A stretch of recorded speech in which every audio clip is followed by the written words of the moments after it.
right. Down, You're down, down, down, down, down, down, down, down, down, down, down, down, down. down, down, down, down. Hello, viewers, and welcome to our third and final part of our James Bond film ranking, our James Bond films group ranking video, I should say, where myself, that's Alan, and my friends Ollie and Jack, the three of us rank. Hello. Hello there. Hello, Ollie. Hello, Jack. And the three of us rank the James Bond movies together as a group when we vote on the films together as a trio. And just to recap briefly, what I did is that, as you know, all three of us are huge James Bond fans. We reviewed all of the Bond films on our respective YouTube channels. We've all done our personal ranking videos of the James Bond movies. And I just thought it'd be fun. What if we took all three of our personal rankings of the James Bond films and combined them together into a group ranking? So I took my own ranking, Jack's ranking, and Ollie's ranking, and assigned points as thus that our choices for the very best Bond film, there's 25 films in all, the very best Bond film gets 25 points out of 25. The top score any Bond film can get, the ultimate score any Bond film can get is 75. 75 points is the top goal. So our number one favorite Bond films get 25 points each. Our second favorite gets 24 points each. Third favorite, 23 points, and so on and so on. And that's how I did the group ranking of the Bond films. And last time around, we did part 2, where we ranked the films from number 16 to number 9. I'll just briefly recap without mentioning how many points each film got, just to speed things up a bit. But last time in part 2, the group ranking went as such. Number 16, You Only Live Twice. Number 15, No Time to Die. Number 14, Thunderball. Number 13, The Man with the Golden Gun. Number 12, Goldeneye. Number 11, The Living Daylights. Number 10, to the shock of quite a few, I'm sure, Moonraker, which I can only say, hey, all three of us on the panel like Moonraker. We all like it for the great cartoonish fun that it is. We all like Moonraker. Bite us, okay? So, number 10, Moonraker. And at number 9, Dr. No, the Bond film that started it all, 1962 with Sean Connery. Happy 60th birthday. Happy 60th anniversary, James Bond. Happy 60th anniversary, Dr. No. So yes, Dr. No was number 9. So today, we're going all the way to the top, folks. We're going to give you the top 8 James Bond movies of all time, as voted on by myself and Jack and Ollie. So let's get to it. We're going all the way to number 1 today. So starting with the film that comes in at number 8 with a score of 50 points out of 75. Not bad. 50 points out of 75. Well, I do believe that this is Jack's personal favorite Bond film. It's the debut film for Roger Moore as 007, Live and Let Die. Live and Let Die comes in at number 8. So, Jack, this is your favorite Bond film. So tell us about your love, your appreciation for Live and Let Die. Thanks, Alan. Yeah, I'm really glad that it actually got this high because I know me and Ollie love this film, but Alan isn't huge on it. He just thinks it's okay, but I thought it'd be lower in the ranking. But I'm glad it got to number 8. But yeah, Live and Let Die, what can I say? I mean, I put it number 1 in my ranking of all the Bond films. So, you know, I'm just going to be giving us a huge amount of praise. I mean, for me, it's definitely my favorite Bond film. And I think Roger Moore is fantastic right out the gate in his first film. And he just come off the Persuaders with Tony Curtis when he landed the role of James Bond. And I just think this film's a ton of fun. I mean, I really love the voodoo feel of it. I think the villains here, you probably got the best ensemble of James Bond villains. You've got Baron Samedi, you've got Yaphet Kotto, who sadly passed away last year as Dr. Kananga. You've got Whisper. You know, you've got a really great T.H. as well. He's a great villain. So, I mean, I think the villains here are just fantastic. It's my favorite ensemble of villains. You got some great action scenes. Like, I love the boat chase. It's probably the best boat chase that they have in the entire series, where they're going through the bayou, and you just have a lot of great characters. Like I like Solitaire, and there's that card that she keeps picking, the lovers, and then of course Bond sort of seduces her, and he puts the pack in his favor. And Jane Seymour, she's just stunning here. I mean, she still looks great today for her age, and she's definitely, I think, my favorite Bond girl as Solitaire. And I just think it's a lot of fun. There's some great stunts in this. I love the stunt where Bond jumps over the crocodiles' heads, and that's a really great action scene, and it's very impressive. And Ross Kananga, I mean, if you watch the DVD and the behind the scenes documentary, it took him a lot of takes to do that scene where he's jumping on the heads of the crocodiles. You've got probably my favorite comedy character in a Bond film. You've got Sheriff J.W. Pepper. Clifton James is Sheriff J.W. Pepper, and he's great in this film. What are you, boy? Some kind of doomsday machine? And later on, he's like, secret agent on whose side? He's so funny. He's got a lot of great one-liners. He's got a bunch of great one-liners in the film. And I mean, the film, like the pacing of this, I just think is great. I mean, one thing I don't think anyone can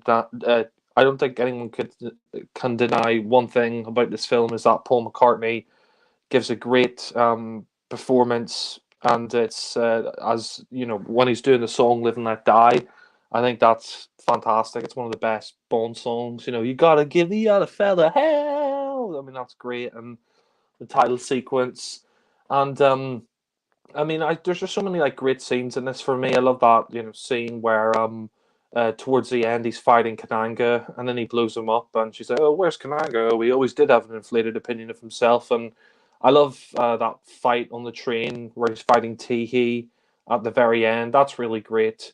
And he says, "Oh, just being disarming, darling." Like Roger Moore has a lot of great one-liners in this, and the magnetic watch, that's great as well. Where he unzips it, and she's like, "Oh, such a delicate touch." And he's like, "Oh, sheer magnetism, darling." And I just think Moore's great in this, and I think this film, really did a great job, because coming after Diamonds, Connery decided to leave after that film, and they wanted him back for this, but they got Roger Moore instead. And I honestly think if this film didn't do well critically and financially, then I think that could have been it for the James Bond series.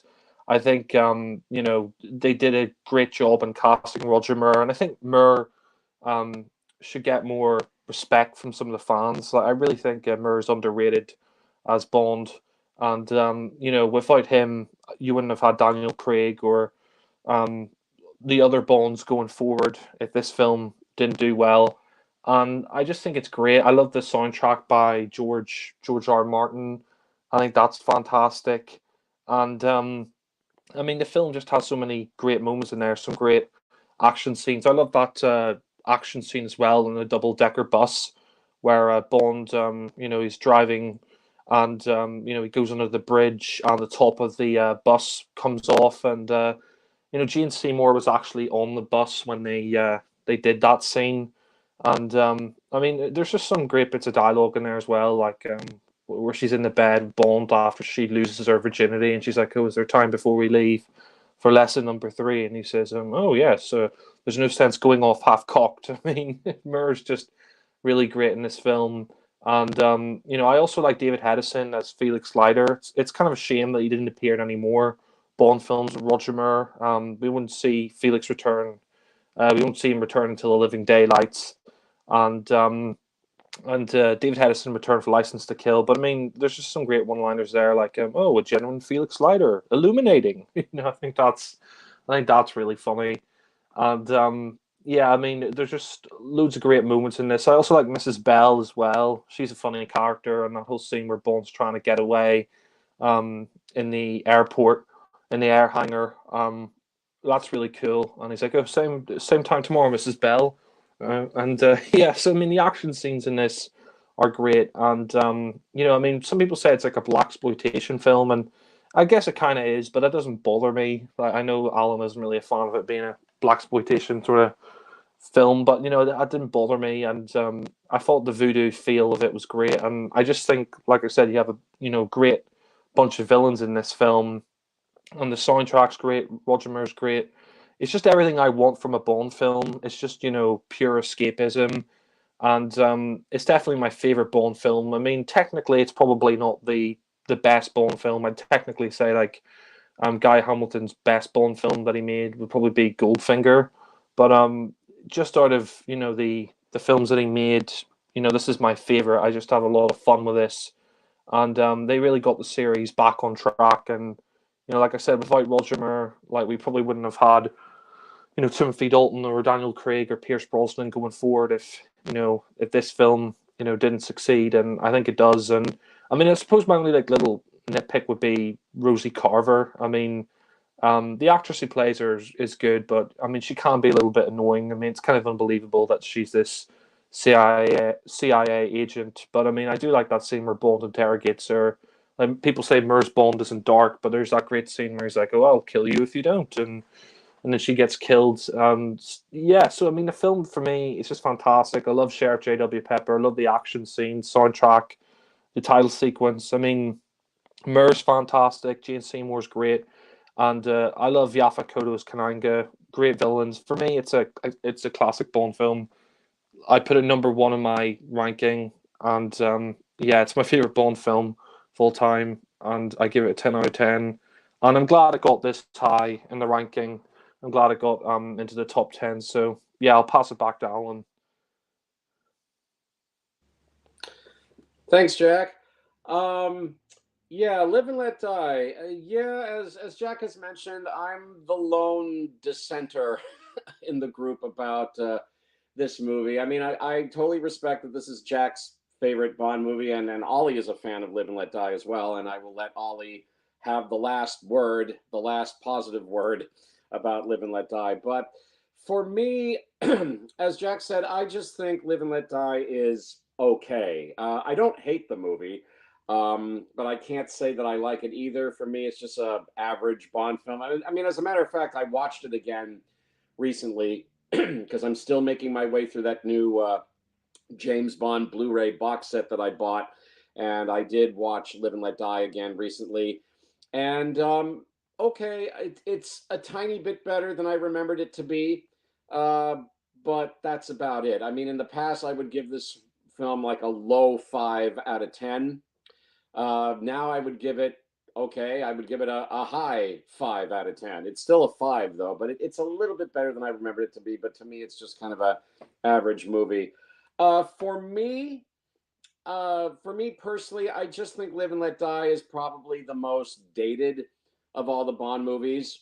Because again, it feels like Bond is in a black exploitation adventure from the early 70s. I mean, to me, this is a Bond movie that's permanently stuck in the early 70s. I mean, the kind of scenario you see in this film is something that you would only see in the early 70s. It's permanently stuck in the early 70s and it can never get out. And so for me, it's kind of the most dated of all the Bond films. That's not to say you can't enjoy it. Lots of Bond fans enjoy it just fine. And like I said, it's Jack's favorite Bond movie. So there you go. But for me, it just appears to be the most dated of all the Bond films. This was Roger Moore's first performance as James Bond. And for me, Roger Sorry, Moore, guys. I had to go to the loo. I apologize. that's okay. That's okay. um, anyway, um, this was Roger Moore's first performance as James Bond, and for me, he definitely became a very good James Bond. I mean, for me, he became James Bond. He really, truly became James Bond for me with the next movie, The Man with the Golden Gun. But for his first time out, especially since he was following on the heels of Sean Connery, since Connery leapfrogged George Lazenby in the order of Bonds, so Roger Moore's following Connery rather than Lazenby. But watching him in his first performance as Bond, it was kind of hard for me to accept him right off the bat as Bond because Roger Moore, he's not anything like Sean Connery. He's a completely different kind of guy, straight across the board. And as I said, it was just kind of hard for me to accept him as Bond in his very first performance. To me, he comes across as a little bit wooden, a little bit stiff. Although, again, I acknowledge he will get better. He will become a very good, fine James Bond. But it was kind of hard for me to accept him in the role here. following on the heels of my favorite Bond, Sean Connery. That's just me, of course, but that's just how I feel about it. Um, the supporting cast is good. I mean, Yapet Kotto, the late great Yapet Kotto, who passed away recently as the villain Kananga. Very good, very solid. Um, I like the makeup stuff that they do with him when he goes undercover as Mr. Big. That's fun. The makeup stuff on him is good. But yeah, he's a very good Bond villain overall when he's given stuff to do. And I certainly like his final confrontation with Bond as far as the interaction between the two men during their climactic fight. So Yapet Kotto, very good as Kananga, fine actor. He is greatly missed. Jane Seymour as Solitaire, the Bond girl, and I think this was her very first film, I believe. So what a great impression she makes. Lovely lady, very talented actress, and yeah, she definitely makes a good impression as Solitaire. Um, you've got some other good noticeable people in here. Let's see, Jeffrey Holder as the Baron. He's a Kananga's henchman, and you know him as the big bald guy who has that laugh about him. He's definitely a good physical presence in this movie. This was definitely before he was doing those classic 7-Up commercials. That might be before Ollie and Jack's time, but I remember those 7-Up commercials a lot. They're probably on YouTube with Jeffrey Holder. Crisp and clean with no caffeine. Don't you feel good about 7-Up? But this was before then. But yeah, a good physical presence here. Gloria Hendry is Rosie Carver. She's okay. I mean, she's a CIA agent, but she's such a scared damsel in distress that you really wonder how she even made it into the CIA. When she's just, James, I mean, she's a CIA agent. Kind of hard to buy her as a CIA agent, but she's okay in this film. I'm not crazy about Clifton James as Sheriff J.W. Pepper. He's clearly meant to be the comedy relief in this film, but he does too much tobacco spitting in this movie, which is disgusting. And I just didn't find it to be all that funny. Although I do think he's funnier in The Man with the Golden Gun.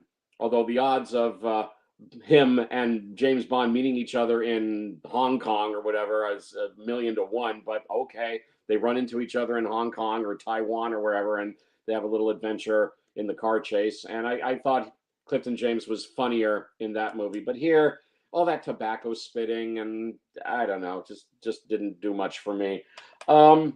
Regarding the action scenes when they come, yeah, they're good. The boat chase, I've always liked the boat chase in Live and Let Die. Yeah, the chase on the double-decker bus and seeing a double-decker bus do that U-turn, that quick U-turn or that donut. Well, it's not a donut, it's like a half donut or something in a double-decker bus. I mean, wow, that was indeed very impressive. The locations are impressive too. But again, what brings down Live and Let Die for me, again, I just thought Roger Moore was kind of wooden in his first performance as Bond. That the fact that this is a Bond movie that seems very stuck in the early 70s, Bond in a blaxploitation film, the stuff involving voodoo and black magic, all that kind of dark stuff, kind of brings it down a notch for me in quality. In other words, I just think this is a little too dark a Bond movie for my personal taste. I'm just being honest. And the last criticism I have of the film is that I do think there's one very silly moment in the movie. I don't think the whole film is silly, but there's one particular scene that I do think is silly, and that's Kananga's death when she and Bond have the fight in the water, and Bond puts into Kananga's mouth a compressed gas pellet and forces Kananga to swallow it, and so Kananga literally swells up, literally like a balloon, and blows up. I mean, the fact is, first of all, just before he blows up, Kananga literally turns into a human-shaped balloon. That's clearly what it is. And he doesn't explode so much as he pops.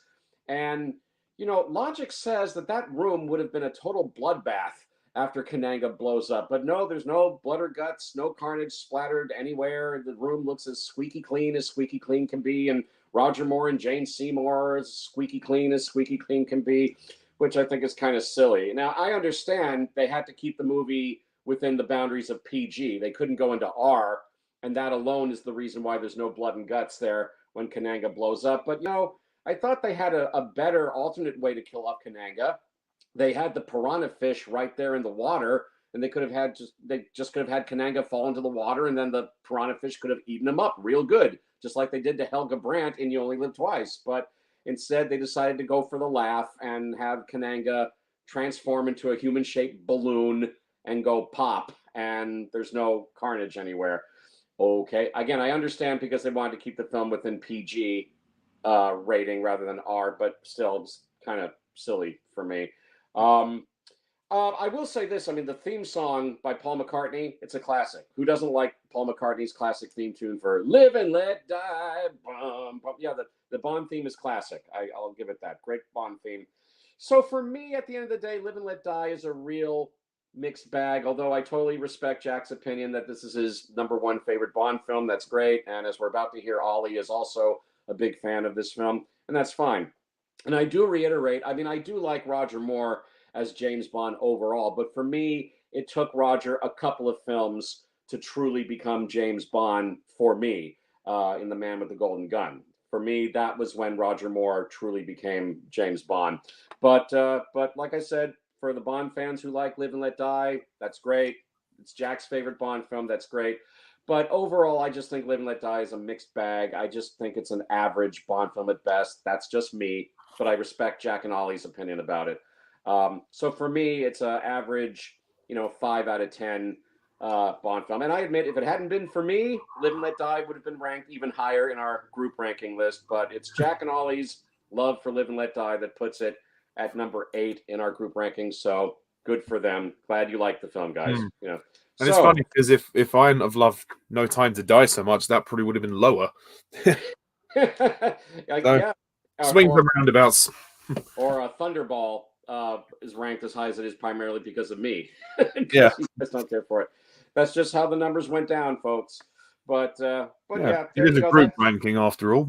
It is our group ranking, yeah. So there you go. That's my take on Live and Let Die, but I respect Jack and Ollie's positive opinion of it.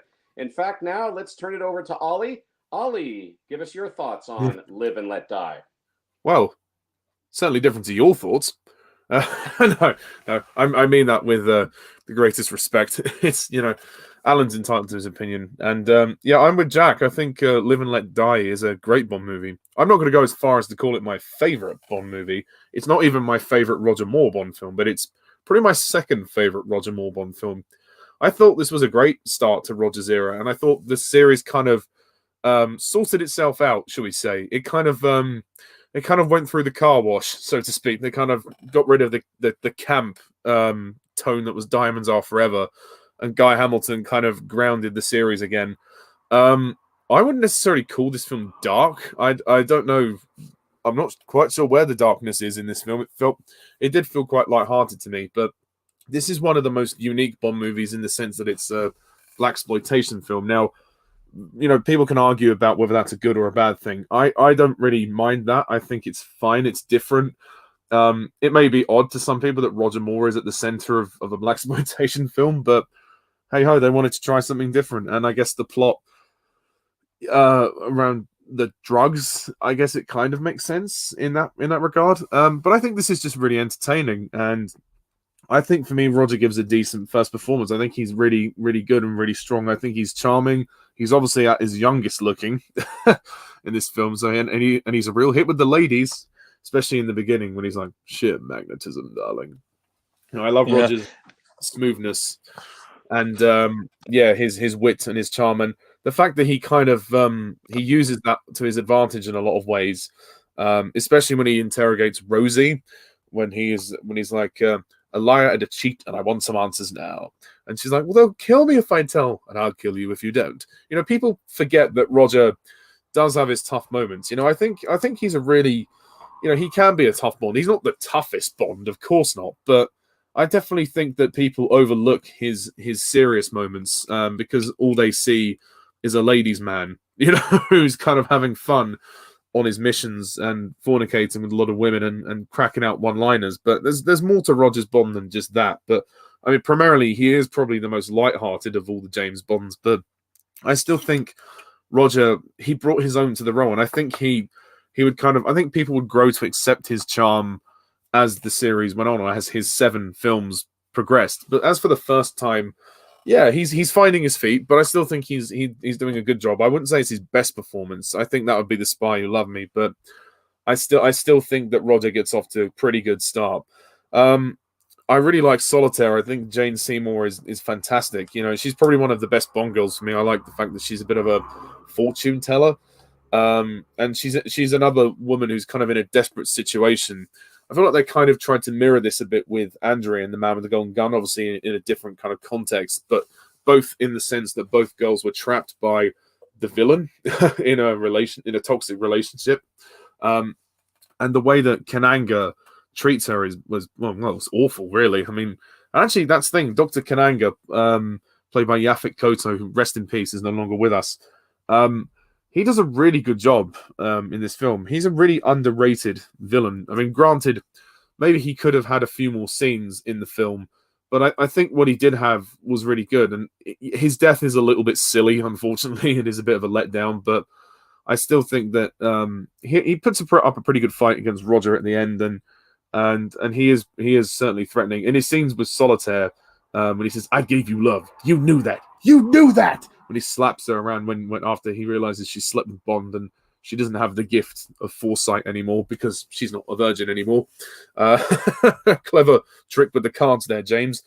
But yeah, and I think the henchmen of this film are really good. Like Teehee with the pincer robotic hand he's funny. He's kind of creepy. Yes, you're right. If I can just say, yes, I agree with you. Teehee is an excellent henchman, the guy with the pincer arm. Yeah, and I like the scene with the crocodiles. Yes, I forgot to mention. Yes.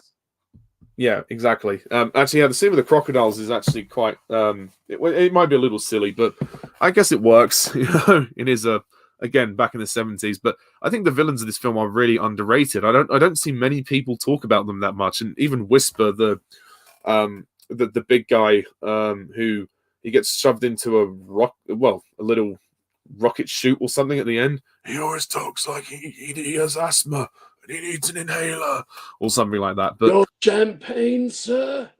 Yes, thank you. There's a great bit as well where Roger Moore says, "Speak up," and he's like, "Your champagne. Should I open it, sir?" Yeah, Alan just mentioned that. But yeah, no, thanks for reminding me because I forgot about that. I mean, I do think this film is fantastic, but I do think maybe Sheriff Pepper is a little bit overused. He is funny in this film, and I personally feel the reverse to Alan. I kind of feel he's funnier in this film, but for me, he has no place in The Man with the Golden Gun. I think he's just totally forced in there in the next film. But the only thing I don't like is the way he spits tobacco. That is fucking disgusting. I sometimes find it hard not to kind of heave at that and go, oh. It can be a little uncomfortable to watch, but some of the comedy in this from him is good, but I think maybe his sequence goes on a bit too long.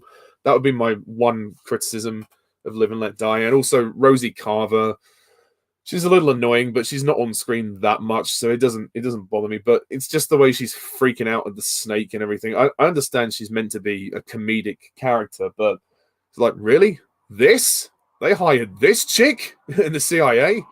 I just don't believe that. I just think that's unrealistic. But her death is pretty chilling, though. I'll give it that. And the setting is pretty good. If I'm correct, don't they go to? Is it Jamaica? Where do they go? Although they call it, they go to Jamaica, but they call it San Monique, the island that they go to. But yeah, Sam. Oh yes, thank you, thank you. The only thing the only other criticism I have is the whole Mr. Big thing. Like, okay, it's just Kananga. And the disguise is hardly convincing to me. I think the disguise is a little bit more stupid. But still, it's not a big problem. It doesn't affect the movie for me. Also, Baron Samedi, I think, is awesome. He's just so nuts. He's just so fucking nuts the way he laughs. He goes,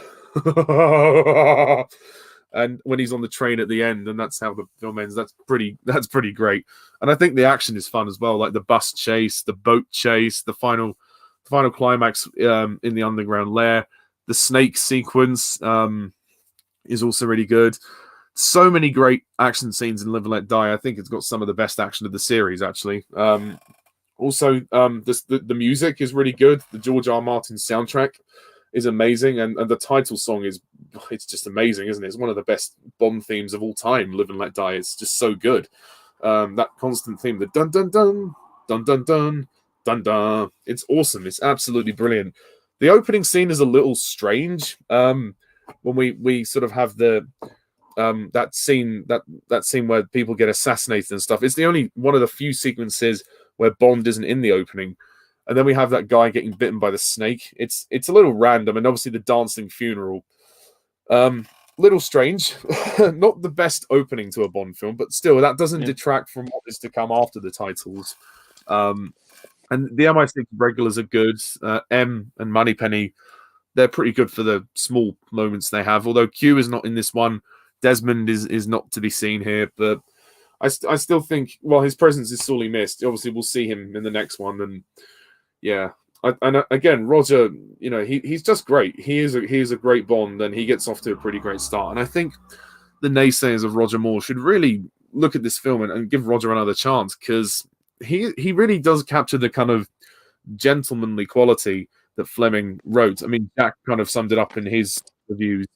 Roger Moore it plays Bond as an English gentleman, but there are those small moments where you do see the kind of colder side of his Bond. I mean, not to the extent of like Dalton or Connery or Craig, but Roger, he played it in the way he wanted to. He wanted to make the character likable, and he did that. So yeah, I think Live and Let Die is fantastic, and I'm really glad that it made it this high. And yeah, it's definitely for me one of Roger's best entries. I have a ton of fun watching it every time I do, and it has a solid plot as well, which helps. So yeah.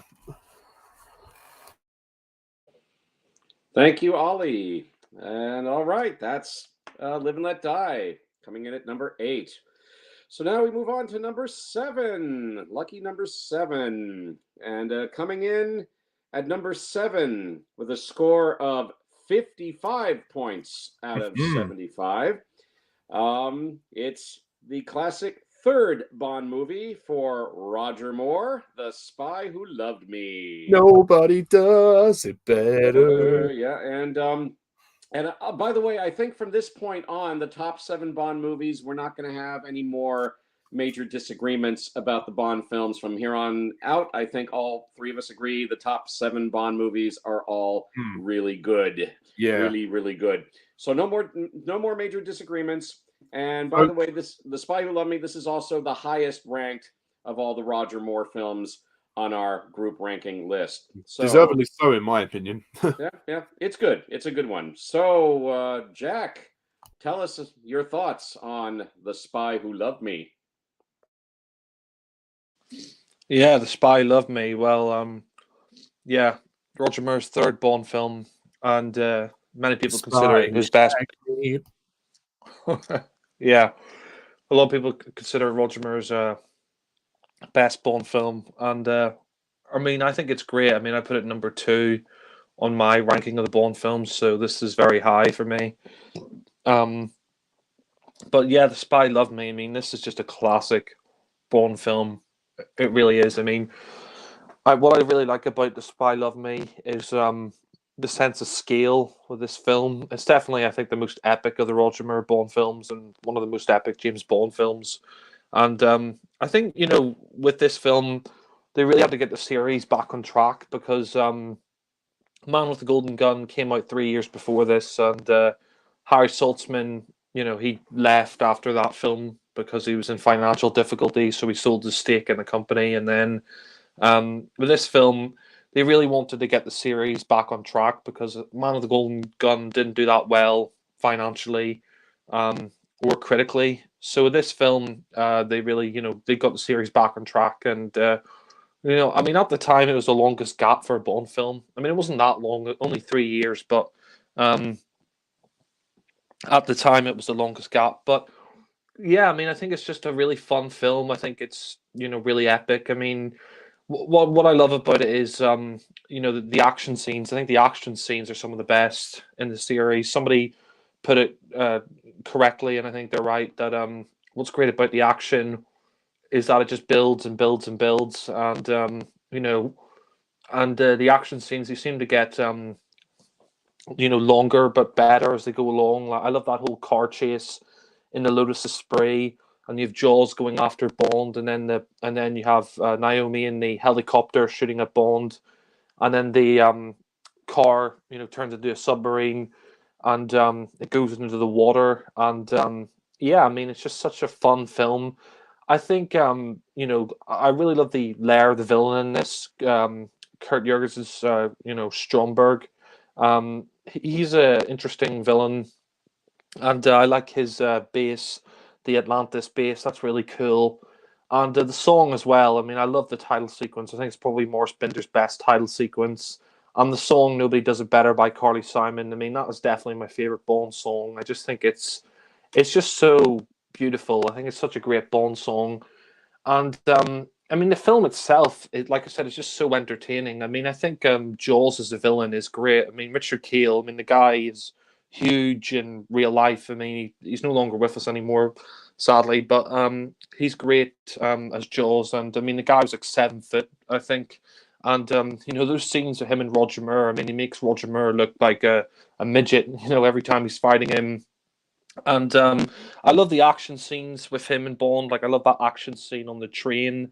That's great, where Bond kicks him out the window, and and there's some other great action scenes. Like I like the scene in Egypt, where he's trying to go after Bond and Anya, and there's just some great like one-liners in here, like all those fellas and he still can't fly, and I think Roger Moore really has settled in here. I know Alan said that in his review that he said Roger Moore goes back to being stiff in this film, but I completely disagree. I think he's really found himself in the role by this time. And Lewis Gilbert said that when they were making The Spy Who Loved Me, they were trying to make this film suit Roger Moore, because he felt that in the previous films like Man with the Golden Gun, they were trying to make Moore's Bond very similar to Connery, the way he's like slapping around Andrea and stuff like that and being very aggressive. And I kind of agree with him. I mean, I thought Moore was pretty good in The Man with the Golden Gun, but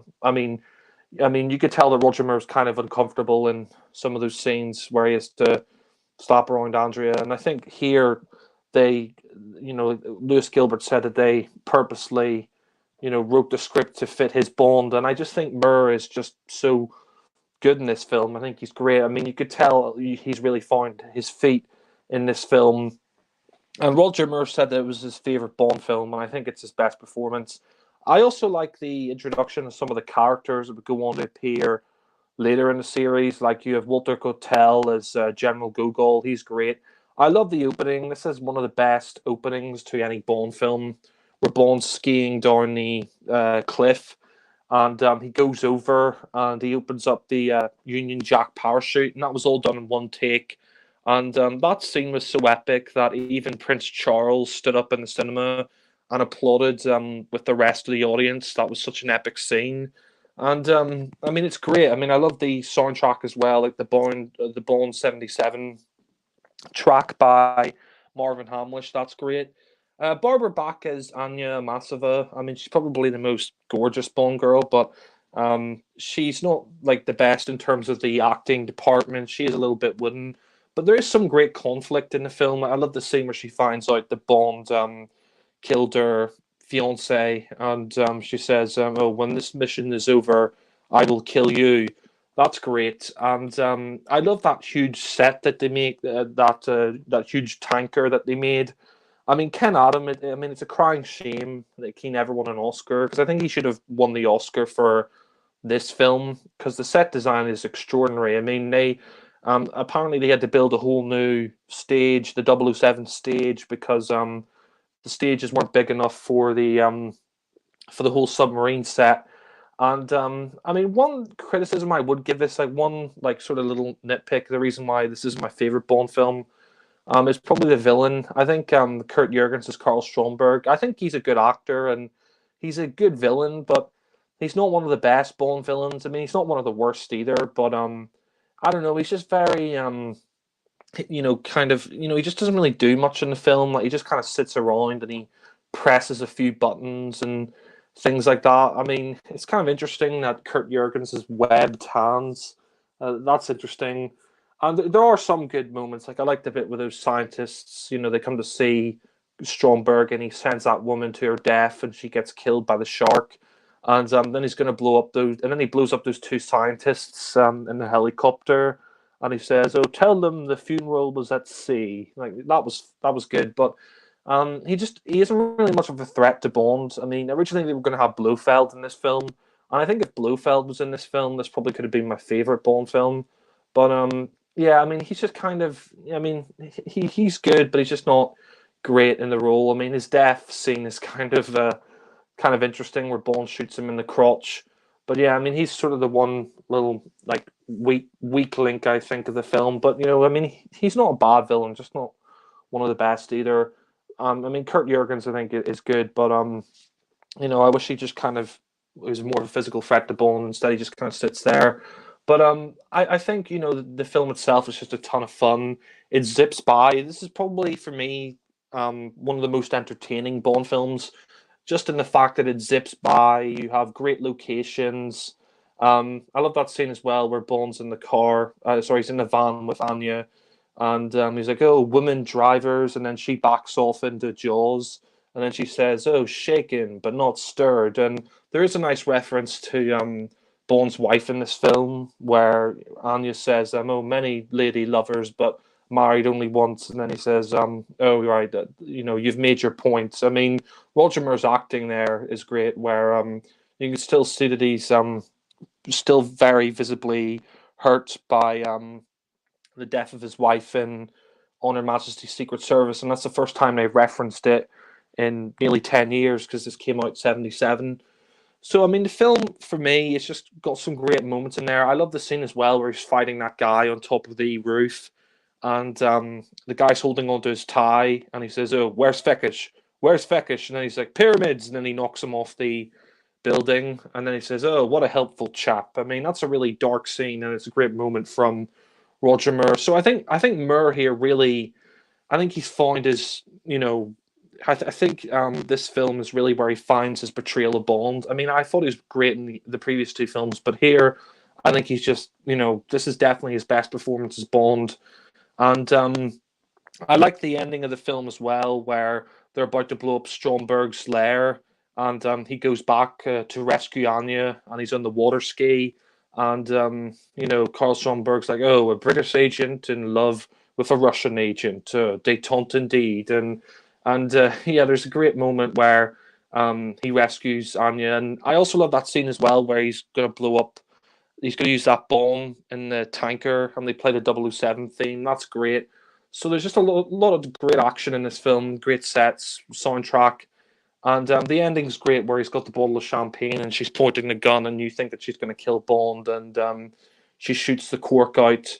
And I just love the ending. I think the ending's great, where he's making love with Anya, and you know, we see that M and Google or they're all there, and they say, "Oh, Bond, what the hell do you think you're doing?" "Oh, just keeping the British end up, sir." You know, that's a great way to end a film with that one liner. And then you go into the song "Nobody Does It Better." And yeah, I mean, it's a great Bond film. It's just so entertaining. I really love it. I mean, I could watch this film any day of the week, and I never get bored of it. I mean, the Lotus, the submarine car.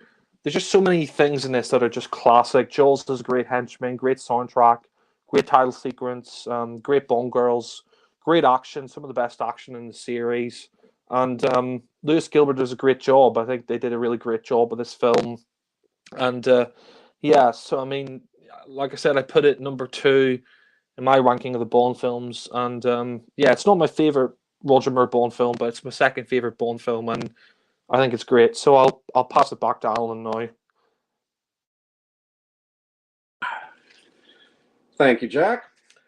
Okay, The Spy Who Loved Me. Yeah, I like this one. I think this is a very good Bond film, although it has to be said, I'm not as crazy about The Spy Who Loved Me as many other James Bond fans are, including Jack and Ollie. I personally don't think it's a great Bond film, but I do think it's very good. Okay, I rank it on my chart at number 16, which means for me, I think it's a middle tier Bond film, but I do like it. I do think it's very good. And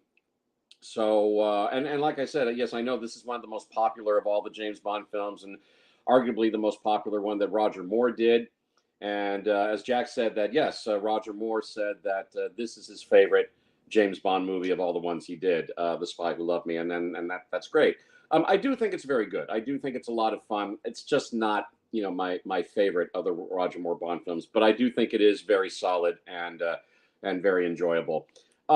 Regarding Roger Moore's performance, I mean, yeah, I think it's because I love his performance so much in The Man with the Golden Gun. I mean, Roger Moore was just totally kicking ass in The Man with the Golden Gun. He's so good in that film, regardless of what anybody thinks of the film itself, which, by the way, I really enjoy a lot. But I just think his performance in Man with the Golden Gun is terrific.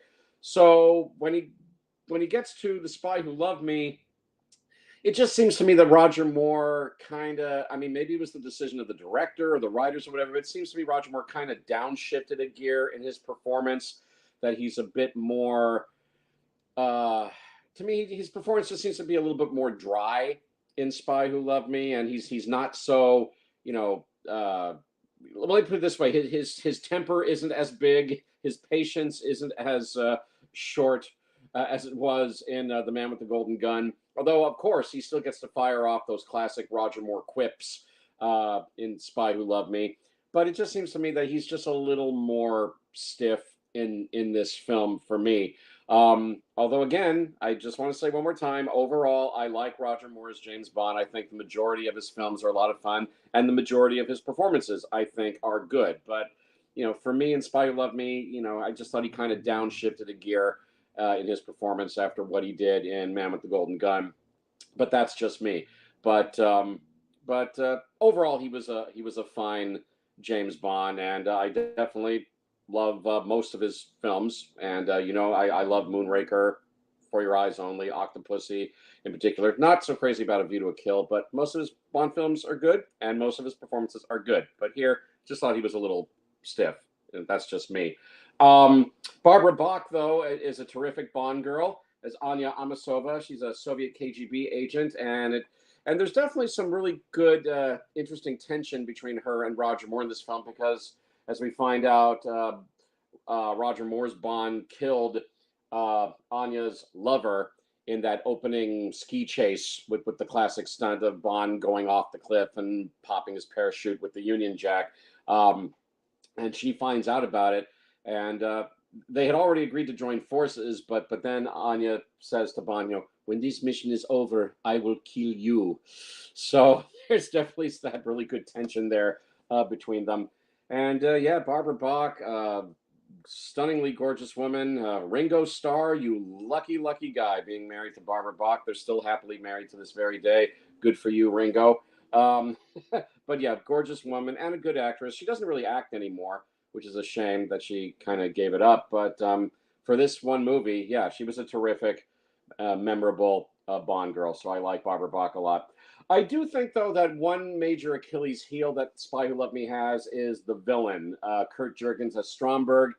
He's really not much of a villain. I mean, as Jack mentioned, he kind of just sits at his long table, sitting in a chair at his long table and barking orders and pressing buttons at the table. He doesn't really do much more than that in this movie, although he fires off the occasional, Bond villain quip. But he's really not a menace to Bond in any way whatsoever. I don't doubt that Kurt Jurgens was a good actor, but I just think his Bond villain is just kind of blah to me, because he just doesn't do all that much but sit at the table and press buttons.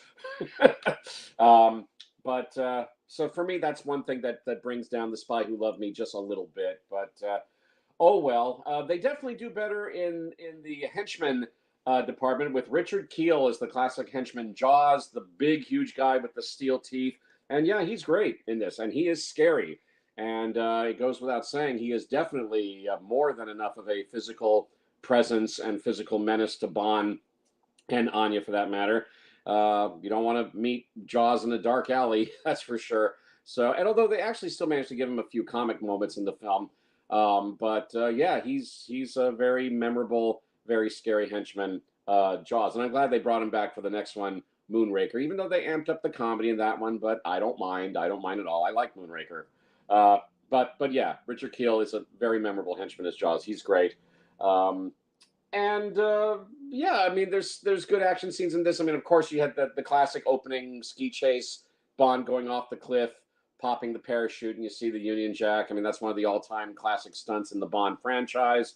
I've always loved Bond's car that can turn into a submarine. The L'Esprit car, I think, is what it is, and that turns into an underwater submarine. And Bond and Anya are driving it under the water, and yeah, that's a lot of fun. I think that's a classic Bond car.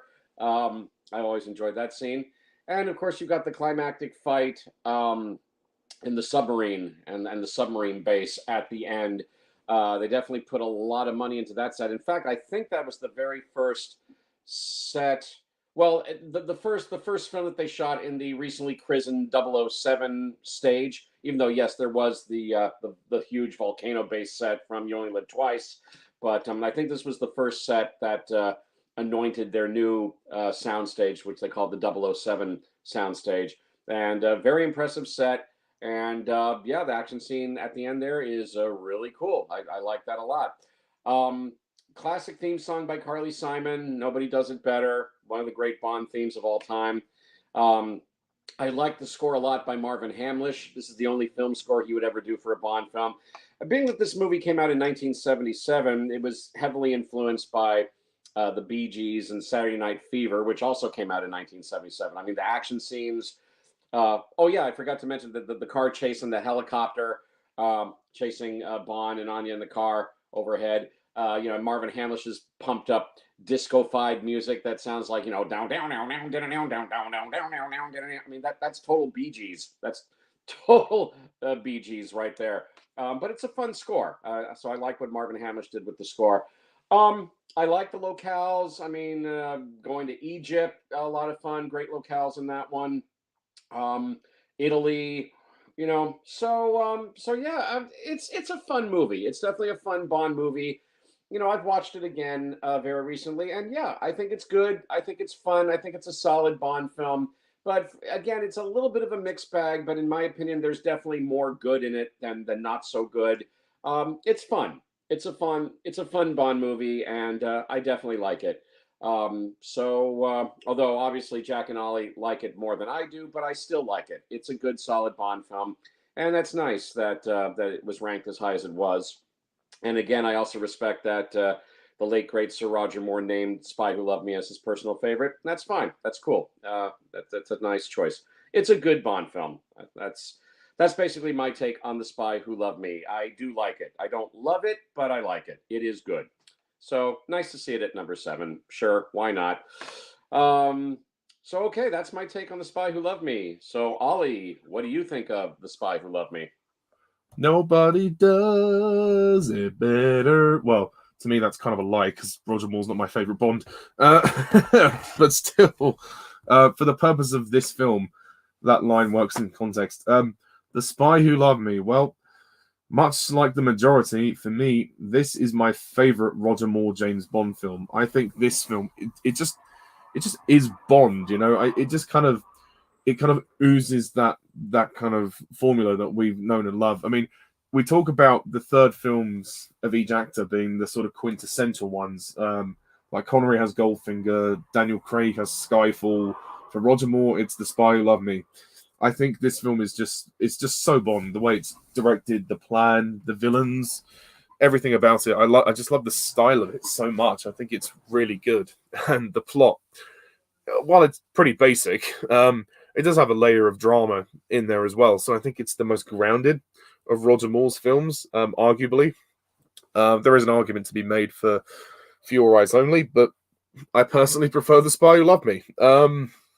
I just think it's a ton of fun as well, and it's 2 hours long. It doesn't outstay its welcome. Roger is on fine form here. I think this is Roger Moore's best performance for me. Even though I like the fact that he was a bit tougher in The Man with the Golden Gun, he was probably a bit too intense with the slapping around, but then that wasn't really his fault. He was being directed. So with The Spy Who Loved Me, he's got his mojo back, and he's kind of, not that he ever lost it really, like he's still great with the women, great in the action scenes. Like Jack said, the part on on the roof where he lets the guys, he pushes the guy off the roof with his tie, and he says, "Where's Fekish? Pyramids." Helpful chap. That was nice. Jaws is fantastic here. I think he's a fantastic henchman, probably one of the best of the series. His iconic metal teeth. Richard Kiel is superb, and the fight scenes with Jaws are amazing. The only letdown for this film is the villain. I think Stromberg. I mean, he basically comes off as a Blofeld clone. I mean, there isn't much to his personality, despite the actor Kurt Jurgens. Yeah, Kurt Jurgens is a good actor, but the character is just so bland. I mean, okay, he wants to kind of start new life under the sea.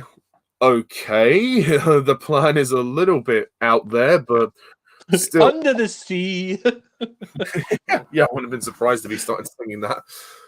Yeah, I think the villain's plan is a little bit strange and it's a bit out there, but you know what? It's a Bond film. We're used to the villains being a little bit otherworldly.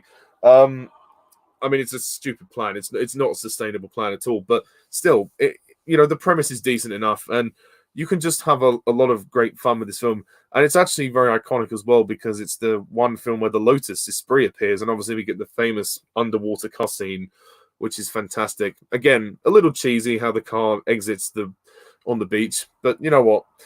It's fine. I'm prepared to roll with it. I think it's a funny little gag, and Roger, dumps the fish out of the window. That's kind of funny. And yeah, I think this is one of the best Bond partnerships. With the Bond girl, I think Anya is very much an equal to Bond. Barbara Bach's acting isn't the best, but she's pretty hot, and I like the character development. I think the fact that her ex-lover was the one that Bond killed in the opening sequence, I thought that added a lot of tension between the two characters. I mean, obviously they seem to forget about it in the end and just, fuck. But still, it's nice that for a brief moment we were kind of getting a sense of, oh, maybe Anya might kill Bond at the end of the film if her emotions overtake her. But obviously they have to work together, which is cool. I mean, and the set of the sort of submarine is really cool. I think No Time to Die was a bit inspired by this with Safin's lair. But I love Stromberg's lair as well. I think it's really cool, really well designed. The long table, and especially when Stromberg dies, I think the scene when Bond shoots through the barrel of his long gun, it's pretty good. I mean, the death is a bit anticlimactic. I would have loved more of a showdown with Stromberg, but yeah, he just doesn't get to do that much in the film, and I think he's wasted. The other Bond girl, Naomi, is good. The music is amazing. This is Nobody Does It Better, one of the best Bond songs of all time. It's probably the best Bond ballad of all time. And the title sequence is probably one of my favorite as well. Again, it's just, I know a lot of it is like the flag and Roger turning with women, and but again, this one I think is the most romantic title sequence, so I think it works. And with the women swinging from the guns, and it's awesome. And the opening sequence, wow, Roger skiing down the hill, and then that incredible stunt where he pulls the parachute. Apparently, that got a huge cheer the first time the film was released in the audience. They stood up and applauded, which I'm not surprised because it's, even to this day, still looks pretty damn impressive. It's nice that Lewis Gilbert comes back to direct after You Only Live Twice, and I think personally he's made a much better film. And I think it's just a ton of fun, and all the fight scenes are really good. Like the scene on the train with Jaws is really good. The music by Marvin Hamlish is also very good. That classic Bond 77 theme is probably one of the best versions of the Bond theme. And as well, the way he incorporates the Nobody Does It Better song into the score is great as well. The locations are really good, like Egypt and everything. And yeah, various other places. Sorry, it's been a while since I've watched this one. And the climax on the sub is amazing. Again, it moves so briskly for a 2-hour film, whereas I think The Man with the Golden Gun suffered a bit from slow pacing. This one totally makes up for it. I did think the previous film felt a little tired. I think it was probably time for Guy Hamilton and co to leave. And I know Harry Saltzman left as well. So this film, I think the thing is, like, everything was riding on this film. The Spy Who Loved Me was a chance to really revive the series, because I think that it brought some new blood with the brought back Lewis Gilbert to direct, but it brought in new blood with Marvin Hamlish to do the music, and they had a bit more time to make this one, and I think that it paid off. I think you could see that everyone's having fun making this, and it doesn't feel so much like people are just like, oh, okay, let's make another Bond film. There's an energy about this one which I really love, and also the MI6 team are really good when they're in it.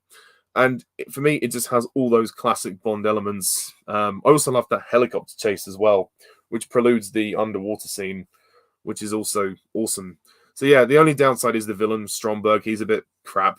Other than that, yeah, I love this film. And it ranks on my personal list as number 5. And I think that's a very worthy place for it to go, to be honest. And it's the top of Roger's entries for me. And yeah, I think I genuinely think it's great. So thank you. Thank you, Ollie. All right, that's The Spy Who Loved Me, coming in at number 7. So now we move on to number 6. We're getting closer to the top, folks. At number 6, with a score of 56 points out of 75.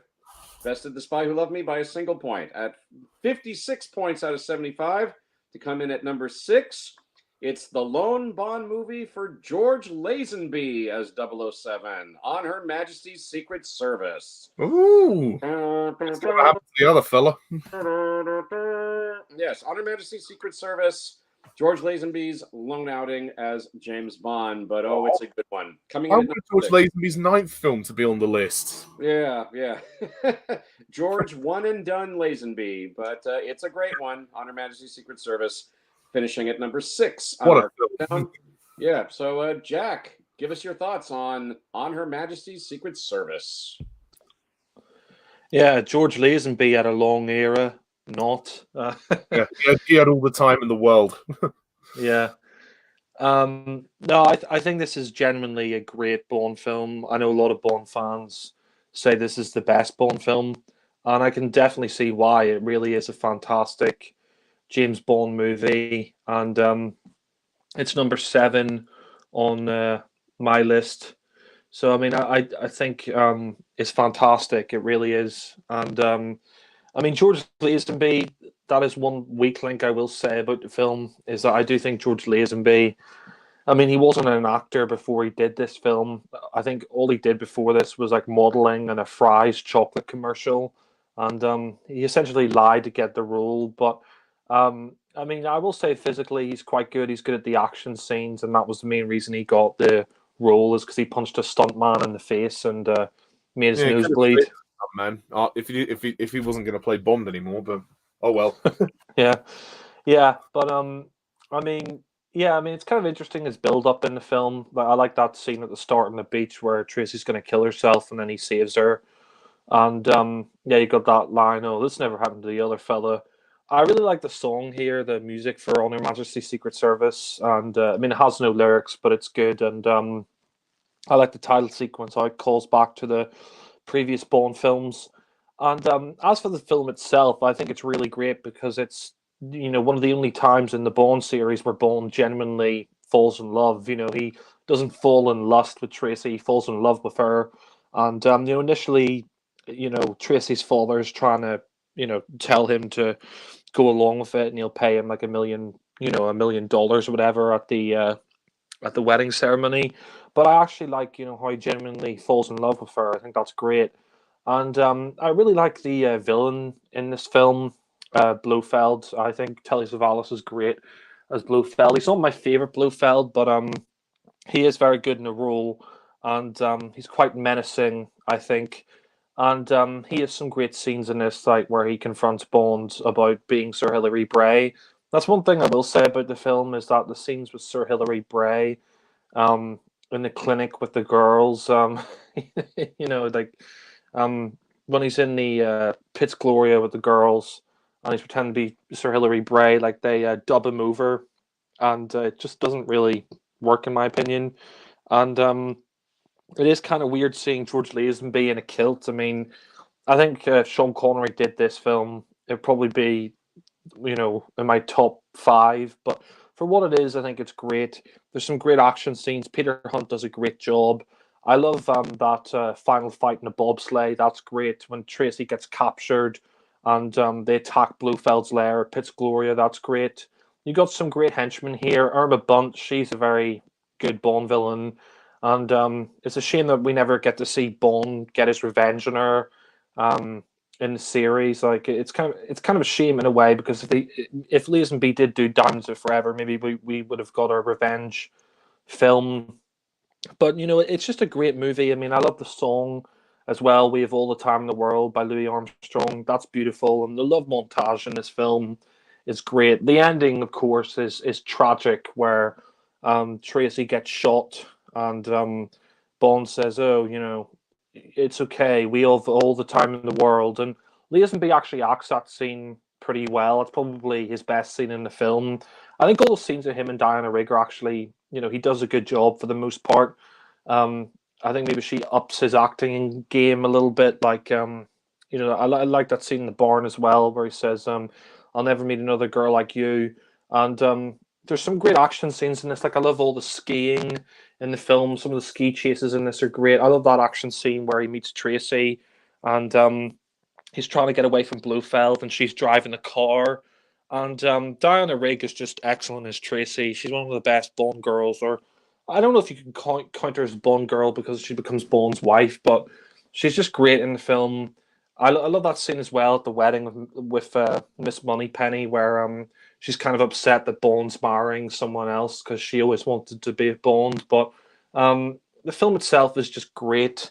The action is great. I mean, the pacing I think is pretty good for the most part. I mean, there are some slow moments in there, but the pacing is really good.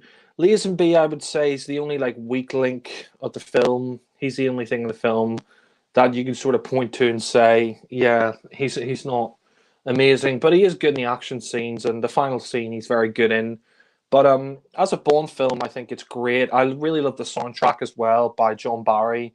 That's fantastic, and you got some beautiful Bond girls in there like Catherine Shell, and the locations in Switzerland and the Alps and all that. I mean, it just looks fantastic. I mean, the locations here are great, the action's great, and it really is a classic Bond film. It's definitely one of the best in the series, and I put it at number 7. So yeah, I mean, it really is great. I gave it 10 out of 10. I think it's a great Bond film, and yeah, I'll pass it back to Alan. Thank you, Jack. All right, on Her Majesty's Secret Service, the lone Bond film for George Lazenby as 007, released in 1969. And yeah, I think this is a terrific Bond movie. And, fans are always going to be divided about George Lazenby, but I'm happy to see that with the passing of time, he's definitely developed a very strong following.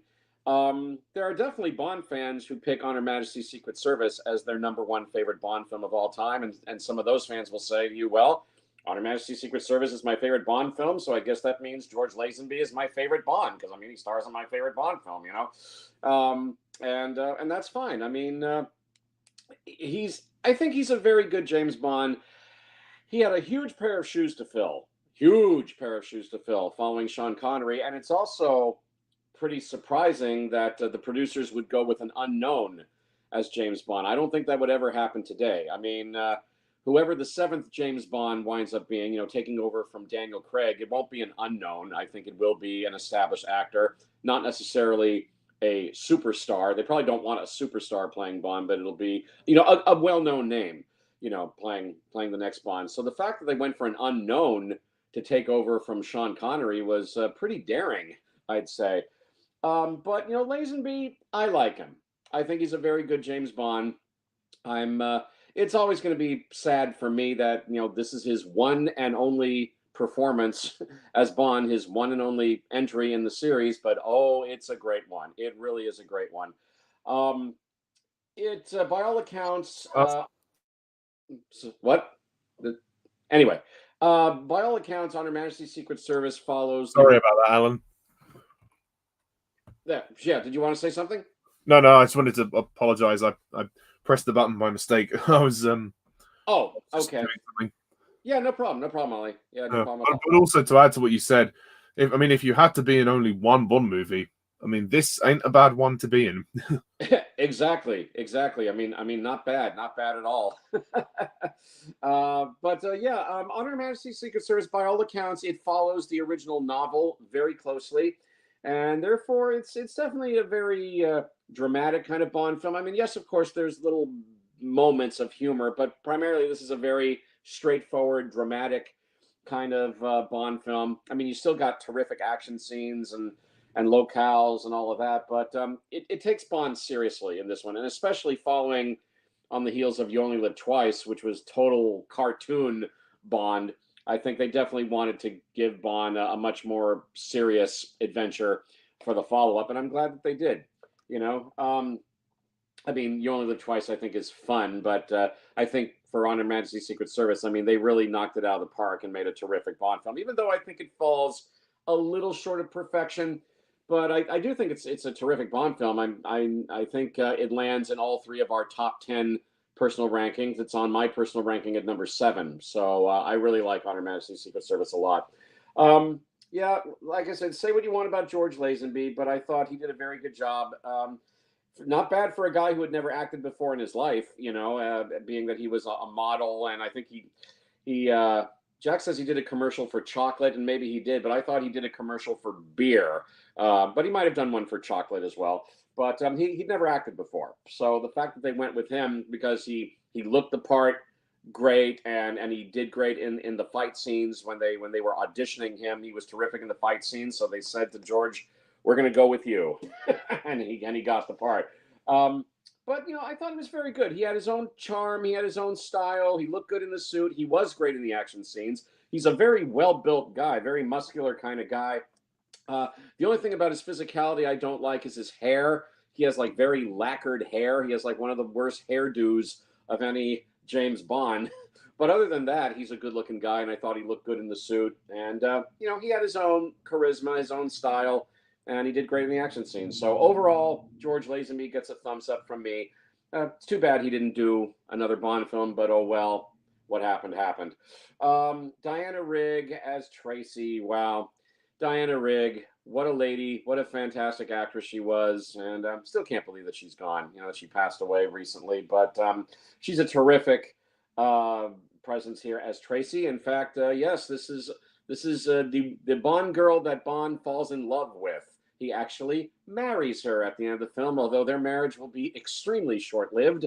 But she's terrific here as Tracy, and I thought she and Lazenby definitely had great chemistry, even though she was, the classically trained professional actress, whereas George Lazenby was the newbie. But I thought they made a really great pair together. It's not difficult to see why Bond falls in love with Tracy. So I thought Diana Rigg was wonderful as Tracy. Telly Savalas is here as Blofeld, and in my opinion, Telly Savalas is arguably the best of the Blofelds. I mean, all the actors who have played Blofeld, I think Christoph Waltz makes a great Blofeld. I'm not too crazy about either Donald Pleasance or Charles Gray, but Telly Savalas, I think, is the best Blofeld for me because he plays the part seriously. He was a terrific actor, great presence about him, that classic voice of his, and he took the role seriously, and I really liked what he did with the part of Blofeld. So I thought he was terrific in this as well. I love all the locales that we go to. I mean, we get to go to that clinic atop Piz Gloria in the Swiss Alps. Great locations there. It's a beautiful looking film, absolutely beautiful looking. The cinematography on it is terrific. I love the direction by Peter Hunt. The action scenes when they're there, they're great. I mean, I love the opening action scene where we're introduced to Lazenby when he rescues Tracy, who clearly has psychological problems. He rescues her from drowning herself in the sea. Bond runs after her on the beach and rescues her, and then he winds up having to fight some henchmen who are waiting for him on the beach. And Lazenby really gets to show off how great he is in the fight scenes in here. I mean, he's well built. He does the action scenes great. And he looks good. So no wonder the producers went with him. But yeah, great fight scene on the beach. All the stuff in the snow the skiing and the action scenes on the snow where Bond's being chased by the henchmen on skis in the snow. I mean, beautiful cinematography, absolutely stunning cinematography in this film. I absolutely love and adore the film score by John Barry. This is clearly one of John Barry's very best film scores. Memorable, haunting music. I love the instrumental theme tune for On Her Majesty's Secret Service. You know, I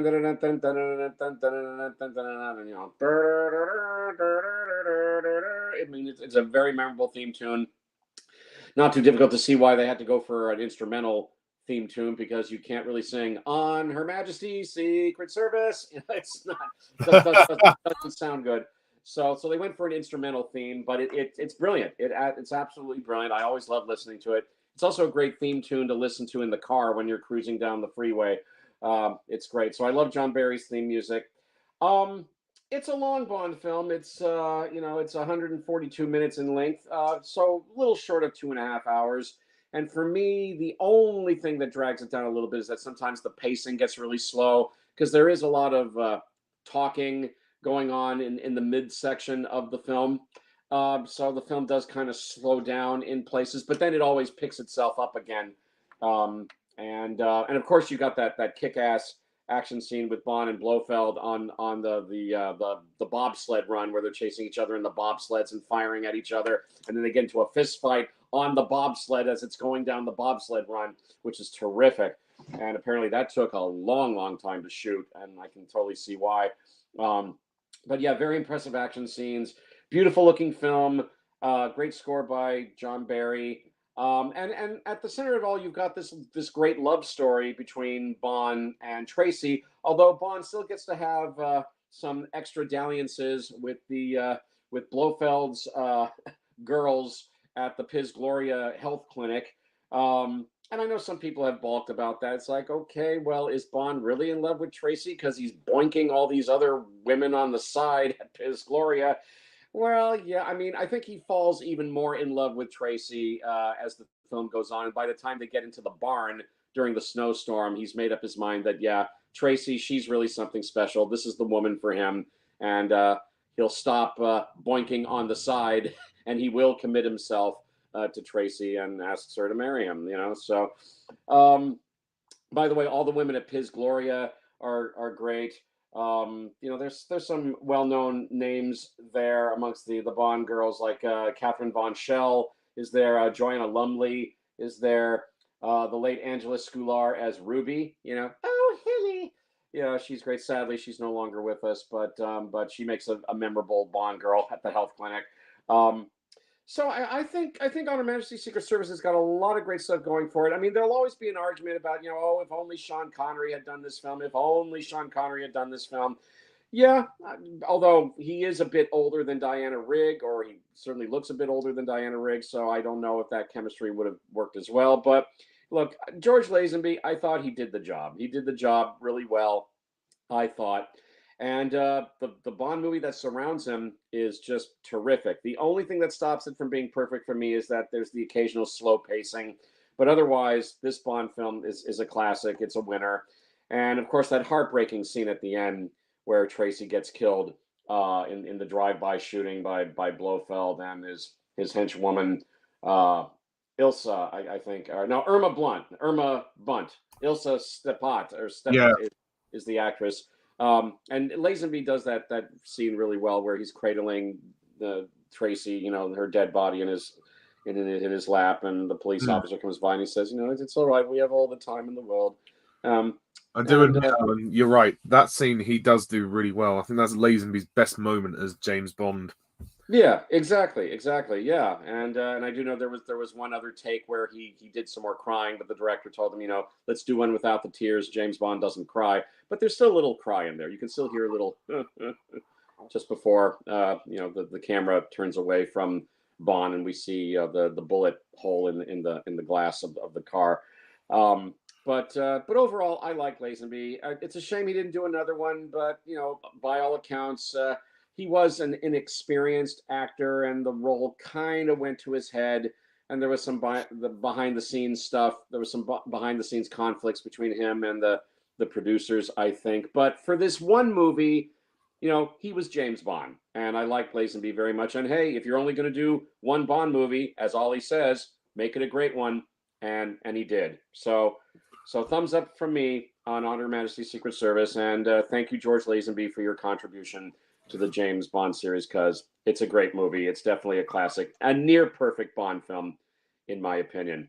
But now let me turn the microphone over to Ollie. Ollie, give us your thoughts on On Her Majesty's Secret Service. Sorry, can I go now? Or Yes, your thoughts on Her Majesty's Secret Service, please. sorry about that. I was just someone was knocking at my door. Yeah, I agree. On Her Majesty's Secret Service, fabulous film. I actually watched this one again recently, and yeah, I really love it. I think it's a great movie, and the flaws that I have with it are very minor. There are a couple of minor flaws, but you know, over time, I've grown to realize that maybe Lazenby isn't quite as bad as I thought he was. He's still my least favorite of the 6 actors, but that's mainly by the nature that he did one film, and he is a little stiff in the role. And when he's going around as Sir Hilary and you know, having sex with all the women, that is a little cringy. Although I know he is dubbed for some of that. But the film is beautiful. It's the first film of the series that dared to be more emotional, and I think maybe at the time audiences were kind of struck by that and thought, "Well, this isn't James Bond. You know what's all this about? You know, we have all the time in the world." And but you know, over time, this film has got such an appreciation, and I can see why it's so well made. And George Lazenby may not be the best James Bond, but he was physical, and he did well in the final scene when he cradles Tracy. I mean, he's certainly watchable. You know, he's not unwatchable, but he is definitely, you know, his lack of acting experience shows. But I really love the fact that this film is a love story between Bond and Tracy. The fact that he falls in love with this woman instantly, really, you know, and he doesn't want, you know, the money that her father is offering him. You know, he's marrying her because he loves her, and I think that's a really nice moment. And it almost, you know, it could have, if this was to be the last Bond film, it could have been a nice bookend. And perhaps if Connery was to have finished with this film, it would have been a lovely ending for him, to, you know, get married and then, well, sadly lose his wife at the end. But still, I think it was more designed for Connery. With the way that they're kind of referencing the old films that have come before this, like when he tries to resign from MI6, and also we see images of the other films in the titles as well. So it's kind of weird then seeing Lazenby, who is a younger man, he's clearly meant to be the same guy, but he sort of is and he sort of isn't. With the whole joke at the beginning of this never happened to the other fella. The film is quite long. Yeah, it is 2 hours 22 minutes. Parts of the second act do drag. I think that would be one of the only minor flaws. It's not too bad. I mean, you can get over it, but all the stuff with the girls at the clinic, it does go on a little bit too long. And the stuff with him sleeping with the women, I think if you're going to lose anything, that's where you lose it. With the love story, you don't need those scenes. They don't add to the story that much. And also, Bond gives away his cover. You know, the person he's meant to be, you know, impersonating is not attracted to women. So, by the very nature of that, it's stupid. Bond is kind of he's kind of given his own game away there to Blofeld. But still, you know, and perhaps it does make the film a tad bit long. But that aside, you know, I still think the film holds up really well, and you know, the action is incredible. Some of the best of the series. That opening beach fight is one of my favorite openings to a Bond film. I mean, Lazenby's delivery of the line is a bit stiff, you know, when he says, "My name's Bond, James Bond," when he almost saves Tracy from drowning. It's actually quite a kind of a dramatic way to open the film, and a dramatic way for Tracy to be introduced. We can tell immediately that this woman is a more emotionally complex character than the previous Bond girls. She's not just a sex object. which I appreciate the fact that they treated her as a character more than the others. And it is really sweet to see Bond fall in love. And the music of this film is wow. I mean, the soundtrack is arguably one of the best scores, and I'm not surprised that No Time to Die wanted to homage it because it's so beautiful. And the song "We Have All the Time in the World," which plays in the middle of the film with Louis Armstrong, that's a beautiful song, and it fits the love montage nicely. But the music that plays in the titles is also really good. The main theme, the dun, dun, dun, dun, dun, dun, dun, dun, and when the action is on screen is awesome. The car chase is amazing. The ski chase is also amazing. The battle at Pitt's Gloria is one of the best climaxes to a Bond film. It's so epic, and along with Bond and Blofeld's bobsleigh fight, it's a really epic Bond film. I think they went out to make something pretty spectacular, and I think they did that as well. Excuse me. I think Peter Hunt's direction is amazing, and I think he could have stayed to direct more. The script is really solid as well, and I love Diana Rigg as Tracy. I think she's fantastic in the film, and also her father Draco is also very good. I mean, such phrases like "she needs a man to dominate her," you have to look at take that with a pinch of salt because that's a little bit dated. That line. So any sort of female viewers, try not to take that personally. It is a film of the 60s.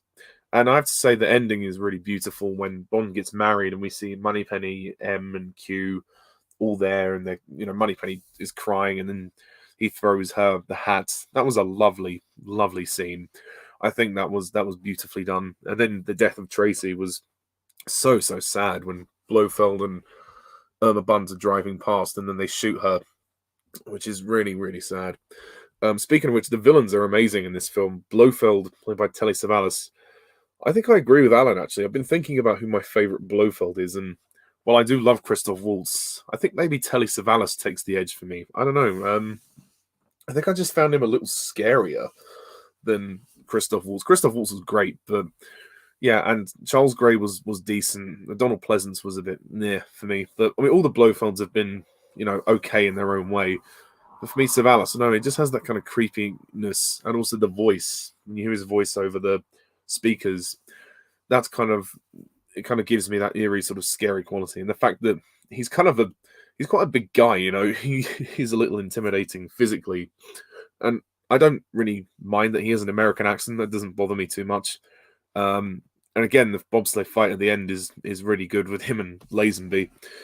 The girls in the clinic are all well acted as well, particularly the three main ones who sleep with Bond. Very good. It's beautifully shot, and again, there's some really emotional scenes where Bond proposes to Tracy in the barn. I mean, that scene, that's really sweet. Again, watching the film again recently, I thought, wow, this is really well made. It's just very emotive, and I think that I don't know if audiences really quite understood why the film went in this direction with this new guy, but I think it works because it tries to break away from the formula a bit and do something a bit more daring, and I think it succeeded. And again, Lazenby's not the best actor in the world, but for this one film, he's perfectly watchable. Although I do have to admit, the scene with him and Moneypenny is a little bit cringy. I mean, it's just because of the age difference, the fact that he's 29, and the fact that Lois Maxwell's a bit older. It just doesn't. She just doesn't have the same kind of rapport with him that she does with Connery. And I think had Connery been in this film, it probably would have been easier to kind of watch those scenes. But it's still nice, the thing that she does for Bond when she kind of changes his resignation letter into a requested leave or something. I think that's what happens. And the setting, the locations are really good. Like the Piz Gloria location is amazing. Like the set design is just superb for this one. It's got all of the money thrown on screen. So yeah, I think it's a classic. And yes, okay, you can meander on about Lazenby being a rubbish Bond, and I wouldn't say he was awful, just disappointing, after Sean Connery. Like, just a bizarre piece of casting. They cast this Australian guy as James Bond. Okay, and I know there's a lot said about Lazenby's attitude on set, but I think he has learned since then from the error of his ways. He's realised that he was quite cocky and egotistical and arrogant. But you know, it's a shame he walked away after one film. But still, he got the chance that most men would dream of. So I think he should count himself very lucky. And even though it was one film, it's still better than some Bond eras. I mean, it's still a more consistent era than Dalton's, to say the least. But yeah, not going to go on about it too much more. On Her Majesty's Secret Service is a fantastic Bond film, and yeah, I absolutely love it. And again, if Lazenby was to only do one Bond film, I'm glad it was this one. So yeah, it's a worthy spot on this ranking. And in my personal ranking, I think it's number 8. Yeah, it's number 8 for me. So very high up. All right, thank you, Ollie. Very well said. And once again, thank you, George Lazenby, for your fine contribution to James Bond with On Her Majesty's Secret Service. Great Bond movie.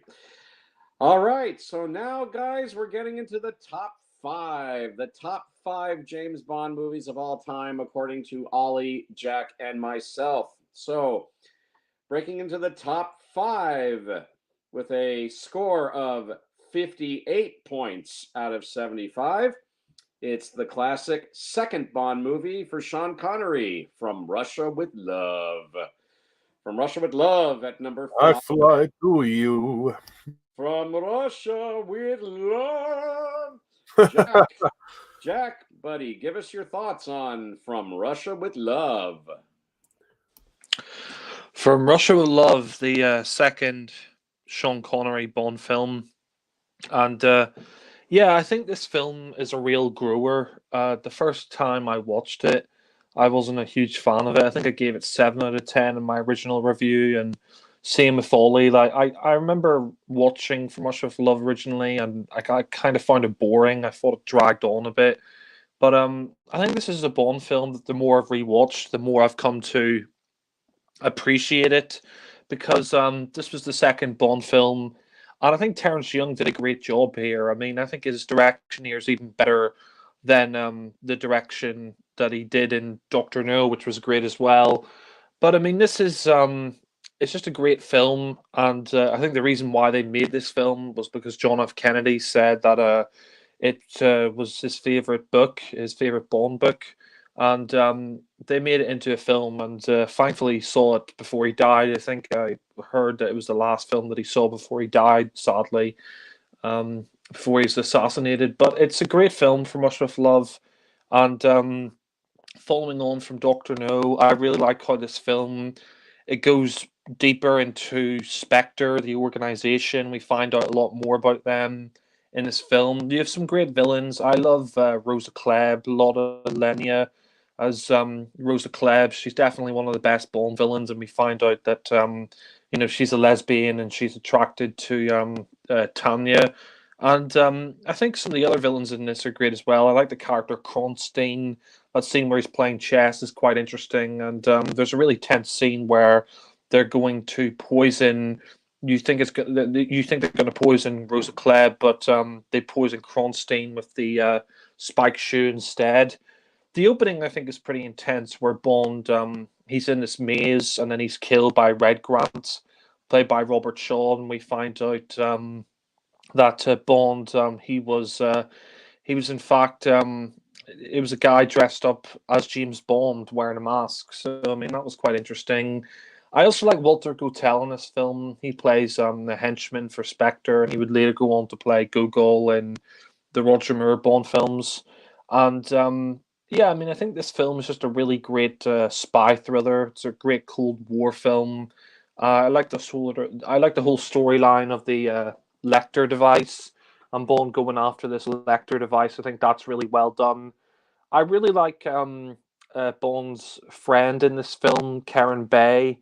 And unfortunately, the actor was dying of cancer at the time, but he gives a very good performance. And he's definitely one of my favorite Bond allies, Karen Bay. there's some great scenes in this. Like I love the scene at the gypsy camp where Bond he's watching these two girls fight, and then there's this shootout, and Red Grant is there, and that's a great action scene. There's some really great action scenes in the film. I love that fight. It's probably one of my favorite fights in a Bond film, where Bond is fighting Red Grant on the train, and you get the first time you see Desmond Llewellyn as Q, and he has that suitcase that he gives Bond, and he's got the golden sovereigns and the gas canister that opens up when you open up the briefcase. That's a great moment. The film is just great. I mean, it really is, and I think the pacing for the most part is pretty good. There are some slow moments, but I really like the locations of Istanbul, and I really like Tanya or Tatiana. Her introduction scene's quite interesting, where she's in the bed waiting for Bond, and she says, "Oh, I think my mouth is too big," and he says, "Oh no, it's big enough for me." That is, that's great. Sean Connery, this is his second performance as Bond, and he said this is his favorite Bond film, and I could see why. It really is fantastic, and this is one of his best performances. I think he's even better than he was in Doctor No.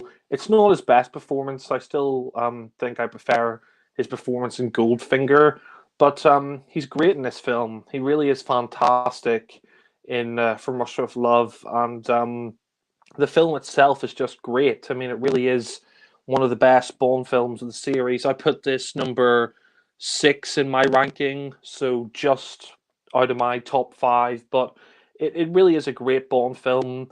And I love that fight as well with Rosa Klebb at the end, where she's got the spike shoe, and then Tatiana shoots her. And there's some great action scenes there, like the scene on the boat where he blows up the canisters of oil, and he burns all the other guys on the boat. That's great. I like the story as well with Tatiana and Bond, like how she sort of falls for Bond in the film. And there's that scene where Connery's slapping her and he's trying to get information out of her. And, we find out that she's telling the truth. And, I mean, I think the film is just great. I mean, it really, I think Terence Young did a great job with this film. And people have pointed this out. I think if Hitchcock did a Bond film, this is how he would do it. And I mean, Terence Young, his direction here is just really great. And I love Blofeld in this film as well, even though you don't get to see his face. I like the actor who plays Blofeld, his voice and everything. Like they dub him over, and you only see his arms, and he's got the white cat, so that's iconic.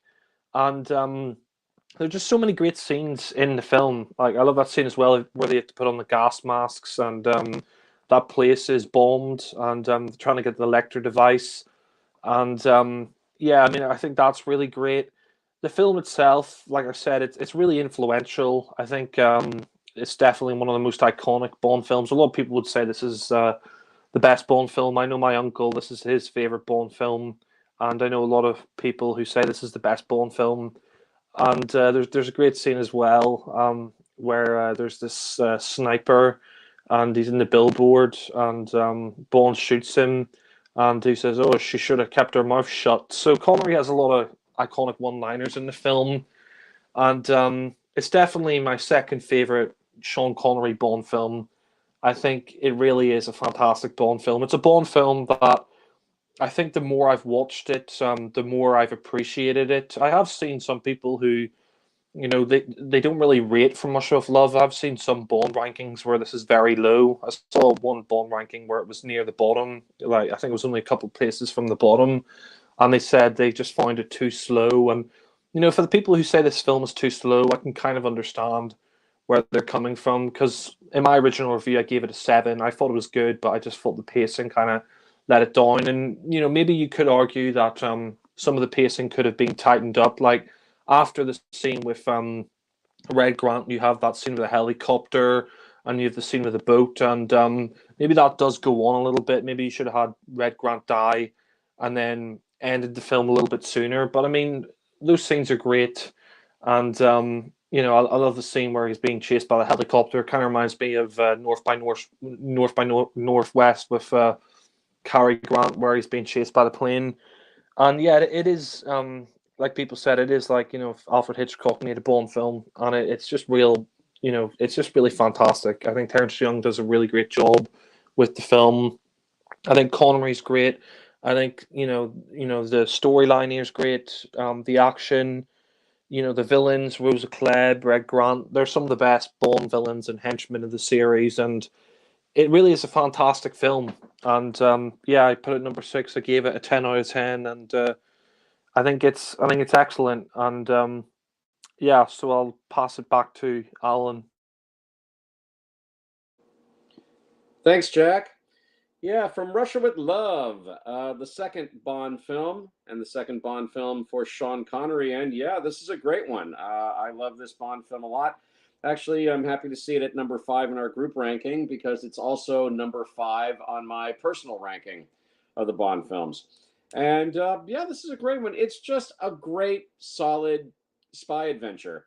And they're definitely building on what they started with the previous film, Dr. No. And Sean Connery is now solidified as James Bond. And this is a fabulous performance from him. He's just so cool. He's so suave.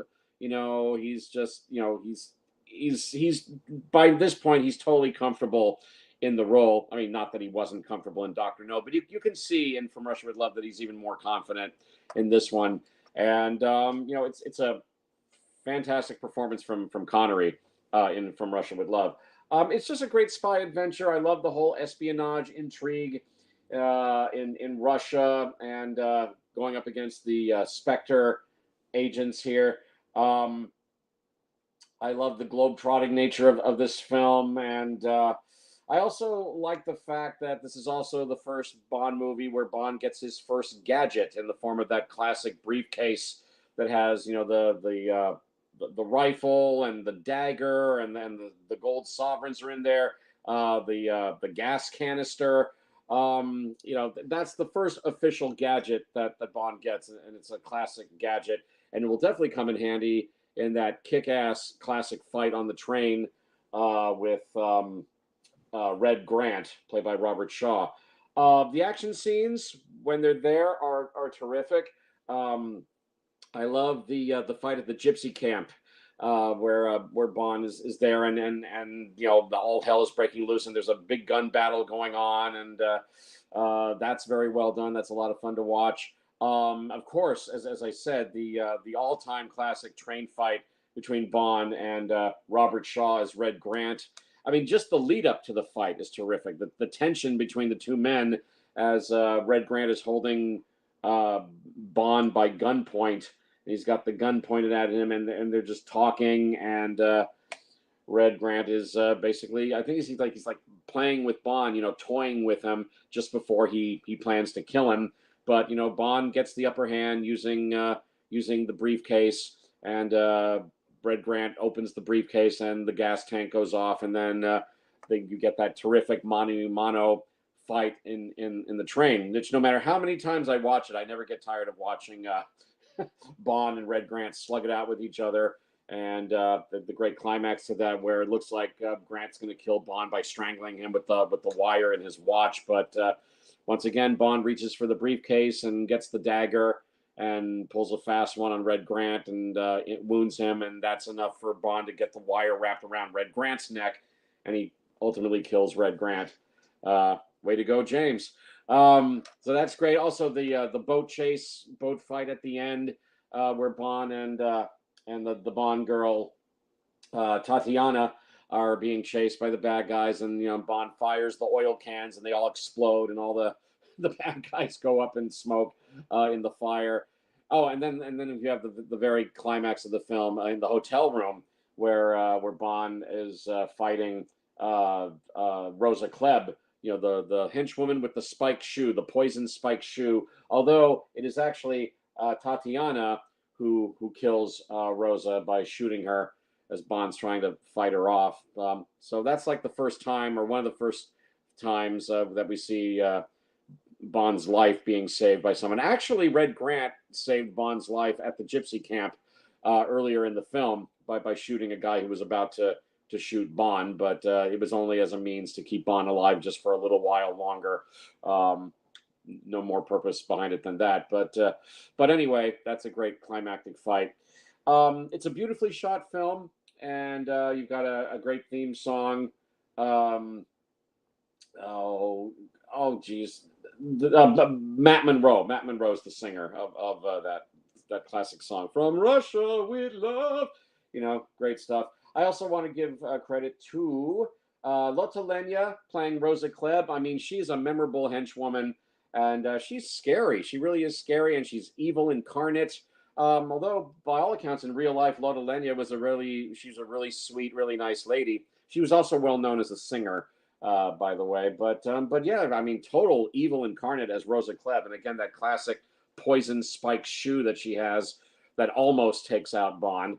But she's great, and of course the lovely Daniela Bianchi as Tatiana, the Soviet agent and Bond's love interest in the film. A lovely lady. I think her voice was dubbed in this. I'm not sure, but even so, a very strong performance and lovely lady. And I thought she and Connery made a great pair in this film. It's just a great action film. I just love it all the way. The script is very well written. It's a very intelligent adventure. And again, Connery just oozes, charisma. He's terrific in the role. Don't really know much else to say about it other than it's just a classic Bond film. And I can also see why Connery named From Russia with Love as his personal favorite of all the Bond films that he did. It's a great choice. And it's just a great, solid Bond film. I also have to give it up to the editor, Peter Hunt, because apparently it was not an easy film to shoot, so he had to do some editing tricks to get the film made. I mean, there were a couple of scenes that were shuffled around in order, in the film's running order, and there were some scenes where he had to reuse certain shots or do some sort of trickery to get a shot filmed. I think there's a scene where Rosa Klebb is being interrogated by I guess it's Blofeld, but we don't see his face, and there's a particular shot of her, and the background of her was actually I guess a special kind of plate that Peter Hunt, the editor, made, and also the scene where she's looking at the piranha fish in the tank. He did a little bit of editing trickery on that one to make that shot complete, but it all looks great. It works well. It doesn't bother me in the least. The only criticism I can think of From Russia with Love, I'm glad I thought of this before I forgot about it, but there is that one bit where Bond is in his hotel room looking for an electronic bug, and they're blaring the James Bond theme music like it's coming out of a loud radio or something. I mean, he's just looking around for bugs in the hotel room, and we hear da da da da da da da. It's like you almost expect Connery to go, "Oh, somebody turn down that radio, turn it down." He's just looking for bugs. I mean, there's nothing exciting happening in that scene, so that music was really out of place in the hotel room scene. But other than that, I have no other criticisms of From Russia with Love. Oh my God, how could I forget Pedro Armendáriz as Kerim Bey, who helps Bond in the adventure in Istanbul. Oh my God, thank God I didn't forget Pedro Armendáriz. Terrific. He's immediately likable as Kerim Bey. Very charming man. Very charming performance from Armendáriz. But yeah, he was actually dying of cancer when he shot this film, but you never guess it. He just looks so full of life and just so charming and with a winning smile. And, he makes a great partner for Bond in this. Sadly, he gets killed later in the film, but I mean, when he's there, I mean, he's just wonderful. He just lights up the screen, and I'm very sad that he passed away. He passed away before the film was released, but I'm glad he did the film, and it's a great performance from Pedro Armendáriz. So overall, From Russia with Love, I love it. I think this is a classic Bond film, really solid. One of the best Bond films ever, and certainly one of Sean Connery's best Bond films. And From Russia with Love. I got a whole lot of love for From Russia with Love. Yes, I do. So, Ollie, what are your thoughts on From Russia with Love? From Russia with Love. Thank you, Alan. Yeah, I really like From Russia with Love. I've grown a lot more fond of this movie over time. I used to not think it was all that when I first saw it. I thought it was like good, but I never sort of thought it was a classic. But now I do think it's really good. It's not one of my very favorites, but it's certainly high up on my list. I think it, I think it either just makes my top 10 or it just falls short of the top 10. But it's pretty high up. Ollie, it's at number 9 on your list. Oh, excellent. Thank you. You remember my list. Yeah, it's at number 9. Yeah. Excuse me, sorry. Yeah, From Russia with Love is a great Bond film. I think it's even better than Doctor No. And I like the fact that this one it's a little more serious and Connery has cemented himself as Bond. Although I do think his best performance is yet to come, but I have no complaints with him here. I just love the fact that this is kind of a sort of more of a thriller than Doctor No. It's a little bit more bigger. It's a bit more intricate with the plot. It's the introduction of Spectre as an organization, and I think that's a really good thing. It's a great way to introduce Spectre. I think the villains here are some of the best. Like, we've got Rosa Klebb, Red Grant. They're just fantastic in this film. And obviously we have Blofeld, sort of in the background of the film. He's also very good. There's some really iconic action in this film, like the Gypsy Camp fight, which is really good. The train fight with Red Grant is amazing. The score, John Barry's music, some of the best of the series, I think. Really, really strong stuff. Especially the music when they're fighting at the Gypsy Camp. The dun dun dun dun dun dun. I love that. And Connery just oozes charm, especially when he's in that bedroom scene with Tatiana, or Tanya, as some people call her. He's like, "Wait till you get to my teeth." Oh, Sean. But yeah, very much oozing the charm of James Bond. Tatiana's a good Bond girl. I don't know if she's one of the best. I think she's fine. I think she's good. She might not be as on the ball as some of them, but she's not stupid. I think she's pretty cool, but I think maybe she's a little underdeveloped. She could perhaps have a bit more to do in the film, but I still think the moments she does have are good. Again, the action's awesome. The finale with the helicopter is also really good. And I just like the tone of this film. The fact that the plot is keeps you on your toes, and it's not very long. It's a little under 2 hours long as well. And I love the opening of this film. The opening is fantastic. The way that we think at first that Bond is dead. They've teased the killing of James Bond, but it's actually a training exercise that's going on. But it's such an intense opening, and it's a great hooker. Sorry, I don't mean hooker as in actual hooker. I mean, it's a great sort of thing to get you. You know what I mean? Sorry, slip of the tongue there. I guess I know. I guess I know now why it's called From Russia with Love. Oh yeah. I'm sorry. Sorry, guys.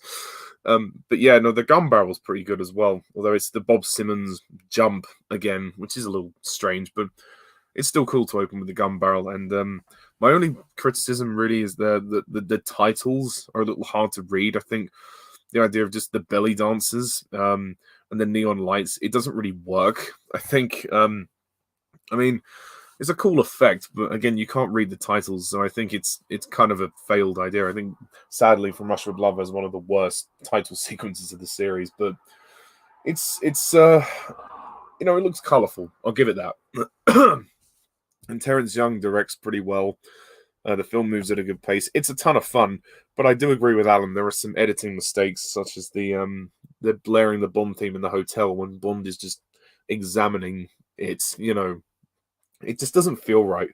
It's not the right music for that particular scene. I mean, have the music as he's arriving, sure, but when he's in the hotel examining, what? I mean, okay, there's no need for it there, but yeah. Yeah, it's been a while since I've watched this one. I do love the fight at the end with Rosa Klebb and the shoe. I think that's pretty fun. Rosa Klebb is just, again, you don't want to mess with her. She's very butch. She's kind of nuts, and she goes wild when you aggravate her. But yeah, this is a really fun movie. It's really entertaining, and I think it's definitely a step up from Dr. No, the more serious tone definitely works. I mean, it does have moments of humor, like Connery has some really great lines, and also Karen Bay, yes, is a great ally. It's sad that the actor was dying of cancer, but he still completed the film. So, props to him, and very sad that he passed away before the film released. But well, I hope he's resting in peace, because I'm sure if he were around sometime afterwards, he would have been proud of the film.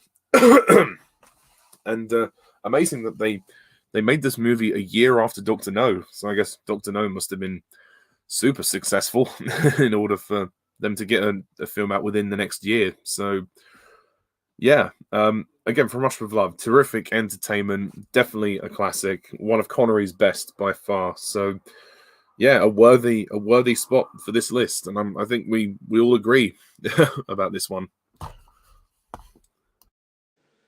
Yes, we do, Ollie. Thank you very much. All right, From Russia with Love, classic Bond film at number 5.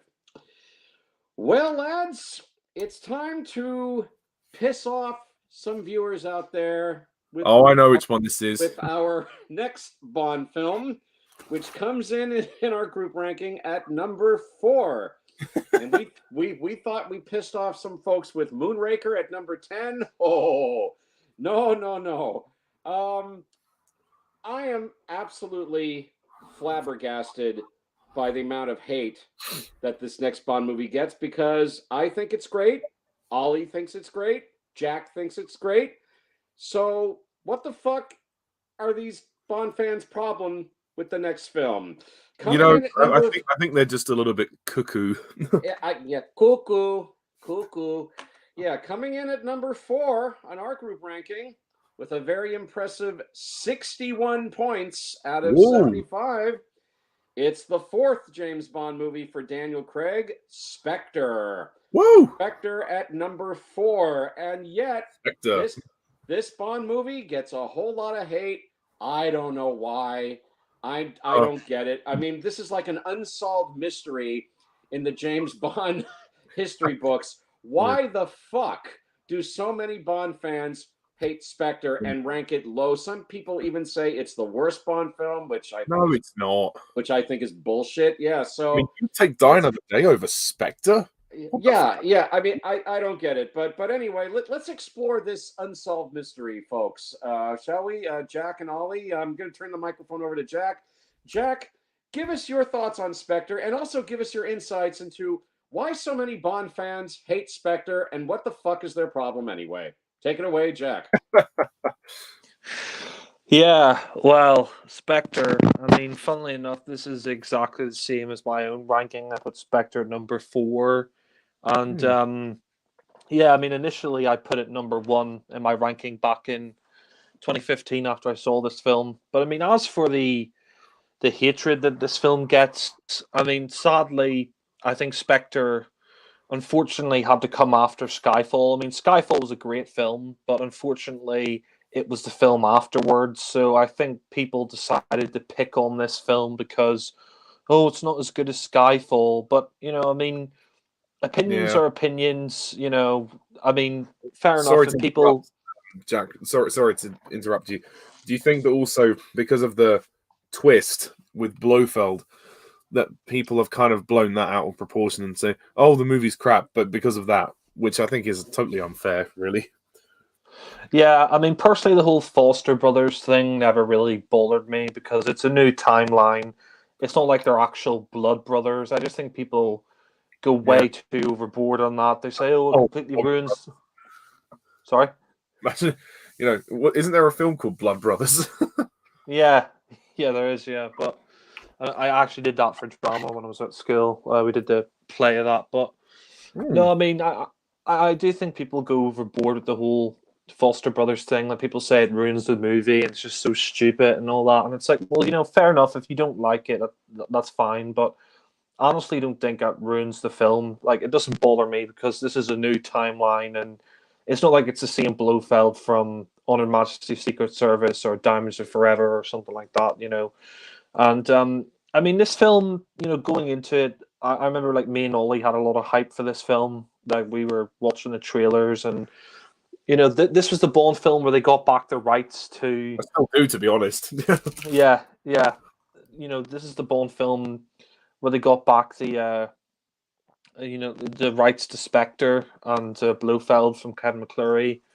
And I remember watching this and I loved it. And I remember like when I was watching it with the audience the first time, like the first time I saw it with my mum, it was a packed cinema, and people were laughing at the jokes. And I remember seeing this 3 times in the cinema, and I watched it with my mum and my dad, and they both loved it.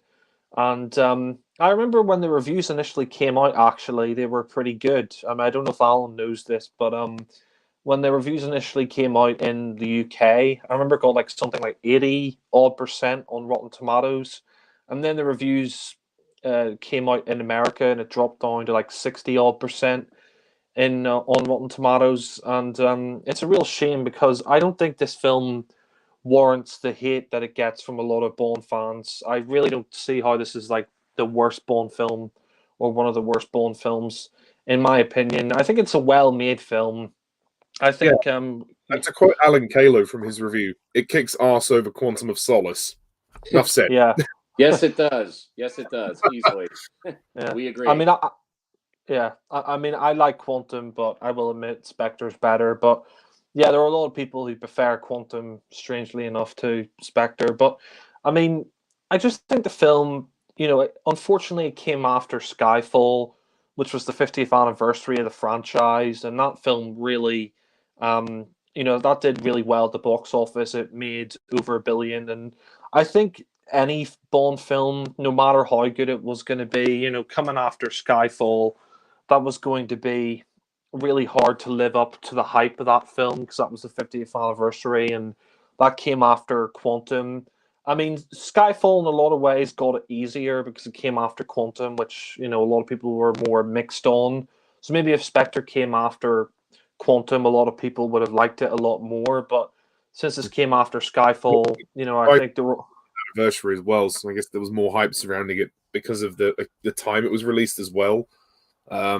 Yeah, you're probably right. And I also think expectations were probably too high for Spectre. Like coming after Skyfall, they were expecting it to be just as good, if not better. And What were you expecting?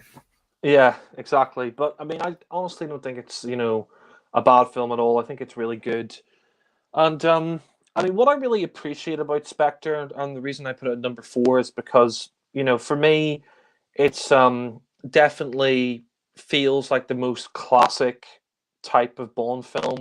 It feels like a classic Bond film, and that's what I really appreciate about it is that Sam Mendes is deliberately trying to go back to the classic Bond films that we had with Roger Moore and Sean Connery, with some of the humor and the villain and the storyline here, bringing back Spectre, and I really appreciate it because of that. I think Sam Mendes had a lot of ambition with this film, and I love the way it began. Like the opening, the gun barrel being at the start of the film, was great to see that again. That we haven't had the gun barrel at the start of the film since Die Another Day, and yeah, I mean, I really like the fact they brought back the classic Morris Binder gun barrel, and I mean, I really like the beginning where it says the dead are alive, and you have that opening tracking shot, the Day of the Dead.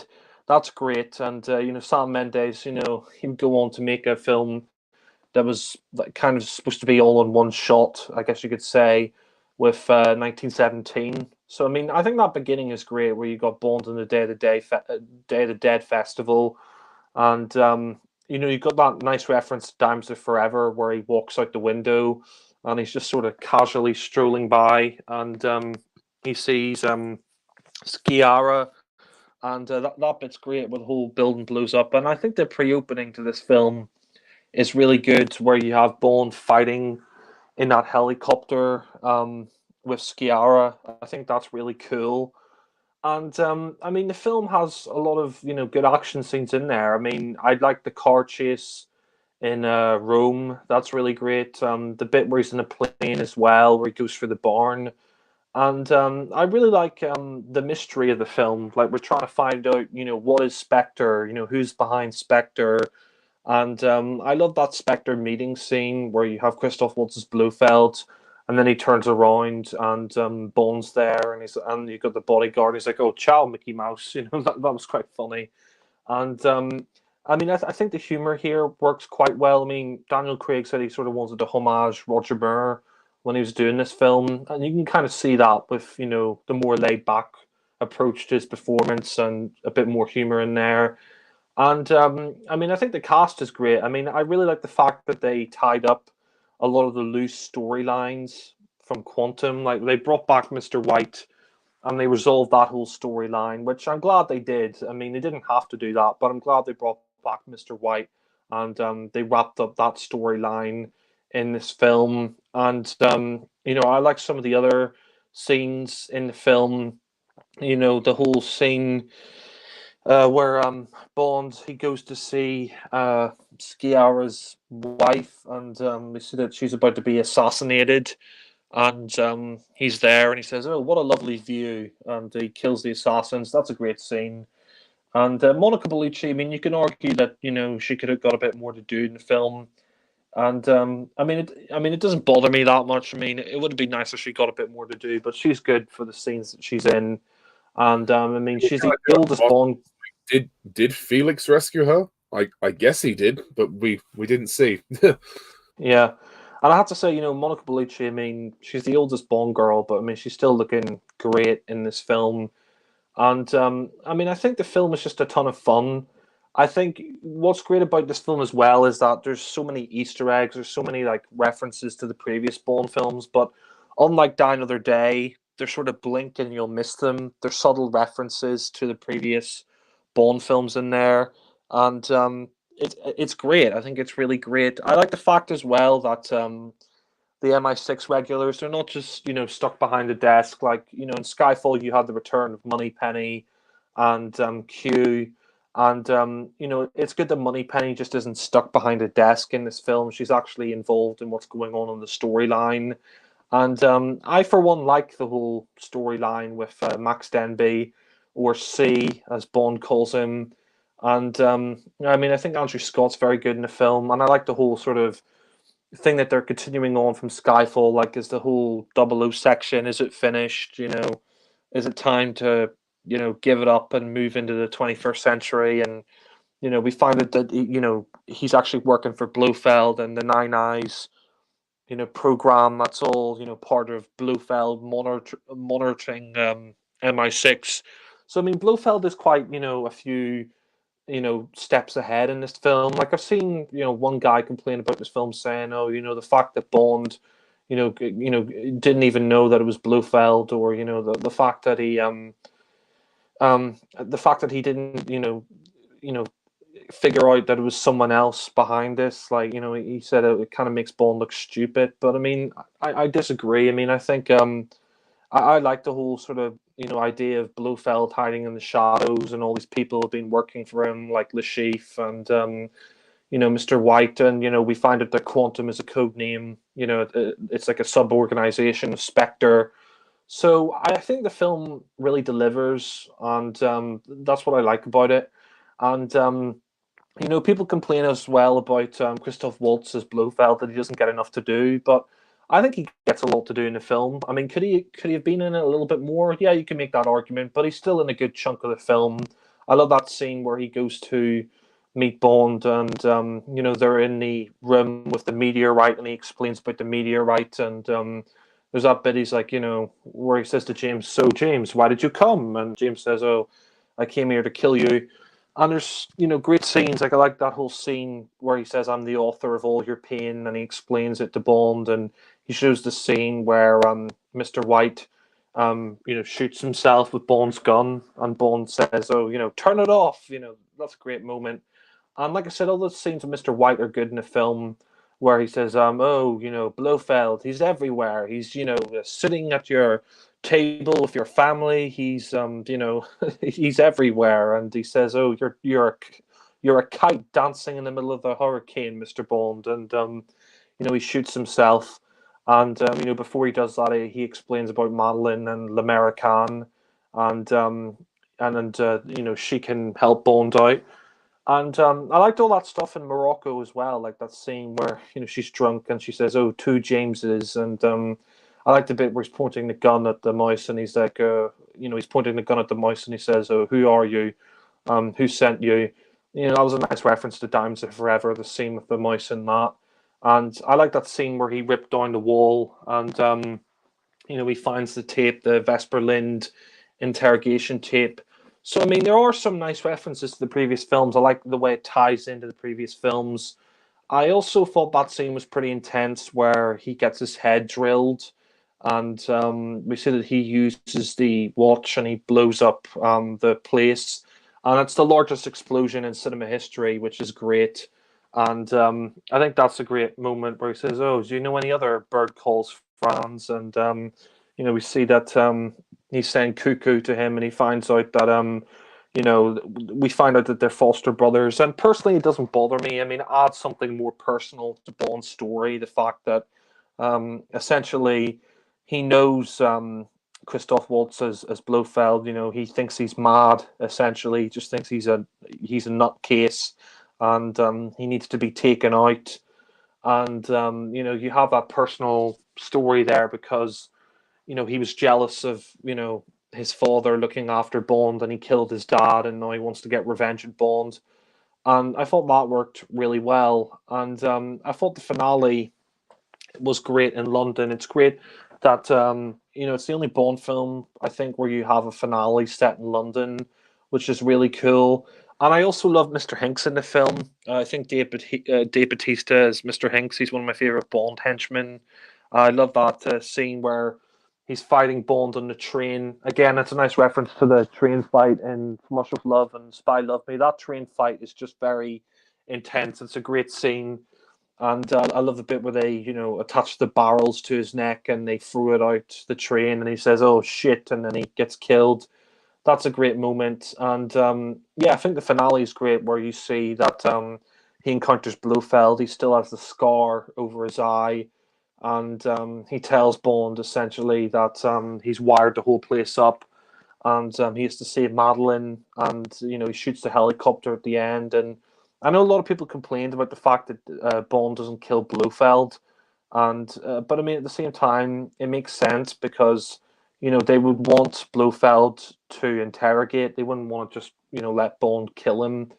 And the ending where he goes off in the car with Madeline, I think is a great way to end the film, and I kind of see that as the end of Daniel Craig's era. And kind of wish he'd left with this film because Sam Mendes said this was, he intended this to be Craig's last film, but Craig decided to do No Time to Die. But I think it's a really great Bond film. I mean, my only criticism, I guess I would say, is maybe the pacing can be a tad bit slow at points, but I think the pacing for the most part is pretty good.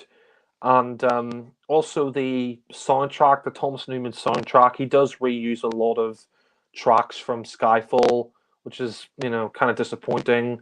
But I mean, I think Spectre is a great Bond film. I put it at number 4 on my list. Like I said, back in 2015, I put this out as my number 1 Bond film, and yeah, I mean, I wouldn't go quite that far now, but it's definitely, it's my favorite Craig film. Controversially, it's my favorite Daniel Craig Bond film, and I think it deserves a lot more, respect and praise than it gets. I think it doesn't deserve all the hatred, and I honestly don't get why some people say this is the worst Craig Bond film or the worst Bond film of the entire series. There are a lot worse Bond films in the series than Spectre. I mean, I would take this any day over, um, Die Another Day or some of those other Bond films. And yeah, I don't get the hatred. I think it's a great Bond film. And I'll pass it back to Alan. Thanks, Jack. Yeah, all right, Spectre. Continuing to probe the mystery of why so many Bond fans just don't like Spectre. I've heard all the criticisms of this film, and I watched the movie, and I love it.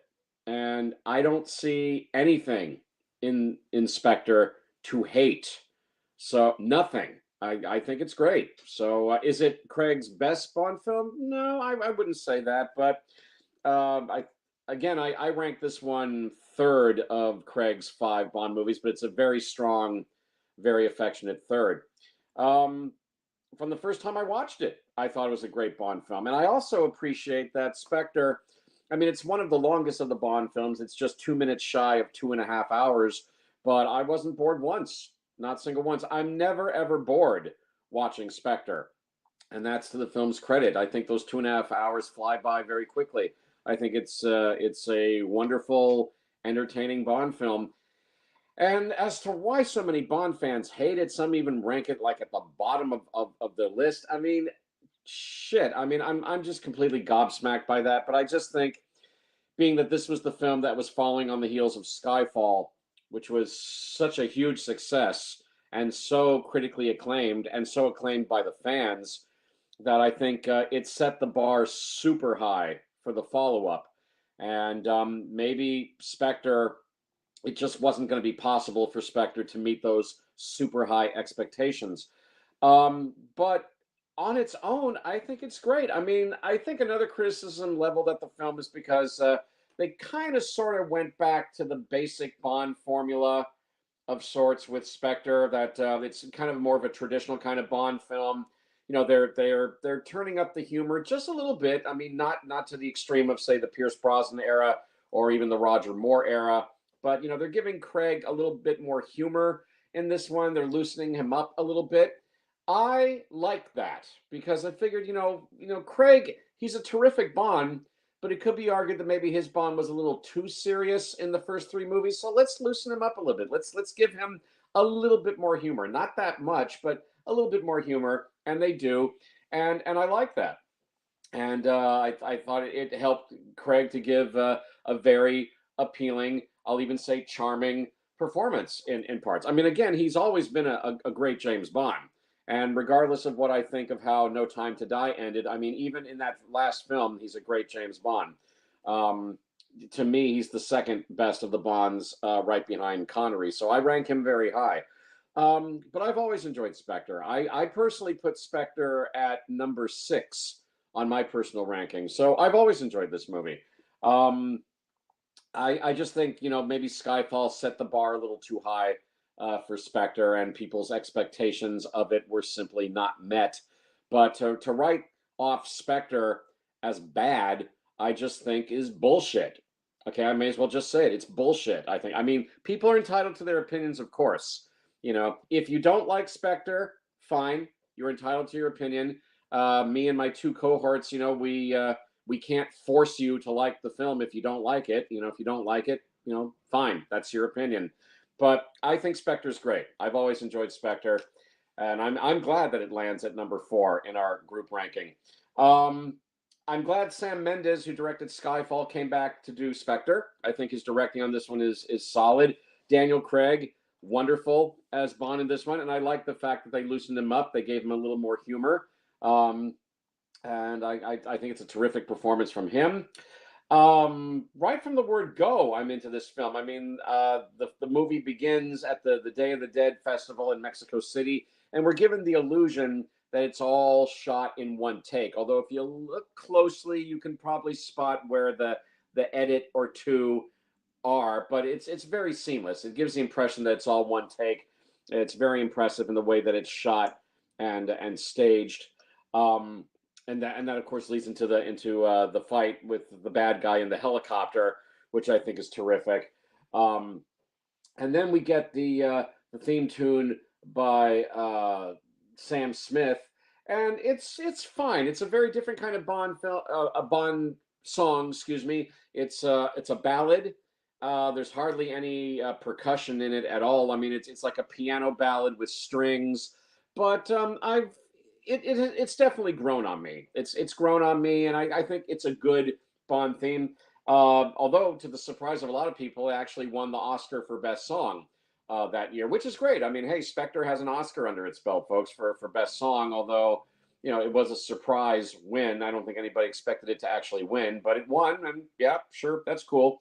Although Sam Smith kind of embarrassed himself at the Oscars by falsely claiming that he was the first gay guy to win an Oscar for Best Song. No, you're not, Sam. Elton John won an Oscar before you did, and there was also Howard Ashman, who co-wrote some of those classic Disney songs. He was also a gay man, so you weren't the first, Sam. But I'm glad you won the Oscar. It's a fine song.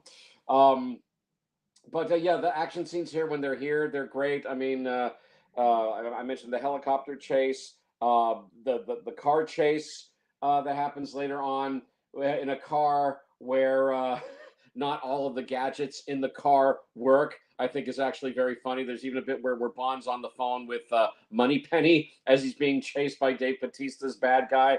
That's great fun, and I like the fact that finally Bond had a gadget that didn't quite work with the car. Although I'm happy. I like that bit where he parachutes out of the car at the last moment to safety and parachutes to safety when as the car goes into the water.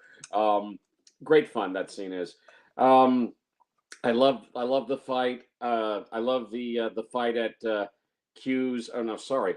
I'm sorry. I love the fight at Blofeld's lair at the end, and with that Mondo explosion at the end, which yeah, it does have the Guinness record as the biggest explosion, and I guess they could only do it in one take, but they did it.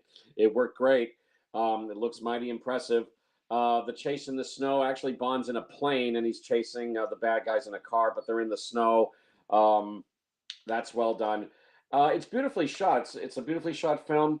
I think the plot, for my money, the plot is really good, and I also like they give Bond's professional cohorts Q and Moneypenny and M. Maybe I should have mentioned M first because he's the boss. M, Moneypenny, and Q. A little bit more to do in this movie. That they're very much a part of the adventure. Q doesn't just have his token one scene where he gives Bond the gadgets and that's it. No, he's part of the adventure. Moneypenny's a part of the adventure. And M, there's another plot going on which I thought was really intriguing, where M is in a power struggle with a guy named C, because apparently there's this matter of it turns out C's a Spectre agent, but yeah, that they want to wipe out the MI6 agency and replace them with technology because they feel that the secret agents of MI6, they've had their day. They're not as good as they used to be. They're not as reliable as they used to be. So we're going to replace them all with technology, which is known as the Nine Eyes Committee, is what they want to replace MI6 with. So there's a power struggle going on, which then turns into a physical fight struggle between M and C, which I really like a lot. So I enjoyed that extra part of the plot. I really did. And also, this is the movie where Bond falls Sorry in to love. interrupt, but just to also ask you the question: do you know what C stands for? I think M said careless. Am I right? Although it could be something else, but I mean, it was quite a funny joke. I thought it was. I got the joke. I liked it. I thought it was funny. So I liked it a lot. all of my audience erupted in laughter the first time we heard it. Yeah. And it is funny. I like that a lot. And this is the movie where Bond falls in love again. He finds love again in the form of Madeline Swan, played by the lovely, talented Léa Seydoux. And it turns out Madeline is the daughter of Mr. White, who returns in this film as well, played by Jesper Christensen. Until he dies. Until he dies, yeah, that's right. But yeah, Léa Seydoux. I mean, how can you not love her as Madeline Swan? I mean, she's gorgeous and very intelligent, and again, she and Craig make a good pair, and I can see why Bond falls for her. It could be argued that they fall in love a little too quickly, and maybe they do. Maybe that's one thing that keeps Spectre from being a perfect film. For me, it's one of my nitpicks that maybe Bond and Madeline fall in love a little too quickly, but I don't mind. I don't mind at all. I'm glad Bond found himself a new lady love, and Madeline, yeah, sure, she's a keeper, and Léa Seydoux, beautiful, very talented actress, and yeah, I like her. Not hard to see why she came back for No Time to Die. Yeah, I'm glad she came back for No Time to Die as well, even though the ending of that film, rubs me the wrong way. But but yeah, it's great that they brought her back, because usually Bond girls only get one movie and that's it. But they brought Madeline back for one more, and that's great. I mean, I like Leia Seydoux, and that scene where she walks down the hall of the train car towards Bond, and she's wearing that blue dress, and she took my breath away. She Oh, really that's very like From Russia with Love, especially with Craig in the white tux. That's Oh awesome. yeah, and then the fight with Dave Bautista as Mr. Hinks in the car. That was, yeah, all of that I think was a nod to From Russia with Love, and I love that. That was really great. But yeah, love Leia Seydoux. Definitely love me some Leia Seydoux as Madeline. Christoph Waltz is here as Blofeld, although they say his name is actually Oberhauser, but we all knew, everybody knew that he was Yeah, really I Blofeld. mean, if you wanted us to not know, don't call the movie Spectre. Exactly. You gave it away in the movie title. So the big reveal wasn't that big of a reveal, really. But Christoph Waltz, I mean, yeah, he's great. I mean, super talented actor. He's got a couple of Oscars under his belt to show for it. Although I haven't seen him in his Oscar-winning roles, I probably should. But yeah, great talented actor. And yeah, I liked his Blofeld a lot. Cuckoo. He was quite good. He doesn't have that much screen time.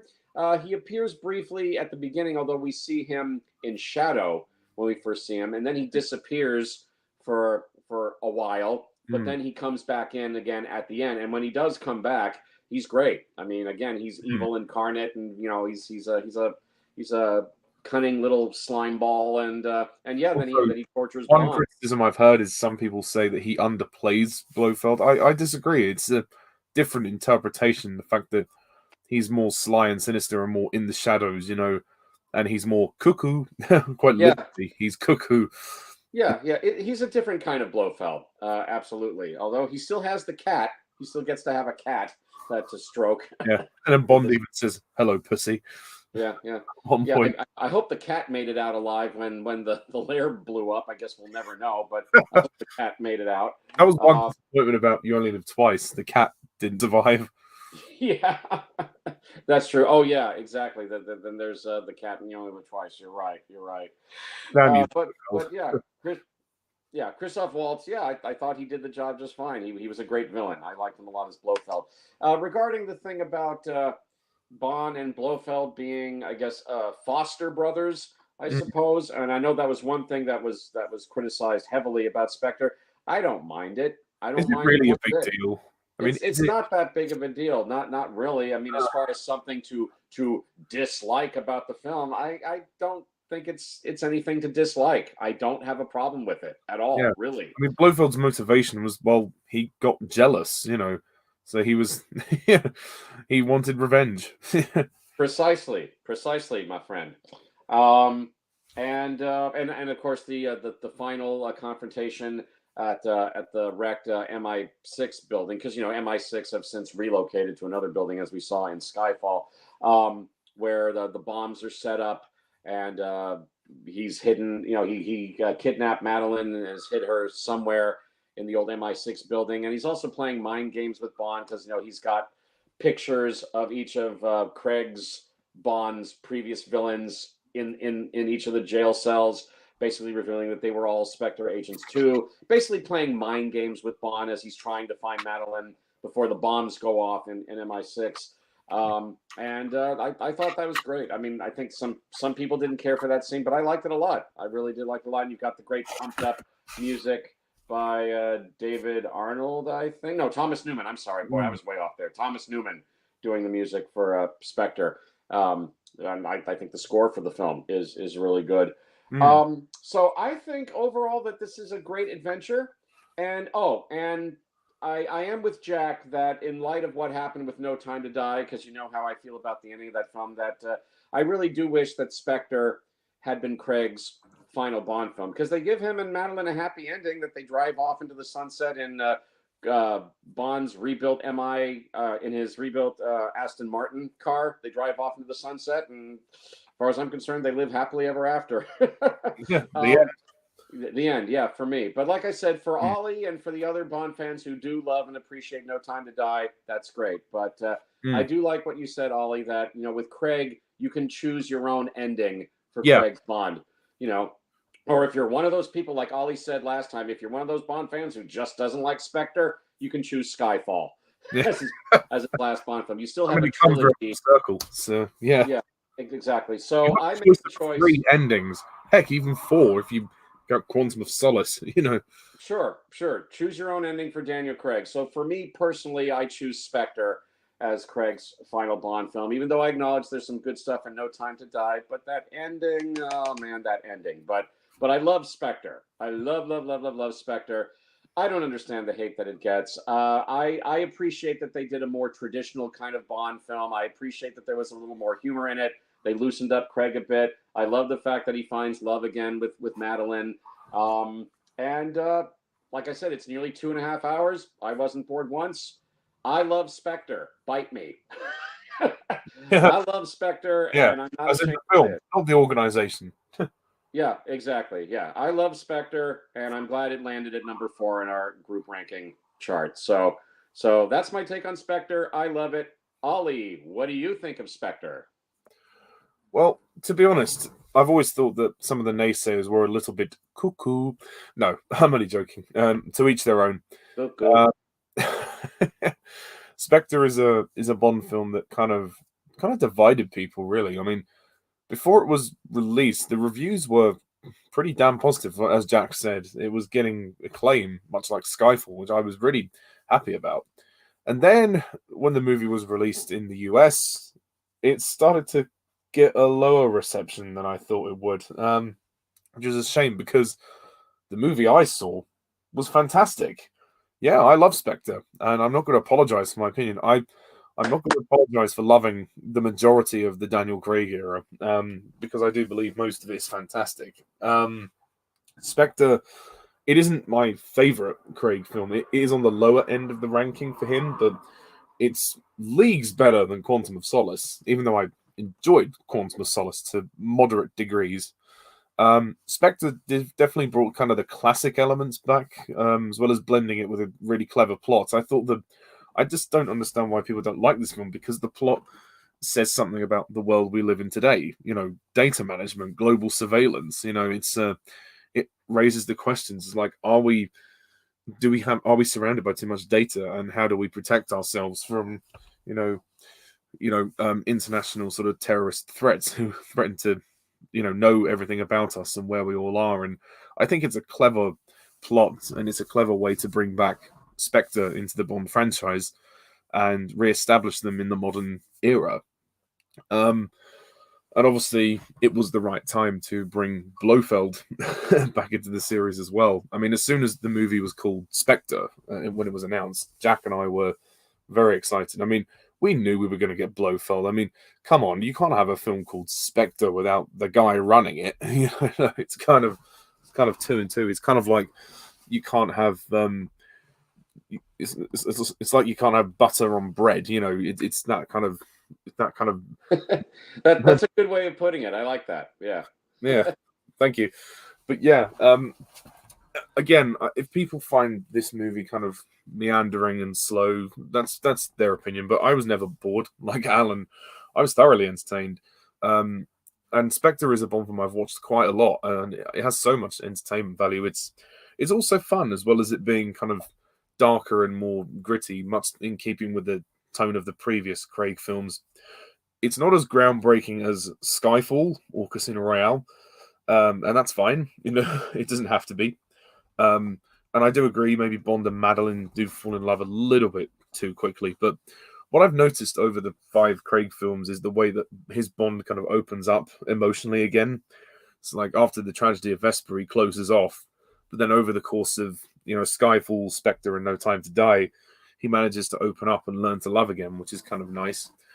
So I appreciate the fact that Craig is able to give a looser performance and give more humor, as well as do some more sentimental scenes, which is really nice. In terms of the foster brother thing, I mean, it never really bothered me that much. I mean, when I first saw the film, I thought, "Oh, I don't know how I feel about this," but over time, it's just never bothered me. And I think, with the way that the Craig films have gone, I don't think that it hinders anything at all. If they were blood related, I thought, okay, maybe that would have been a bit contrived, but you know, I think the way it was done was fine. And the motivations perhaps maybe a little silly, but then you could argue that Blofeld is kind of insane.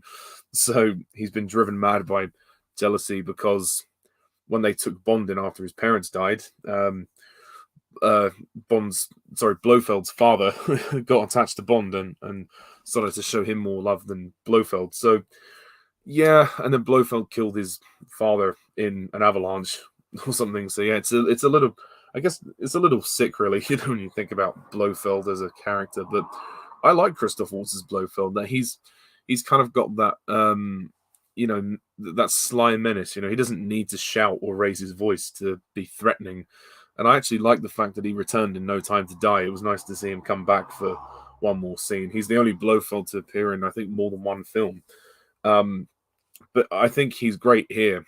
Some people say that he doesn't get much screen time. Well, okay, maybe not, but I like the build-up to him, and I like the fact that we see him in that meeting scene, and that meeting scene is pretty intense. The way it's shot, the way it's filmed, it just looks amazing. And then the actual stuff in the lair is pretty good. And I like the fact that Spectre decided to connect all of the Daniel Craig films.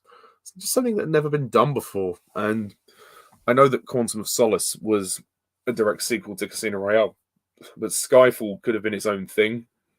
But with Spectre linking subtly, just also subtly linking the films together, it's nice. It kind of brings all of the Craig era into one timeline and makes it feel more unique in some respects. Like the fact that all the previous villains of the Craig films worked for Spectre and worked for Blofeld.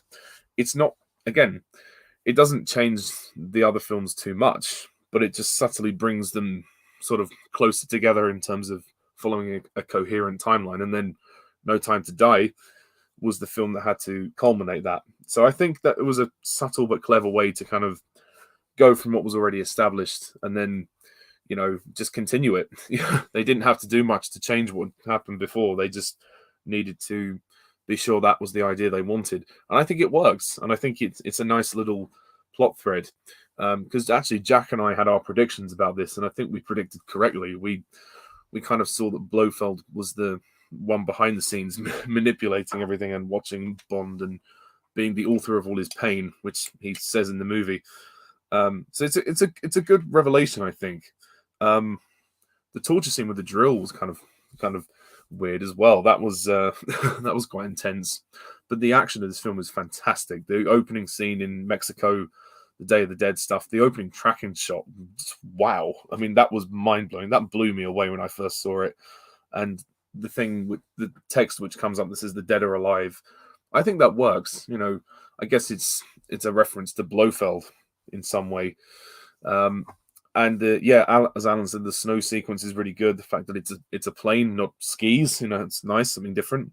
And also in the Rome chase, which is really fun, the fact that the gadgets don't work, that's kind of a nice spin on the whole car chase thing, because we've never seen that before. We've never seen sort of so many gadgets not work at the same time, and I think that's a nice change in the formula. The train fight is one of my favorite action scenes with Bond and Hinks, played by Dave Bautista, and of course he has his classic one line, "Shit," as he's thrown off the train, which is fun.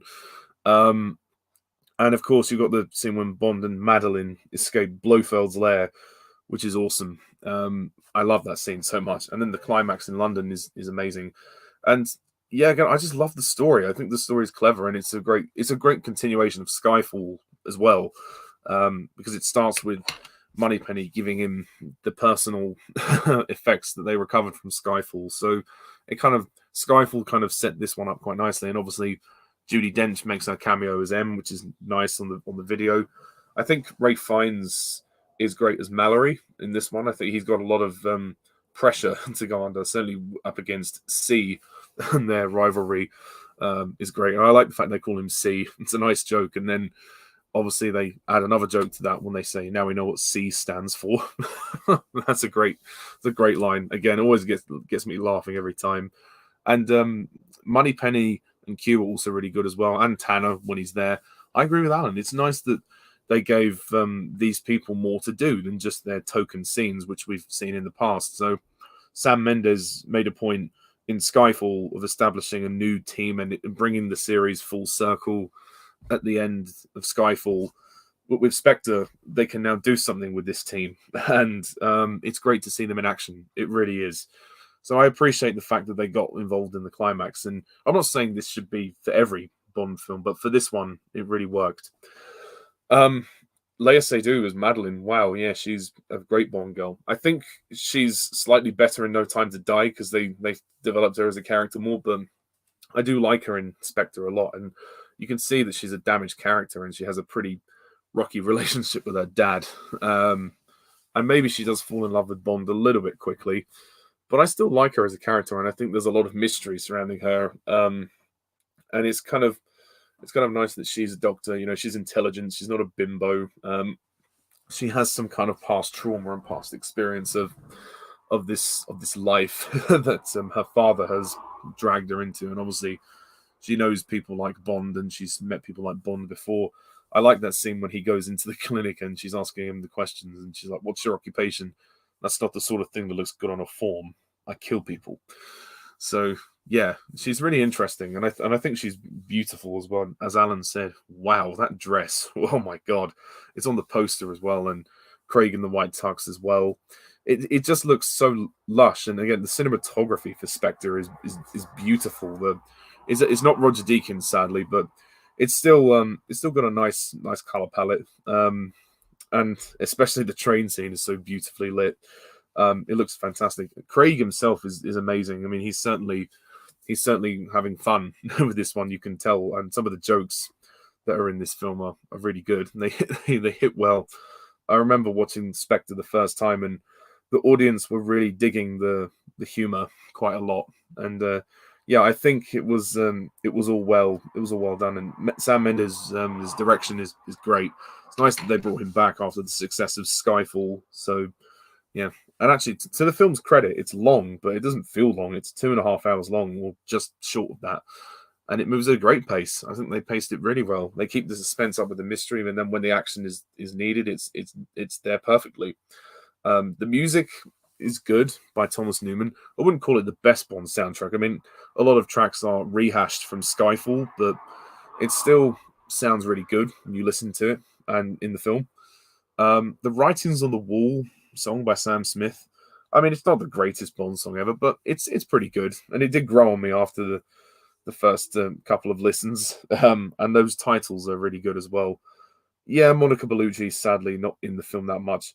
I don't mind that she's a brief part in the film, but I just felt they could have explained if Felix did actually come to find her. I suppose we're meant to assume that he did, because Bond says, "I'm going to call an American friend of mine, Felix, contact his embassy, get you out of here." But we don't see her again. It's a shame. Yeah, Ollie, yeah, if you don't mind me interrupting for a bit. Yeah, I forgot to mention that. Monica Bellucci, that's probably one other minor criticism you could put at Spectre, that there's not enough of Monica Bellucci, because I think she's only in the movie for like a total of 8 minutes, tops, I think. If that. At that, yeah, because I mean, she's great and she's a lovely lady, and I would have liked more Monica Bellucci. So for me, that would be maybe another minor criticism in a otherwise great Bond movie. Yeah, no, absolutely. I definitely agree. So yeah, I'm not going to go on too much more. Spectre is a great Bond film, and I will defend it till my dying day. Yeah. Yeah. So and I placed it at number 7 on my list. So it's not as high as Jack, but I still really like it, and I think that it's a fantastic film. And definitely one of my favorites, and I think it deserves more appreciation than it's getting. And yeah, I saw it quite a few times at the cinema, so I really did enjoy it. But I, for one, am glad that it wasn't Craig's last one, because even though it's a happy ending, yes, I still thought there was a bit more story to tell with Craig, and I'm glad that they did No Time to Die. But I know my two cohorts are gonna disagree with me, but that's fine. So yeah. Thank you. I will pass the mic back to Alan and Jack. All right, thank you, Ollie. Yeah, that's Spectre, and yeah, I just wish Spectre would get a little bit more respect. I mean, maybe in the years to come, I hope that it will get more respect as more people watch it, more fans see it, and they go, you know what, this is actually a really good Bond movie. Because Oh, Also, sorry. Can I just mention one more thing? Sorry, I forgot to mention. I love how Blofeld gets the scar with the explosion, yes. and then we reveal in the London scene, behind the glass, we see he has that his eye is all damaged and his scar is across his face. I thought that was a clever way to do that. Yes, it was. Yes, it was. That was definitely another thing that I liked about the film. How Blofeld got the scar. Yeah, good. I'm glad you mentioned that. But yeah, I do hope in the years to come, Spectre will get more respect. But it definitely gets respect from all three of us. We all love Spectre, and we ain't going to apologize for that. It lands at number 4 in our group ranking, and we are damn glad. So Spectre gets love from the three of us. Right on. Mm. All right, you guys, we're nearing the top. We now come to the top 3 Bond films of all time, according to Jack, Ollie, and myself. These are the best of the best, the pick of the litter, the cream of the crop, the very best Bond films, according to Jack, Ollie, and myself. Is this a three-way tie, or are they all? It's not a tie. It's not a tie, but they were close. They were very, very close. It could have been a 3-way tie, but it was a close one. But yeah, we've got the bronze medalist, the silver medalist, and the gold medalist, if you like, of the James Bond film franchise, according to the three of us. So let's dive in as we near the top. So coming in at number 3, the bronze medalist of the Bond film franchise, if you like, according to the three of us, with a very impressive 66 points out of 75. It's the classic debut film for Daniel Craig, Casino Royale. Woo! Casino Royale at number 3. And nothing but love for this one, that's for sure. Jack, what are your thoughts on Casino Royale? Yeah, well, I think Peter Sellers is great. No, only joking. That's the Wah, wah, wah. that's the '67 parody. Have no fear, Bond is here. Yeah. He's gonna save the world at Casino Royale. No, but I think yeah, Look Casino of Royale. Yeah, Dusty Springfield. Yeah. Yeah, no, I think Casino Royale, the non-parody version. We're not talking about the Barry Nelson one either. The Exists. 2006. Sorry. The only one that exists. Well, yeah, the 2006 reboot of the franchise, and yeah, I mean, wow, what a breath of fresh air after the stink in the toilet that was Die Another Day. I think Best TR ever.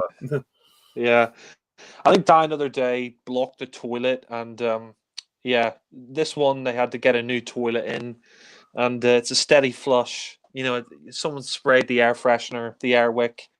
Yeah.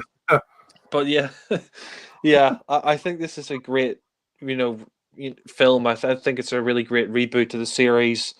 You know, especially since Die Another Day was just went off the rails. The Bond franchise was just so far up its own arse it couldn't see the wood for the trees. You know, this film really is.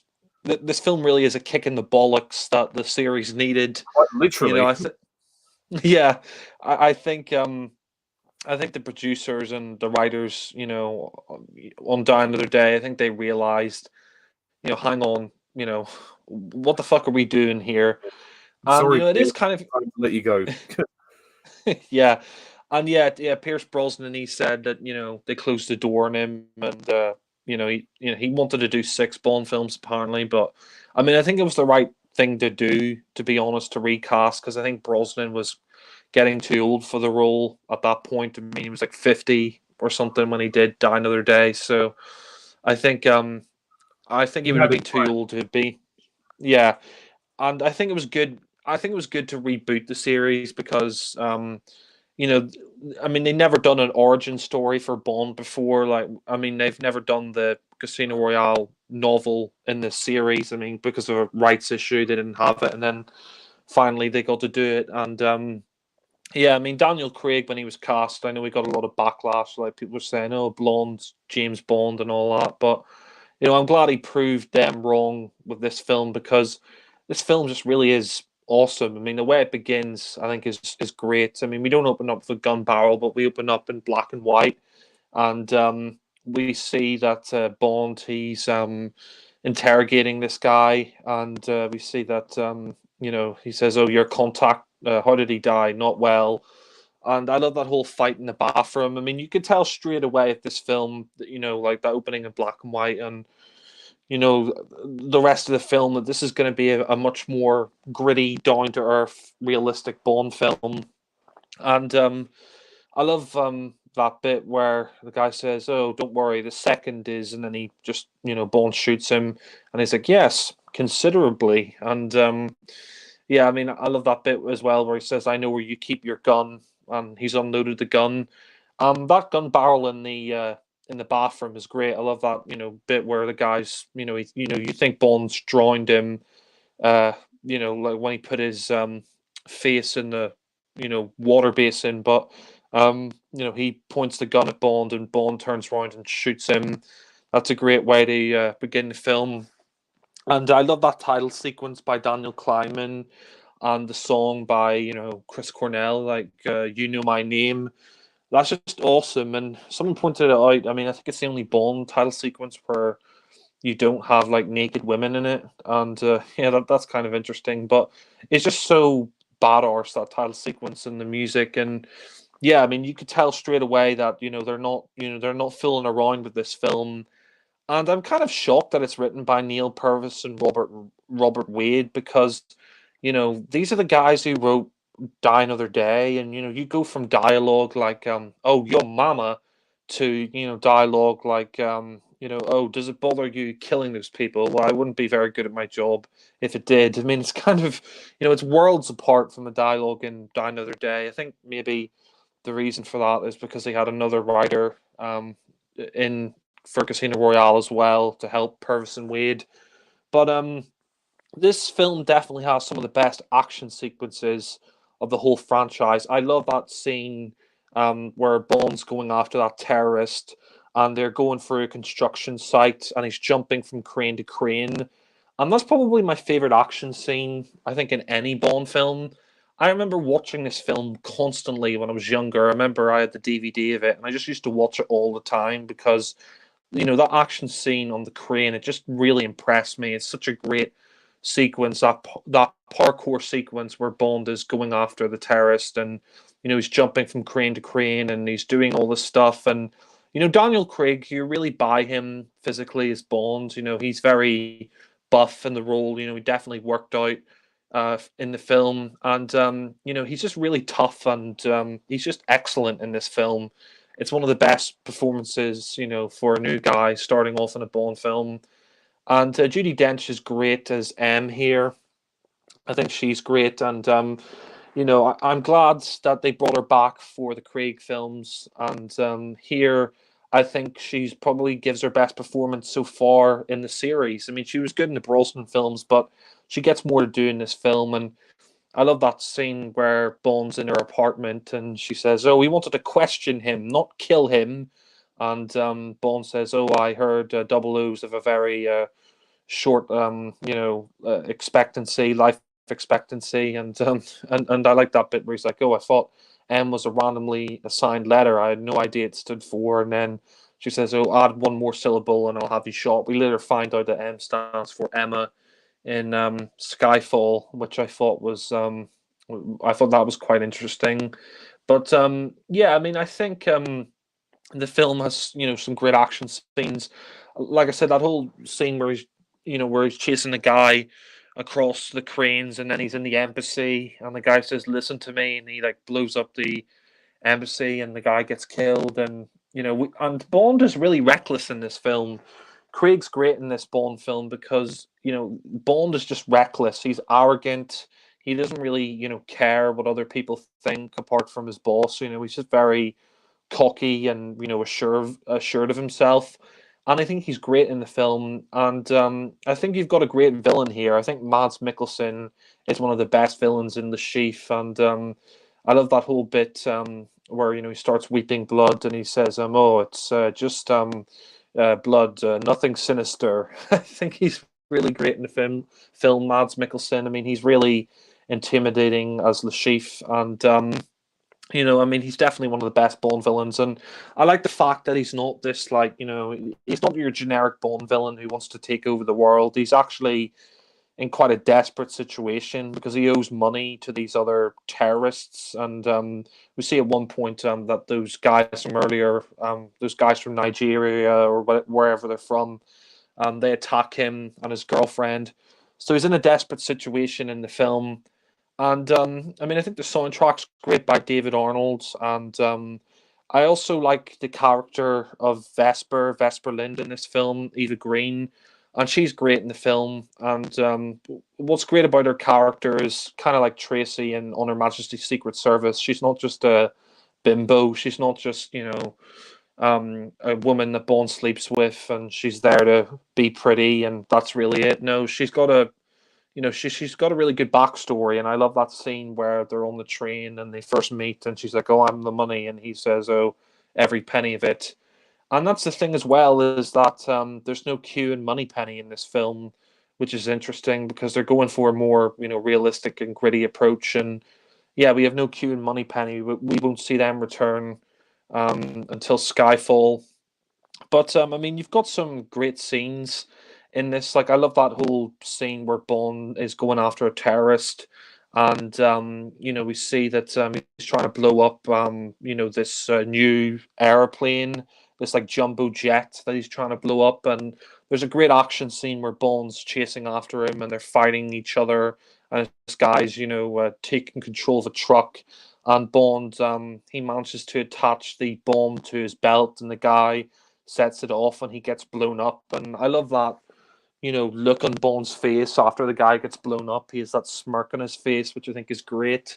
And I mean, I think Daniel Craig's very charming in this film. I think what he has over Dalton is that he can do the humor quite well, and he's very charming in the role. Like, I love that scene where he's in the Aston Martin, and he gives Dimitrios's wife, or yeah, I think it's his wife, or his girlfriend, a lift in the Aston Martin, and he says, "Oh, you want to come back to my place?" And he just drives around back to the hotel.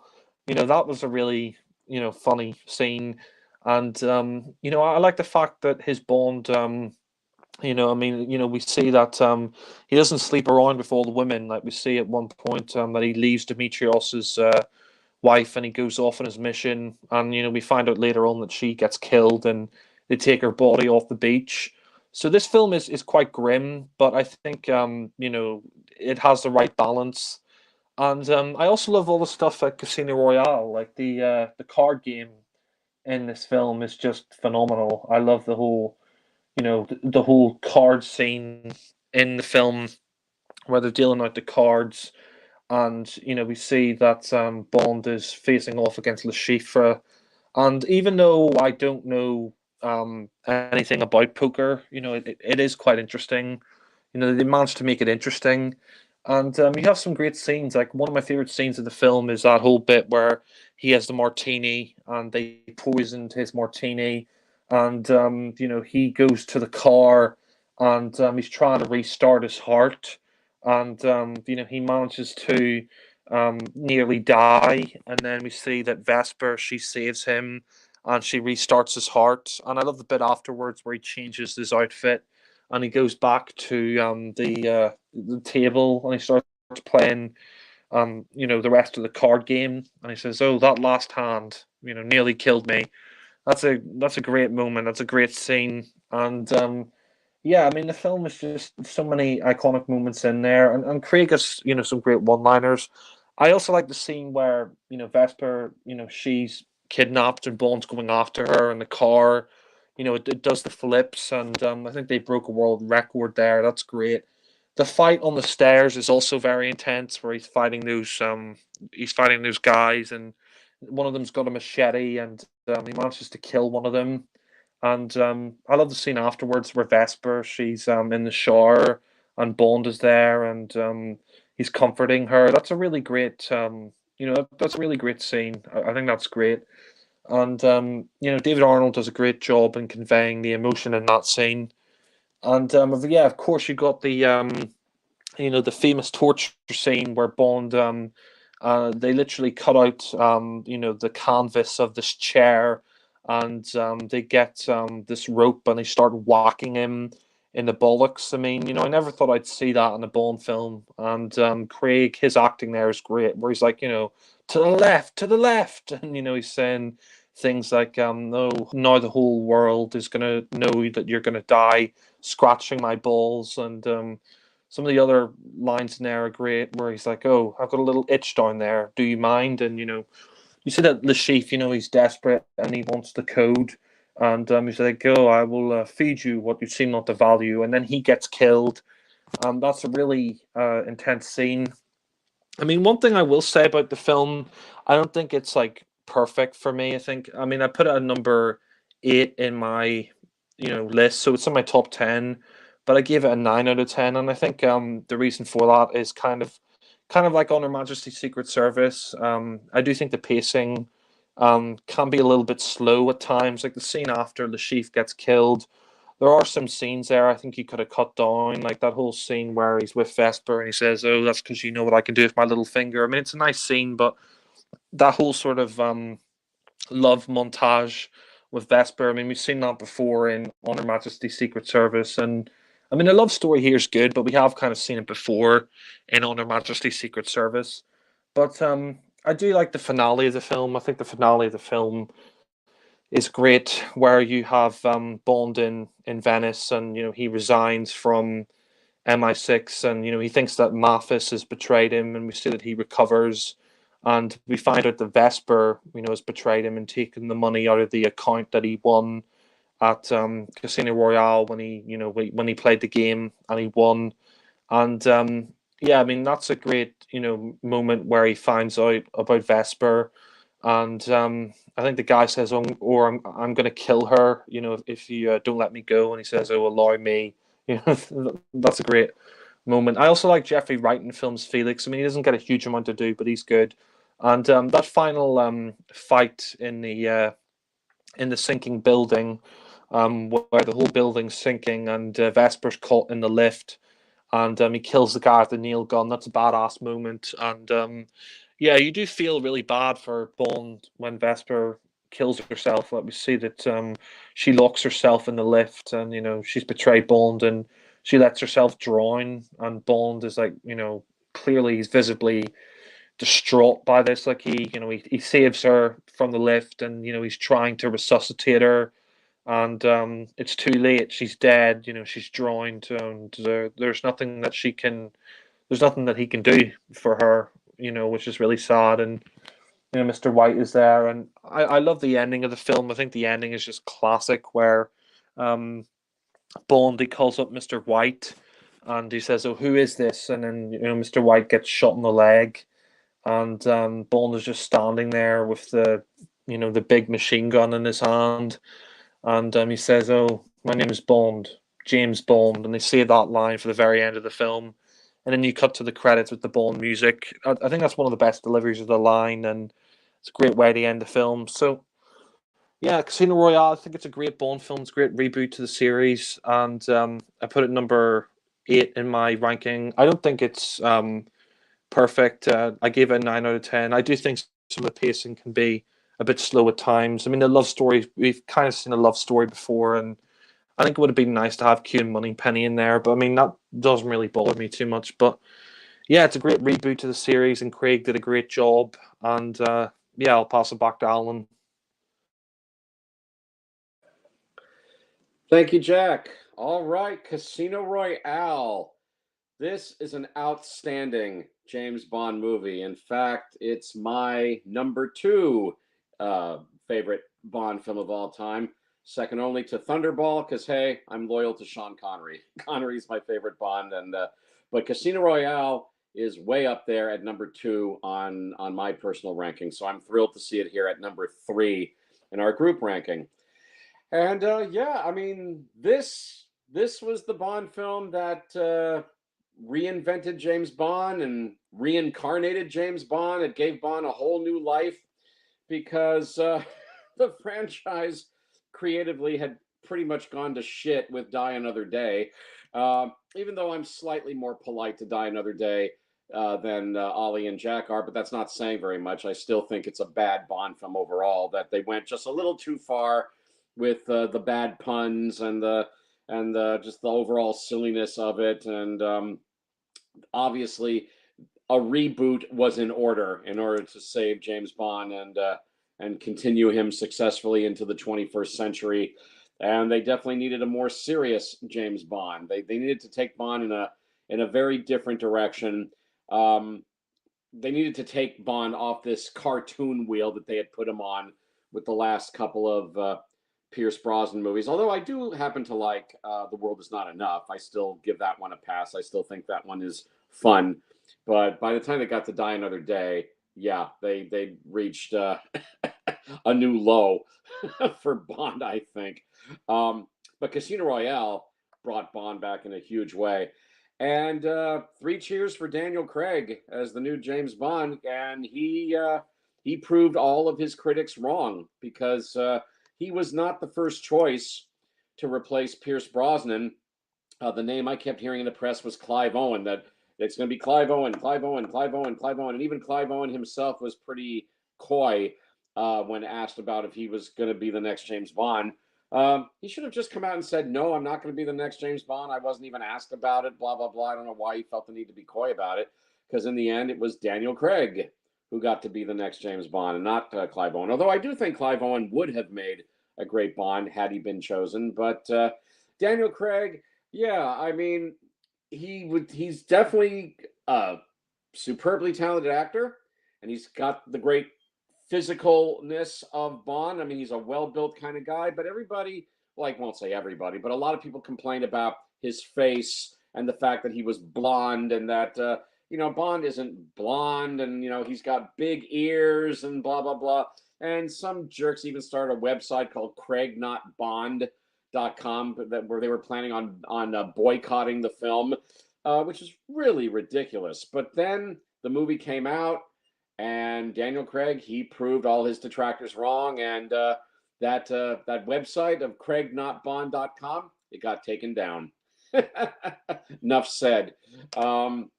He's a superb James Bond, but I don't think before the movie came out, they released the occasional photographs of Bond of Daniel Craig as Bond, and if you weren't sold by the photos that came out, the fact of the matter is you had to see the actual movie to be convinced. You really had to see the film to know that Daniel Craig was definitely the right guy for the job, and he was superb. And they also made the great decision to reboot Bond and reset the timeline to the modern day right now, and reset the timeline to the beginning of Bond's career, the very beginning of his career, after he had just made his 2 kills that qualify him as a 00 agent. And so we get to see that. The movie is brilliantly directed by Martin Campbell, who directed Brosnan in GoldenEye, definitely one of the best Bond films from Brosnan's era. But I think Martin Campbell really did outdo himself here. I mean, I thought he did a fine job directing GoldenEye, but his direction of Casino Royale is just brilliant. The screenplay by Neil Purvis, Robert Wade, and Paul Haggis, very intelligent, very well written. It treats Bond seriously, and that was a good thing, definitely.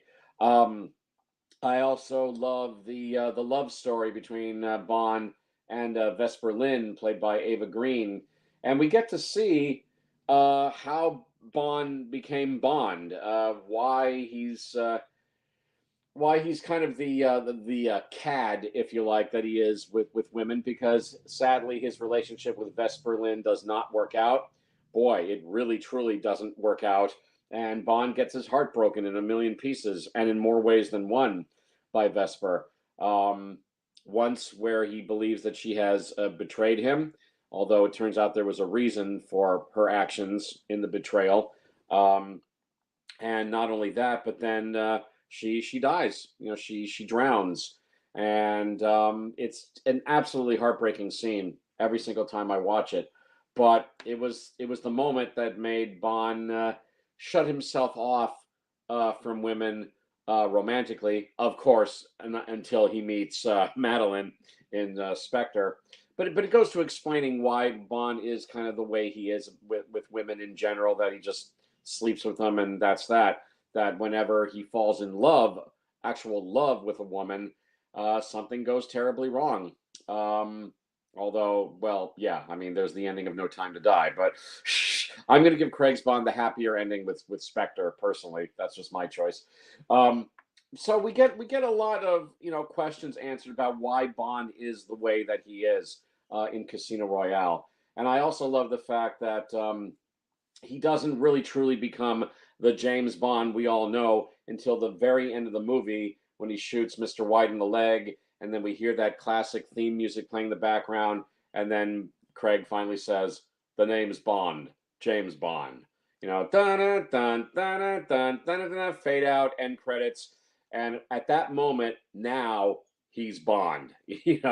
So as people have said, Casino Royale is the movie that shows how James became Bond, if you like, and it's a brilliant journey uh, that we go on with him. How he starts out as this very cocky, trigger happy uh, agent, but by the end of the film, he's the suave 00 agent that we all know and love, and it's brilliantly directed, brilliant story, spectacular action scenes. I mean, I agree with Jack that chase on the construction site is fantastic. I never get tired watching it. It is one of the very best action scenes in the whole film franchise. And I also appreciate that in Casino Royale, all of the action scenes are done in real time. There's very little slow motion at all in the film. I mean, it's only there for maybe a fleeting few seconds. But for the most part, the action scenes are done in real time, so you don't see any of the guys, hanging in midair as an explosion goes off or whatever. I mean, it's all done in real time, and that makes the action scenes all the more thrilling, because you're seeing it in real time, not rather than slow mo. So that was terrific. And when Bond's chasing the bad guy through the construction site, the guy who happens to know the parkour running style, where basically you're not letting any obstacle stop you, and you're just running, and bouncing off the obstacles with the greatest of ease, which Bond cannot do, but Bond makes up for that with his speed and his know-how about where to take the shortcuts and his brute strength. It's a fantastic action scene. That's like the gold standard action scene of the Bond franchise. If you had to pick one, I'm always going to go for the chase on the construction site from Casino Royale. It's spectacular. And then of course the action scene at the airport where Bond's trying to defuse the bomb is terrific. I love that scene. That's well shot and well choreographed. And the near misses that Bond has as he's chasing the bad guy and fighting with him in the truck. It definitely reminds you of Raiders of the Lost Ark. With Indiana Jones's fight on the truck as the truck is speeding down the road. So this action scene in Casino Royale kind of reminded me of that, but it's brilliantly done. It's just brilliantly done. The movie then takes a serious turn when we get to the casino, and there will be a few Bond fans out there who say that some of the stuff with the card game is boring, but I think that one of the strengths of Casino Royale is that it makes a card game exciting to me. I mean, the card game is an important part of the story. It's there in the original book. It has to be there. But seeing Bond and the bad guy Le Chiffre, brilliantly played by Mads Mikkelsen, going at it at the card table, I mean, it's brilliant because it's not just picking a card and putting a card down. And I mean, there's definitely mind games going on between the players as they're basically trying to psych the other guy out about what he's thinking and what move is he going to make. And it's fascinating to watch. And I'm sure they had to really choreograph this scene well. I mean, in use of the cards, because I'm sure all of the cards had to be kept in a certain order, and they had to keep that to the letter that the cards are all in the correct order. They might have had it written down the order of the cards, but it's very tension filled, and I like that a whole lot. As I said, Ava Green is wonderful as Vesper Lynd. She's beautiful, brilliant performance. I love the scene where she and Bond first meet on the train, and they're basically just trying to suss each other out, and they guess each other's backgrounds. They guess each other's histories perfectly. It's a fascinating scene to watch, and it's beautifully written and beautifully portrayed. And yes, they make a great pair. I believe the love story between Bond and Vesper, and yeah, when she dies, it's just totally heartbreaking. Absolutely is. Although I also have to say that that final action scene in the building in Italy, and as it's sinking under the water, which leads to Vesper's death, as again brilliantly done. Just when you think the film is over, they give you the scene where Bond's betrayed by Vesper. Although again, there's a reason for her betrayal, but it ultimately leads to her death. But that closing action scene is superb. I think there's a little bit of CGI visual effects in there when we see the building sinking, but looks authentic. It looks great, and it's a brilliant action scene. Mads Mikkelsen is phenomenal as Le Chiffre. He's one of the very best Bond villains ever. He is chilling. He is evil incarnate. He is scary, and of course, this will ultimately lead to the scene where he's torturing Bond. He has Bond stripped naked. He's sitting in a chair with the bottom of the chair cut out, and he's whacking Bond in the crotch with rope. And I'm amazed the film managed to just barely get by with a PG-13 rating and not get an R. Every single time I saw the film at the theater, I think I saw at least one person temporarily walk out of the theater during the torture scene. And then when the torture scene was over, they came back into the theater. Usually it was a woman who walked out for a bit. And then when the torture scene was over, she came back. But it's tension-filled, brilliantly acted by Daniel Craig and Mads Mikkelsen. It's really intense stuff. As I said, and of course, Judi Dench coming back as M. She's great, even though the timeline has changed. I mean, this new version of Judi Dench as M knows nothing about Pierce Brosnan's Bond because again, it's the timeline's been reset. But I'm glad they made the decision to keep Judi Dench as M, and she's brilliant. We all know what a brilliant actress she is, and totally believable as Bond's boss. And she and Craig have some great scenes together. I like the scene where Bond breaks into her house and, she says to him, well, you've got a lot of cheek. And she basically berates him. She tries to advise him on how to do better at his job, but she also berates him for doing what he's done. But brilliant, absolutely brilliant in the role. So I'm glad that she came back. I guess the other. Oh, I will also make mention of Katerina Marino as Solange, the other Bond girl. She's only in the movie for a little while, but lovely lady, and she makes quite an impression. I was sad to see her go.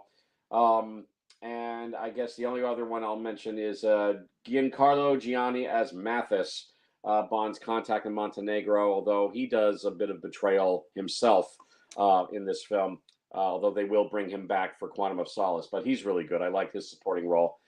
I just think this is a superb production. Jeffrey Wright as Felix Leiter. Jeffrey Wright, he's a great Felix Leiter. He also takes part in the card game, although he doesn't do well in the card game. So he tells Bond, I'll give you the money to keep going. I'll stake you. Just one thing, when you beat him, the CIA bring in Le Chiffre. And Bond says, and the winnings? And Leiter goes, does it look like we need the money? That's a great scene. Great performance from Jeffrey Wright. I like him a lot as the new Leiter. It's a superb film. It's a superb film. It totally gave new life to James Bond. It's a superb debut for Daniel Craig. It's a phenomenal film. I mean, I think it should have been nominated for Best Picture. That's how good I think Casino Royale is. There was even talk about Daniel Craig getting an Oscar nomination for his performance, although that didn't happen. But it's a superb movie, a phenomenal Bond film. I have nothing bad to say about Casino Royale whatsoever. It was the Bond film that breathed new life into the Bond series, and what a terrific debut for Daniel Craig, and all the more sweeter because he proved all of his critics wrong. So I love Casino Royale. It's my personal number 2 Bond movie, and I'm happy that it landed at number 3 in our group ranking. I love Casino Royale, and fabulous debut for Daniel Craig. So, Ollie, your thoughts on Casino Royale?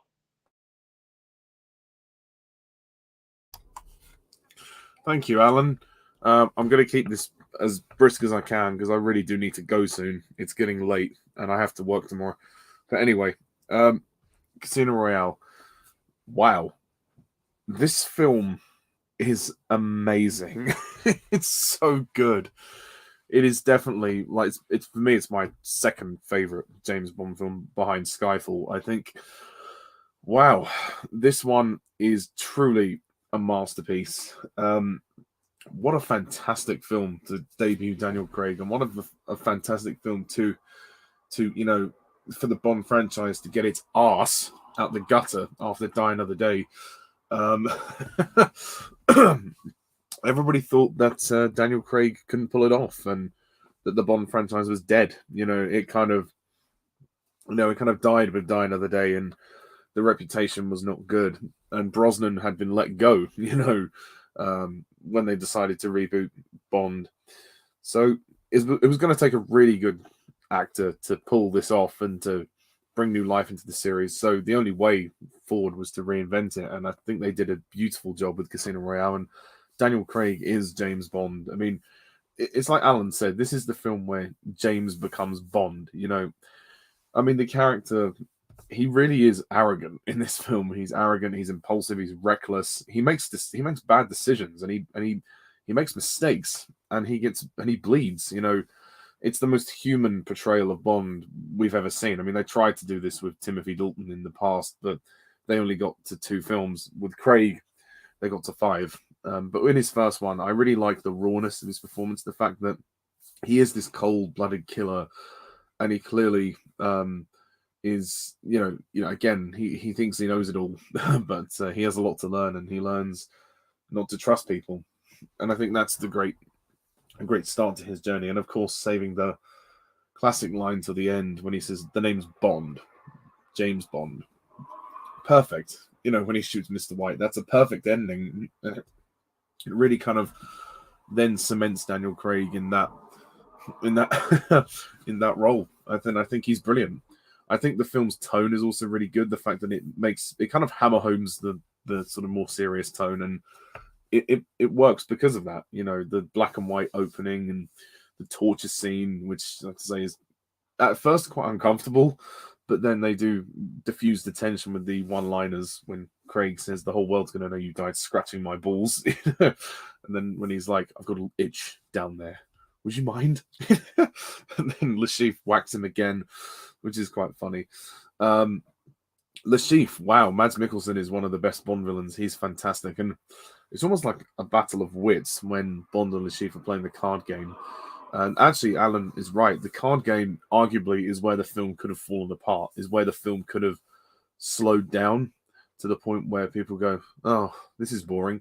But actually, the card game is exhilarating, and they have just enough action in the film to kind of pace it and balance it. Because it's a long movie. It's 2 hours, 24 minutes, but it flies by for me. It doesn't drag once, and I was thoroughly entertained. I mean, it is like an hour before we get to the casino, but still, all the stuff that happens beforehand is great.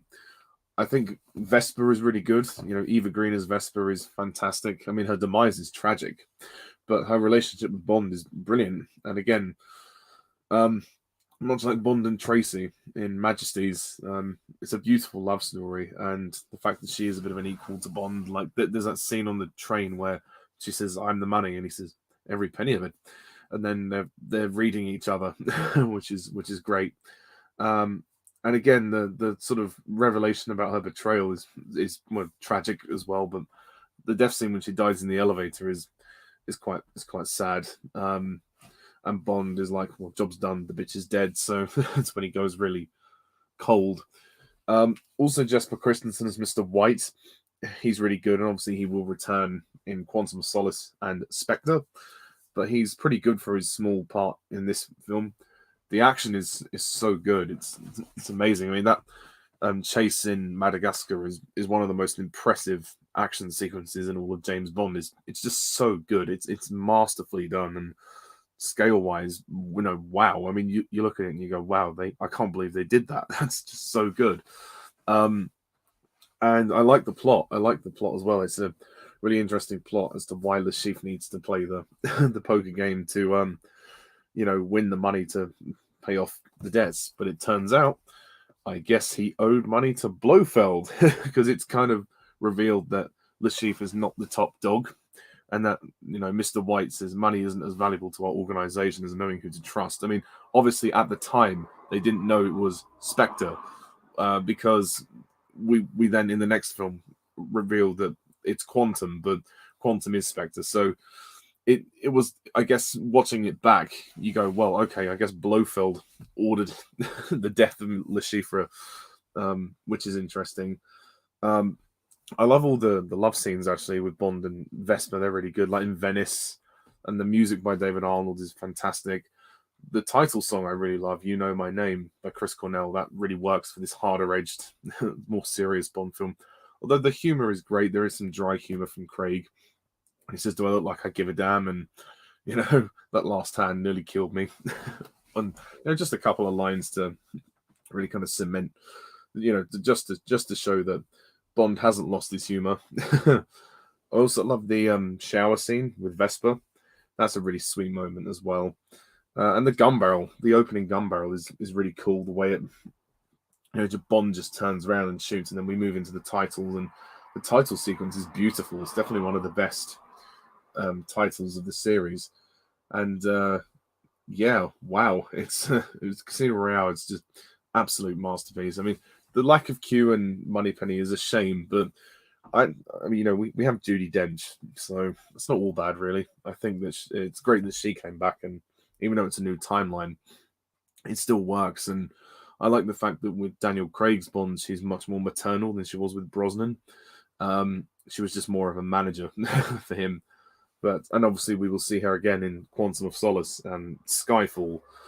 But yeah, Casino Royale, absolutely brilliant film. It's an easy 10 out of 10 for me, and for me it's a masterpiece. The way it introduced Craig to us, and started a 15-year journey of James Bond, and only last year did we see it end with No Time to Die. But anyway, yeah, that's my thoughts.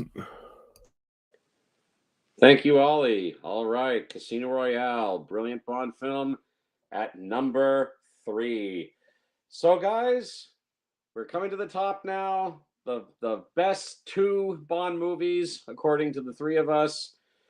Which film finished at number 2? Which film finished at number 1? Well, these are both classic Bond films, and they are both the 3rd Bond movies for these 2 Bonds. One is a classic 3rd Bond film for Sean Connery. The other is a classic 3rd Bond film for Daniel Craig.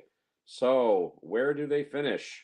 Well, before we get to number 1, let's celebrate the film that finishes at number 2, and number 2 is still damn great. So, finishing at number 2, the silver medalist of the Bond film franchise, according to the 3 of us, with an impressive 68 points out of 75 to finish at number 2. It's the classic 3rd Bond film for Sean Connery, Goldfinger. Goldfinger at number 2. Many Bond fans pick Goldfinger as the number 1 best Bond film of all time, and it's a great choice. And on our group ranking, it almost made it. Finishes at number 2, but that still means it's a great classic Bond film for sure, and certainly one of the best films. Many would say the best film for Sean Connery as 007. So, Jack, before we can celebrate the film at number 1, let's give it up for the film at number 2. What do you think, Jack, of Goldfinger? Well, maybe we should call it Silverfinger since it came number 2. It didn't get the gold medal, but yeah, Goldfinger, this is a great Bond film. I think, yeah, many Bond fans consider this to be the best James Bond film, and I can understand why. It really does have all the elements that you want in a Bond film. I think Sean Connery, for me, this is his best performance as James Bond. I just think he's totally relaxed in the role by this point. I mean, I put this number 3 in my ranking. So yeah, it's my favorite Sean Connery Bond film, and I just think Guy Hamilton did an absolutely fantastic job with this film. I mean, you've got one of the best Bond villains in Gert Frobe as Goldfinger. You've got one of the best Bond henchmen with Oddjob, and you also have Honor Blackman as Pussy Galore. And this film really blew off the lid when it came to the whole James Bond craze at the time in the 60s. I mean, this is the film where they really found a formula, and it was a huge box office success. And I think that's the reason why Thunderball made so much money as well afterwards, is because people were just crazy about this film. And I mean, you could argue this is where maybe some of the more over the top elements started to, begin with this film. Like you have one scene where you have an old granny with a machine gun, and it is a bit more fantastical than the previous two Bond films. But I think it's a great film. I really love the beginning where you have Bond and he blows up this Mexican drug cartel's place, something like that. That's pretty cool. And he's in the tux, the white tux with the with the red rose, and that whole scene's great. Where he's with that girl, and he sees this guy in the reflection of her eye, and we see that he knocks the fan into the bathtub, and he says, "Oh, shocking! Positively shocking." I mean, that's a great scene, and I love the title sequence, the song by Shirley Bassey. That's great. Goldfinger, he's the man with the Midas touch. I mean, it was really this Bond song here which started the tradition of the Bond song being in the title sequence and being a big thing of the film. I mean, they had Matt Monroe's song in the previous film, but they played that at the very end of the film.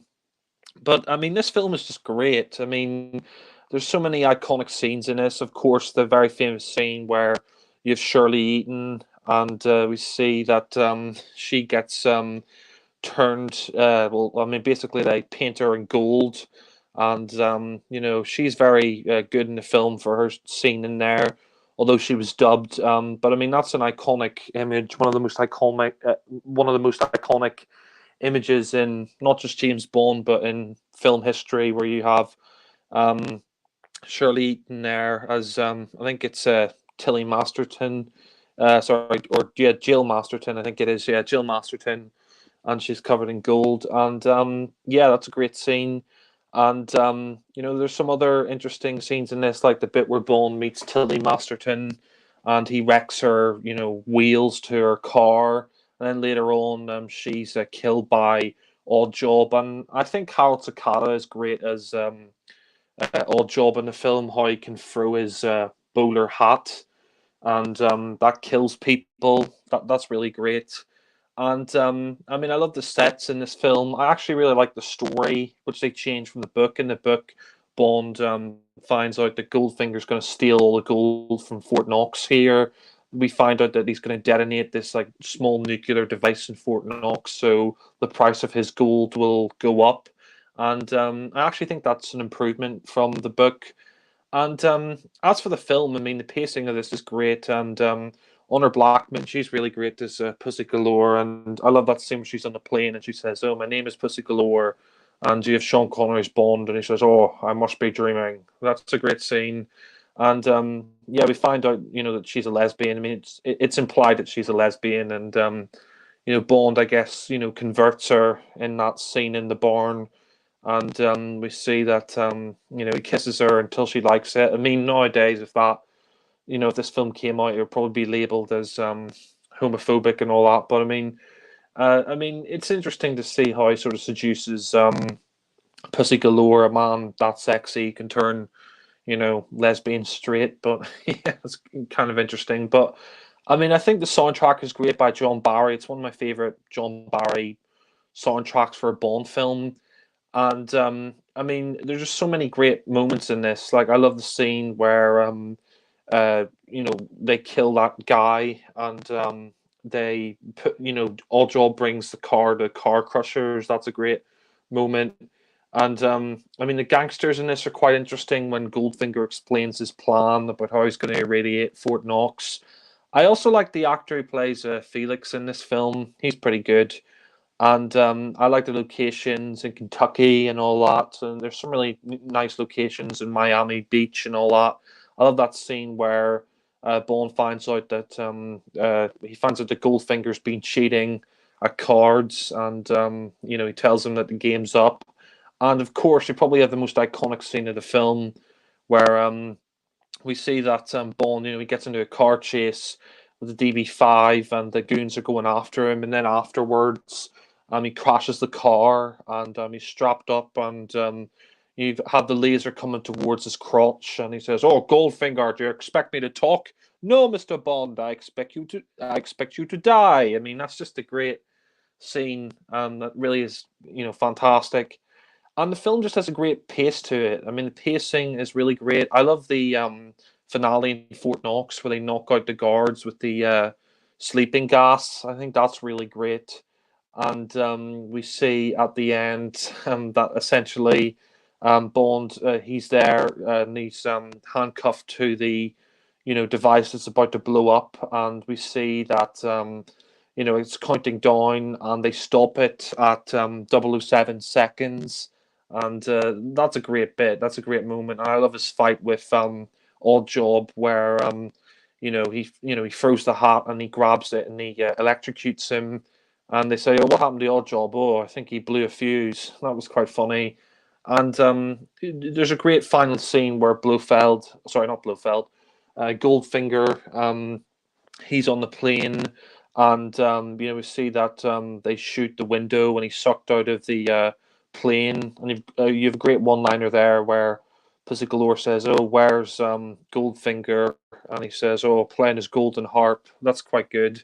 And I like the ending where they basically trying to get rescued, and he says, "Oh, this is no time for a rescue," and he's kissing her, and they're kissing under the parachute. That was a great scene. And there's also another great scene I forgot to mention where we see that Goldfinger, he's playing golf with James Bond and he's cheating, and we see that Bond, he manages to one up him and he wins the game, and then he throws him that bar of gold, and we see that he's interested. And I love the scene as well where Oddjob, he crushes the golf ball. I mean, that was so iconic that they copied it in Octopussy, where Gobinda, he crushed the dice and turned it into sand. So yeah, I mean, the film is a real classic. I think Connery's great in this film. Oh yeah, the scene as well is really good where he's in the prison cell and the guy's watching him and he's winking at him and he manages to distract the guard. That was a great moment. And Honor Blackman, the late great Honor Blackman, she's great in this film as Pussy Galore. The villains are great. Gert Frobe is Goldfinger. Harold Sakata is Odd Job. The soundtrack is really great. Great action scenes, and yeah, it's definitely one of the best Bond films. I mean, I put it at number three, so that's just one below where it lands in our overall group ranking, and I can see why a lot of people consider it the best Bond film ever made. I mean, it's not my favorite, but it is. I guess you could say technically, it is one of the very best Bond films, and I'm glad to see that it got to number three. But yeah, I think it's great, and I'll pass it back to Alan. Thank you, Jack. All right. I'll try to be brief because I know Ollie's getting tired, but we're almost finished, Ollie. Hang in there. And we also know now which film finished at number one, but we'll get to that one shortly. But yes, Goldfinger, the all-time classic Bond film, the third Bond film for Sean Connery as 007. And yeah, many Bond fans pick Goldfinger as the number one best Bond film, and it's a great choice. It's an all-time classic. It almost made it to number one on our ranking, but it settles for number two. But number two is still damn good. And for the record, I put Goldfinger at number four on my personal ranking, so it still finishes in my top five. Actually, it got a little bit of a promotion from the last time I ranked it. I ranked Goldfinger previously at number five, but now I put it at number four. So it's a classic. It's a damn good Bond film for sure. And this was the Bond movie where I think they officially established the Bond formula. You got the pre-credit sequence that in this case doesn't really have to do with the main plot. That's basically Bond on another adventure, which is not to say they have to do that with every single Bond movie, but that's what they chose to do with Goldfinger. Give Bond a little mini adventure in the pre-credit sequence that starts the film. Then you got your credits. You got the classic, all-time classic theme song by Shirley Bassey, Goldfinger. And then you put Bond into the main adventure for the rest of the film. So that was one thing. He gets gadgets in this film. The biggest one, the most famous one, of course, being that beautiful car, the Aston Martin DB5, that all-time classic car. Everybody would like to own an Aston Martin DB5, I think. Although I think for most of us, we have to make do with a toy version of the Aston Martin. I have a couple of toys of the Aston Martin DB5. It's just a classic car, with the oil slick, the shield in the back, the guns in the front, the ejector seat, and it's just a killer, beautiful, glorious car. Who wouldn't want to have a car like that? Sean Connery is magnificent in this film. He is firmly established as 007 by this point, and he's just magnificent. He just oozes charisma, and he's tough and brave, and he's funny, and he's suave in capital letters. So he's magnificent as James Bond. Honor Blackman as Pussy Galore. I'm still amazed they got away with the name Pussy Galore, but again, pussy can also mean a pussy cat, as in meow.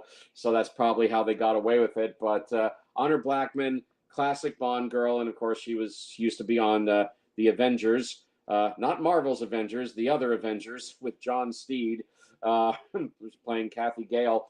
But I mean, she's beautiful, she's smart, she's great with the judo, and she's a great equal of Bond's. And I also love how it's suggested that she's a lesbian when they first meet in the plane, and Bond's turning on his charms, but then Pussy Galore tells him, "You can turn off the charm. I'm immune."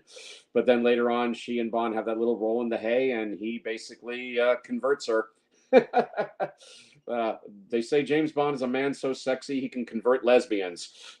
I believe it. But yeah, Honor Blackman, she's wonderful. Sad to think that we lost both Sean Connery and Honor Blackman in 2020. They passed away only a few months from each other. But we love them both. We miss them both. God bless them both. Gert Frobe as Goldfinger. He's a classic villain, even though his voice was dubbed. But Gert Frobe, I mean, he has great physical presence. And I just love the fact that he's not a villain who wants to take over the world. He just wants the price of his gold to go up. So he hatches this brilliant plan of bombing Fort Knox. But I mean, not to steal from Fort Knox, but just to blow it up so the price of his own gold will go up. Because Goldfinger, he loves gold. He loves gold! So he's a classic villain, absolutely classic villain. I love him as the villain. And of course, you have that classic scene where Bond's on the table with the laser. Do you expect me to talk? No, Mr. Bond, I expect you to die. Classic. I also have to make mention of Shirley Eaton as Jill Masterson, one of the Bond girls in this film. She's quite lovely and good actress. But yeah, she meets a classic fate when she gets painted gold in Bond's hotel room and dies via gold paint. And it's a memorable moment from the Bond series, that's for sure. But she is quite memorable as Jill. The credit action scene is a lot of fun, which leads into the hotel room fight with the guy, and falls into the tub, and he's about to shoot Bond, but then Bond throws the electric heater into the tub and electrocutes him. Shocking, simply shocking. The chase of the Aston Martin DB5 is classic. The baddies chasing Bond in the car is great. I would also like to make mention of Tanya Mallet as Tilly Masterson, the sister of Jill Masterson, who briefly joins Bond in the Aston Martin, but sadly she gets killed. But Tanya Mallet, she's quite good. And of course, Harold Sakata as Oddjob, classic manservant Oddjob with the killer bowler hat that has a blade on it that can kill you whenever Oddjob throws the hat. He also has super strength. And I love that final fight between him and Bond at Fort Knox.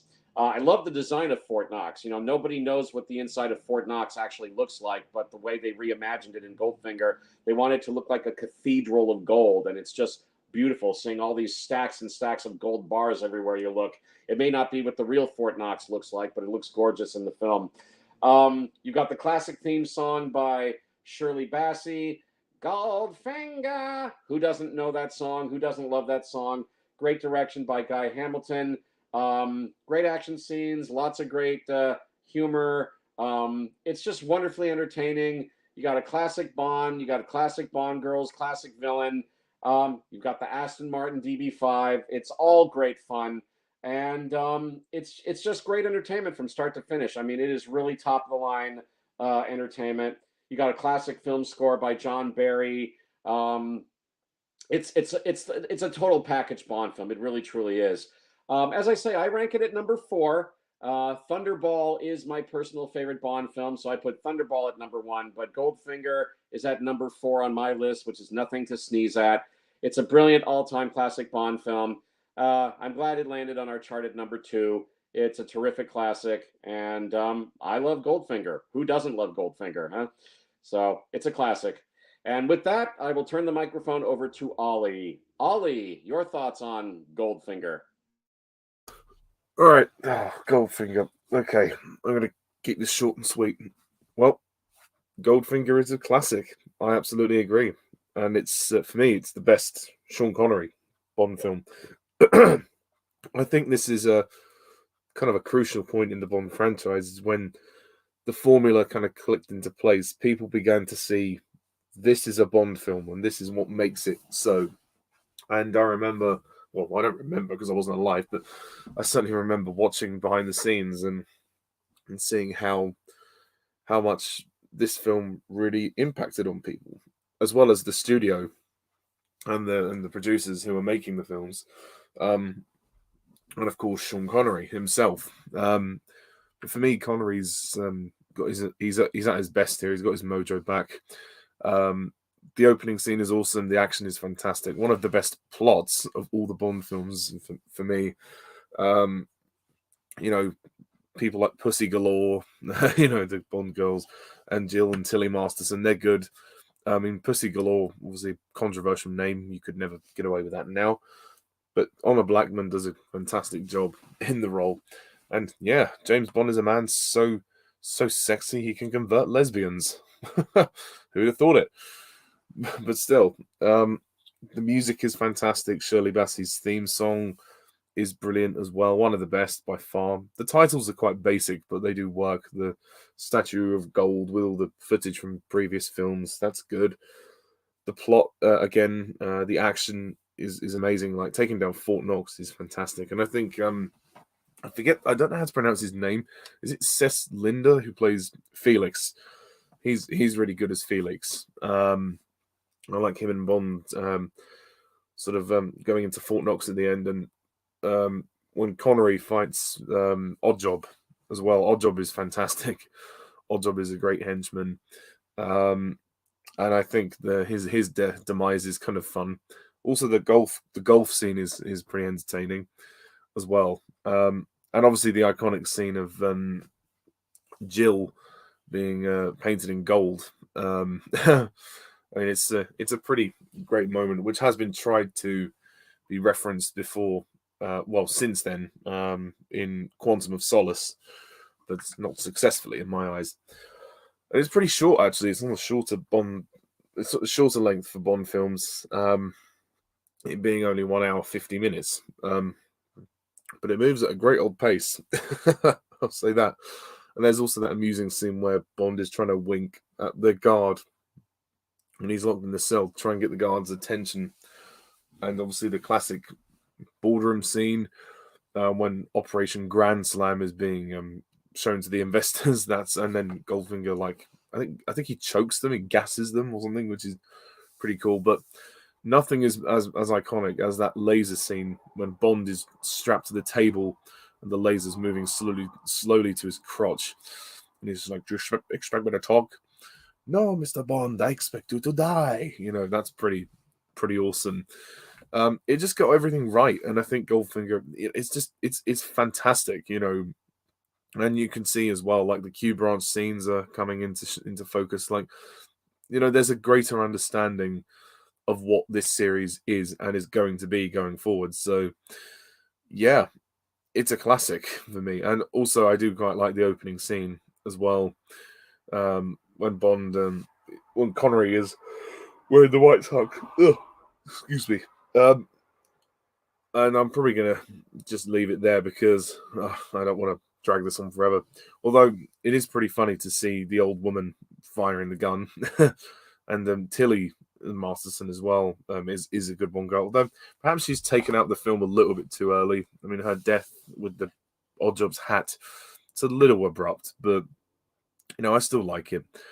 So yeah, and I ranked it in at number 3 in my ranking. So it's nice that it got to number 2 on here, and I can see why a lot of people would rate this as their favorite.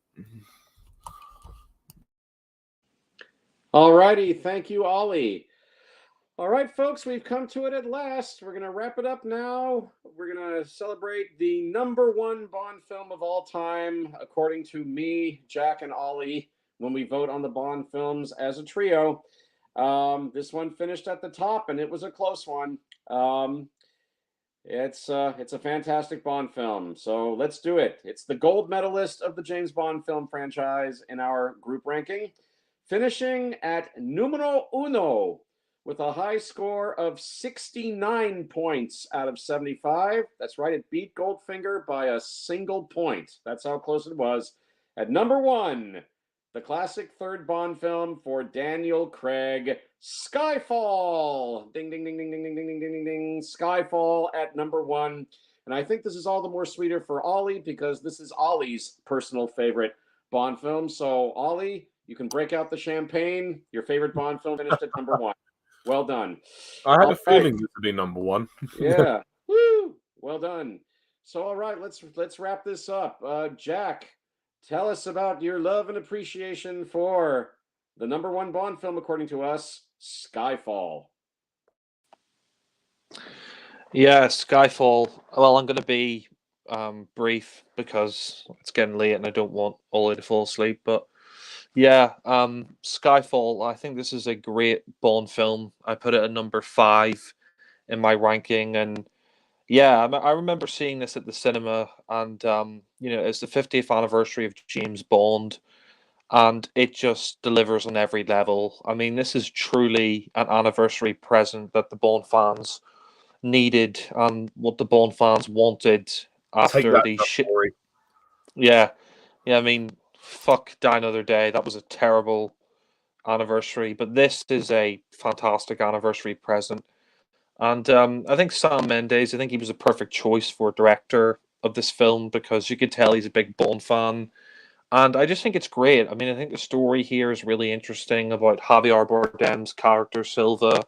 And I like the whole personal, storyline to it, how he wants to get revenge on M because he believes M is the reason why he's suffering, because we see that at one point that he took cyanide and he tried to kill himself. And I like the whole stuff here about thinking your sins. The way the film begins is pretty cool. That opening shot of Bond, and you got the music, and he's going after this hard drive, and it's a really great opening to the film where we see that he's going on this train and he's fighting this guy, and we see that he gets shot, and there's that great bit where he's on the digger and he jumps off the digger into the train cart and he adjusts his cufflinks. That's a great Bond moment there. And I really like Naomi Harris in this film as Moneypenny. We don't find out that she's Moneypenny till the end of the film, but the beginning of this is really dramatic, where Bond gets shot and you think that he's dead and he falls from that bridge. I mean, I still don't really understand how he survived that, considering how high that bridge was and he fell into the water. I mean, it'd be like hitting concrete, but nonetheless, Skyfall, I think that beginning is Daniel Craig as Jesus. Yeah, yeah. I mean, it is kind of unbelievable, but I mean, it's a cool way to start the film, and I mean, I love the title sequence by Daniel Kleinman. That's great. The song "Skyfall" by Adele, it's one of the best Bond songs, and there's just so many great scenes in this. I love that the scene with the rats. That's probably my favorite scene in the film, when Javier Bardem Silva is telling Bond the story about how he used to live with his grandmother, and she would starve the rats, and then she'd release the rats and they would eat the other rats, and then she'd bring them back into the wild. And he says, oh, this time they no longer eat nuts, they now eat rat, which is a great scene. And he's just one of the best Bond villains. He's just very intimidating, And Javier Bardem, I mean, he's a great actor. I mean, perfect choice for a Bond villain because he was great in No Country for Old Men as a bad guy in that film, and he's just great in this. And the film, I mean, there's some really great moments in there. Like I love all the stuff in I think it's China, like Shanghai and all that. That scene where Bond, he's following. I think it's Patrice. He's following him, and he's holding on to the lift, and he's fighting him, and we see that he kills somebody, and then he falls to his death. I also like the Bond girl in this, Severine. She's quite interesting.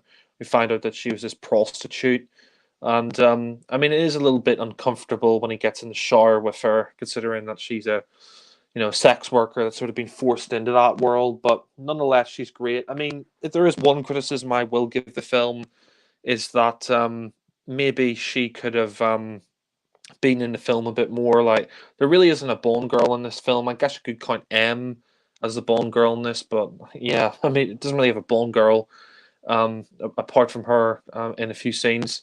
But I mean, the film, I mean, I like the locations. I like them going back to Scotland for this film. And there's some great moments. Like, I love that scene in the court where M is reading out the poetry and she's being attacked by Silva. And later on, we see that Bond's pursuing him and he says, "Oh, the latest thing from my local toy store. It's called the radio." And, he tries to kill Bond with the train.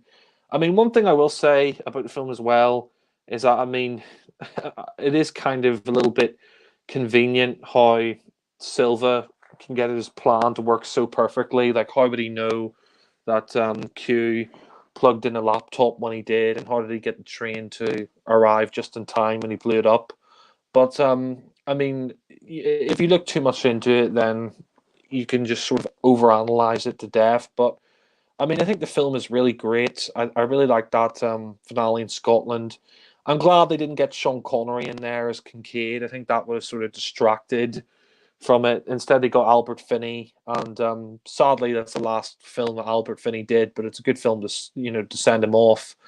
And I love some of the lines in there, like, "Oh, I was ready before you were born, son." And people say the ending kind of rips off Home Alone. I disagree with that. I mean, I think it's great, and we see that M says, "Oh, I fucked this up, haven't I?" And I love that action scene where the helicopter arrives and Bond, he blows up the whole place and he says, "I've always hated this place." That's a great scene. And I mean, some people say that this film takes too much inspiration from The Dark Knight, and yeah, I think you could see that Mendes did take inspiration from The Dark Knight, but I don't think that's necessarily a bad thing. I think he does a very good job with the film, and the ending of this is just so powerful, where we see that M's in the church and she's with Bond, and then Silva's there and he's got the gun. And he's like, "Do it, finish it." And we see that Bond, he throws the knife in his back and he says, "Oh, last rat standing." I think that's just a great moment, and then he dies. And killing off M in the film, it was quite a ballsy move to do, and it's very emotional, and I think it works well because I guess you could say M sort of like a mother like figure to Bond in the film. Like earlier on, we see that Bond, he's angry with M, like he comes back and he says, "Oh, what did you say? Take the bloody shot." And then we find out that he failed his tests, but she let him back into the field anyway. And Silva brings that up, and he says, "Oh, she knew that you might fail," and then he says, "Oh, mommy was very bad." That's a great moment, and yeah, I mean, you've got some more humor in this film as well, which I appreciate. I mean, I think out of the first three Craig films, this definitely has the most humor, and I appreciate that. I appreciate with Skyfall and with Spectre that they're loosening Craig's Bond up, a bit more.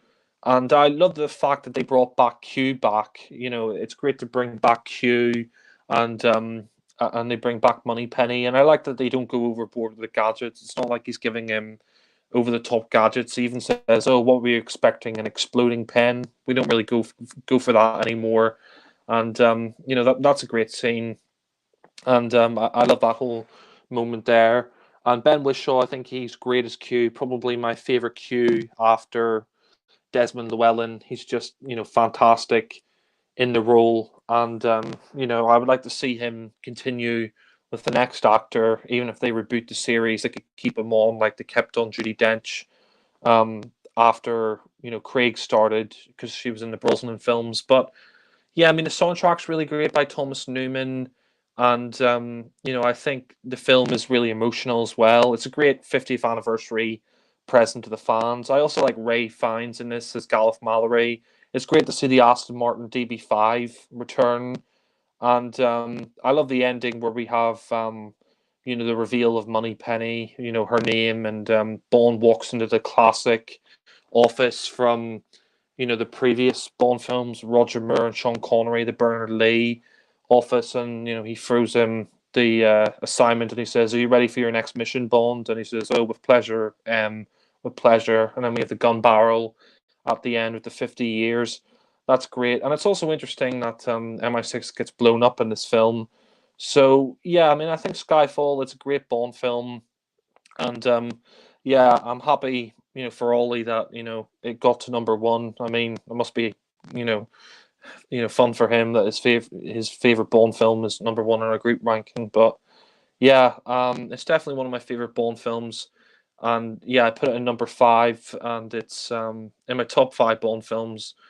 It's a great Bond film. It really is the 50th anniversary that the fans, deserved. And it's great. It really is fantastic. And, happy 10th anniversary to Skyfall this year. We were talking about the 60th anniversary of Doctor No, but happy 10th anniversary to Skyfall as well. And yeah, I mean, I'd rather celebrate the anniversary of this than Die Another Day. But yeah, it's a great Bond film. And I'll pass it back to Alan. Thank you, Jack. All right. Skyfall finishing at number one in our group ranking. And I'll try to be brief. Hang in there, Ollie. We're almost finished. Skyfall. Yeah, it's a fantastic Bond film. I rank it at number three on my personal rankings. So I'm happy that it finished at number one, and especially happy for Ollie because it's his favorite Bond film. And yeah, it's a terrific Bond film. It was the Bond film that brought back Bond because Quantum of Solace, even though I respect that Jack and Ollie both like Quantum of Solace, it was a step down from Casino Royale, to say the least, and it was kind of the production of that one was kind of rushed, and not everybody dug Quantum of Solace. And I have to be honest, I don't particularly care much for Quantum of Solace. I rank that one pretty low. So just my opinion, of course. So the follow-up film really had to be something special. They really needed to bring back Bond and really needed to bring back Daniel Craig's Bond in a big way. And they did. They totally did. This is a fantastic James Bond movie. This is my second favorite of the Daniel Craig Bond films, with Casino Royale, my number one fave.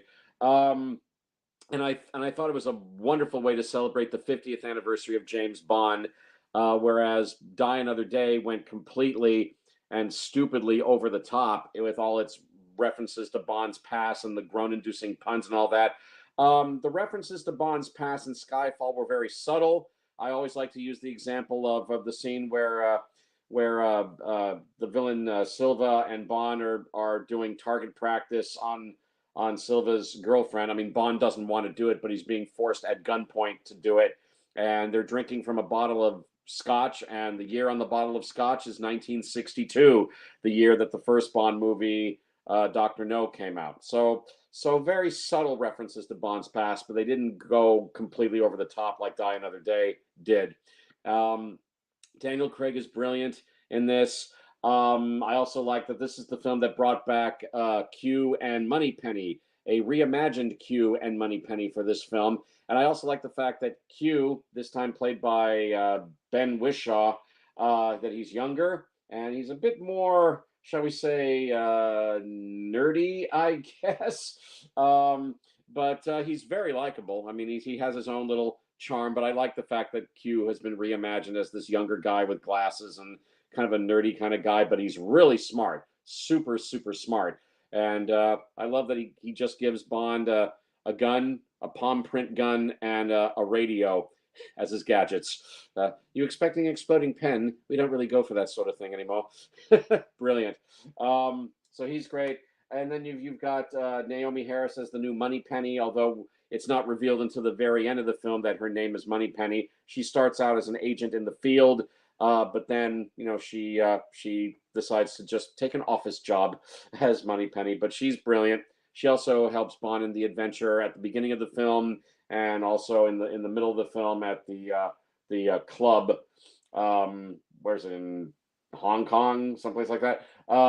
Shanghai. But anyway, she's great. Another great performance from Judi Dench as M. This is her final performance as M. Yeah, they kill her off at the end, but it's they do it in a very touching, very respectful way. They also let the audience know that it's coming when we see M injured, so we know it's coming, and when it happens, yeah, it's very touching. Very sad to see her go, but it's a brilliant performance from Judi Dench. Ray Fiennes as Mallory, who will become the new M. He's great. Ray Fiennes, he's always been one of my favorite actors, so it's wonderful to have him on board for this film, and I'm glad that he became the new M. Javier Bardem as Silva, brilliant villain, absolutely brilliant villain. I mean, he's crazy, but he's also charismatic at the same time. Yes, as Jack mentioned, the scene where he's approaching Bond down the hall, or down that big long room, and he's telling Bond the story of the rats and the coconuts, and very chilling. And the fact that was all done in one take, and it's a brilliant performance from Silva. And also just the fact, I just love how he toys with Bond, and he also seems to have a flamboyance about him. He may also be gay. He's dropping hints here and there that he might be gay. Probably is, but yeah, he's a terrific actor, Javier Bardem. And he also won an Oscar for No Country for Old Men, I think is the name of the film. Great actor, and he's just a very memorable villain. Just a terrific, memorable villain. You will not forget Silva. Great action scenes. Again, the scene on the train, the fight at the club in Shanghai. The fight on the train, Shanghai. All the stuff happening on Silva's island, Bond going after Silva, and again we're using a train again. The subway, and then the stuff at Bond's home of Skyfall. It turns out that's the name of his home, his childhood home, Skyfall in Scotland. I will also make mention, of course, of Berenice Marlowe as Severin, the gorgeous Bond girl in this one, and Silva's mistress. Very sad to see her go in this movie, but when she's there, she's great. I love her scene with Bond at the Shanghai club in particular. And of course, Albert Finney, the late great Albert Finney as Kincaid, the gamekeeper of Skyfall. It was originally written for Sean Connery, but they decided not to ask Connery to do it because he probably would have overshadowed Craig. So they gave it to Albert Finney, and he's brilliant as Kincaid. Welcome to Scotland. I also like the fact they bring back the classic Aston Martin DB5, although it gets wrecked really badly in this movie. But fear not, it will be brought back again, completely rebuilt in Spectre. Fear not. There's more stuff I could say about Skyfall, but I know Ollie's getting tired, so I will just say, I guess one last thing to say. The film did win an Oscar for Adele's classic theme song. The moment I heard the Adele song, I instantly knew that this was a classic theme and that it would definitely win the Oscar. And sure enough, it did. It's a brilliant, memorable theme tune. I also will mention Skyfall also won an Oscar for sound editing. So well done there. Brilliantly directed by Sam Mendes, brilliantly shot by Roger Deakins, who didn't win the Oscar for cinematography that year, but he was nominated. Great score by Thomas Newman. And a fantastic return to form for James Bond and for Daniel Craig.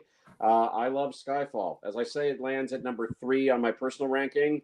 And yeah, I'm thrilled to see it at number 1. So it's a brilliant classic Bond film. And I love it a lot. Skyfall. All right, Ollie, finish it off. This is your favorite Bond film. Congratulations, it finished at number 1. Tell us about your love and appreciation of Skyfall. Oh, thank you. Well, Skyfall, yeah, well, it is, for me, the best James Bond film. Out of all 25 films, Skyfall is still my favorite. It has everything, you know, it has everything that you could ever want in a Bond film. And they really did listen to what people said about Quantum of Solace, and they tried, excuse me, tried to improve on the faults of Quantum of Solace that a lot of people had, and they had the time to do it. They spent 4 years on this film, and obviously MGM had some financial problems after Quantum of Solace was released, not because of Quantum of Solace, but due to various things. So the 23rd Bond film was always going to be in a bit of a state of flux for a long time, but I can't imagine Skyfall being released in any other time. You know, it was released in 2012, the 50th anniversary, as we've established, and it was a far better anniversary than the mess that was Die Another Day. So, well done, Sam Mendes. You know, Mendes is a great director, and he's proved that he is a massive Bond fan. And I think his efforts on both Skyfall and Spectre are to be commended. But this one in particular, because wow, it really is a magnificent film. I mean, it's probably the best looking Bond film. I mean, just the visuals are so good. The cinematography is so colorful and lush and beautiful. It's a film with great artistic flair, and that's what I appreciate about it, is that a lot of aspiring filmmakers can look at Skyfall and just go, wow, they made that. That is incredible. They put so much work into this and it paid off. The story is great. I mean, obviously it has all the classic Bond elements, but I love that it's a personal story, you know, much like all the Craig films, but this time it revolves more around M, you know, Judi Dench is M, and it's her last film. Well, unless you count her cameo in Spectre. But let's, for all intents and purposes, let's just say this is her last film and her swan song. And what a way to go out. You know, it's an emotional ending, to say the least. And I love the fact that in Skyfall, M literally stands for mother. And I think that was probably the pitch meeting for this film. It was like, let's have M be mother in this one. So it's like Bond and Silver are the two boys fighting over mummy, and that's kind of. I mean, you could kind of laugh that off as a joke, but it's kind of true, really. You know, the two of them are mirrored through both their relationships with M, and I think that's what keeps the film interesting. The fact that M has secrets, you know, M has a past with Silver, and M is also showing a lot more, you know, affection to Bond, and like when you know, she lets him go out into the field, even though he has failed his tests after Bond was shot and then has to rebuild himself, you know. And the fact that they're addressing Bond's age as well, like, is an interesting thing, because, you know, he's kind of he's been wounded and he's getting older, and he's getting a bit too old in some cases to do some of these things. But she's putting her trust in him, and she believes he is the best that they've got. And obviously, Mallory can see that there's some kind of sentiment involved in this, which is interesting. And I think the relationship between Bond and M in this is fantastic, especially the scene in the car when they're driving to Scotland and he threatens to eject her from the car. That's kind of funny when she's like, oh, go on then, eject me. See if I care. That's brilliant. There's the fantastic scene as well where she reads the poetry in the inquiry, which again says a lot about the world we live in, and the sort of people that we don't know who they are. They're just shadows. We're always living in the shadows, which is why we need the 00 section. We need people to, you know, actually find you know, these threats and deal with them. And I think it's in a way a nice prelude to Spectre as well. Again, it kind of preludes the whole global surveillance thing, but it does it so beautifully. And I think that you know, it all comes together really well. And you know, Daniel Craig really gives his best performance as Bond for me. This is his best performance. He's just so good, and he deals with the emotional stuff at the end really well. But also, he lightens up a bit. He's allowed to have a bit more humor in this one, and he delivers the goods. And I think he's fantastic in this one. He also deals with the various layers to Bond, like the aging side of it as well, the humor, the darker stuff. And he manages to resist the villain's attempts to catch him off guard, which is fun. So yeah, excellent job for Craig, and I like it. I love his relationship with the MI6 regulars like Q and Moneypenny. The reintroduction of Q and Moneypenny is brilliant. They're both Ben Whishaw and Naomi Harris are brilliant. They're just so good at what they do. I love the scene where she's shaving him. That's kind of fun. And then there's also Ray Fiennes as Gareth Mallory, who becomes the new M at the end. And I like Ray Fiennes a lot. I mean, considering Voldemort's the new M, they did a good job at casting him. But I think Mallory is a great character. The way he can see that what's going on. He can see that M is sentimental about Bond, and he can see that Bond is kind of a bit of a wreck, really, and not ready to go back into the field. And he's like, well, you could have stayed out there. You could have just stayed dead and left the field, and you could have lived in retirement. But yeah, there's an interesting conversation. And then obviously at the end, Mallory is promoted as the new M, which obviously was preluded beforehand. Then Skyfall did something interesting. It's the only film with the two M's, which is good. I also like the action. The action is amazing. The opening sequence is wow. It's so good in Istanbul. That's awesome. The Shanghai fight is really good. The London Underground chase is also really cool. It's nice to see more action in London. And obviously the final throwdown at Skyfall is just spectacular, And going back to Bond's childhood home, I guess it's kind of the perfect time to do it with the 50th anniversary. And when they meet Kincaid, that's a great moment. He's a great character played by Albert Finney. Rest in peace. And we get to see more nods to Bond's parents, like the rifle that his dad owned, and obviously the grave of his parents, which is nice. It's a nice little touch. And and again, the references, like you guys have said, are all subtle. They're not in your face like fucking Lee Tamahori is for Die Another Day. It's a beautifully crafted film, and again, the emotional scene at the end when Judi Dench's M dies is so tragic, and powerful, and I love the fact that she leaves Bond the bulldog ornament. That's kind of funny, and that's reappeared again in Spectre and No Time to Die. That's nice. Moves at a good pace, 2 hours 23 minutes, but it flies by. And I love the Adele song by Skyfall. It's probably my favorite Bond song, and the titles are really good as well.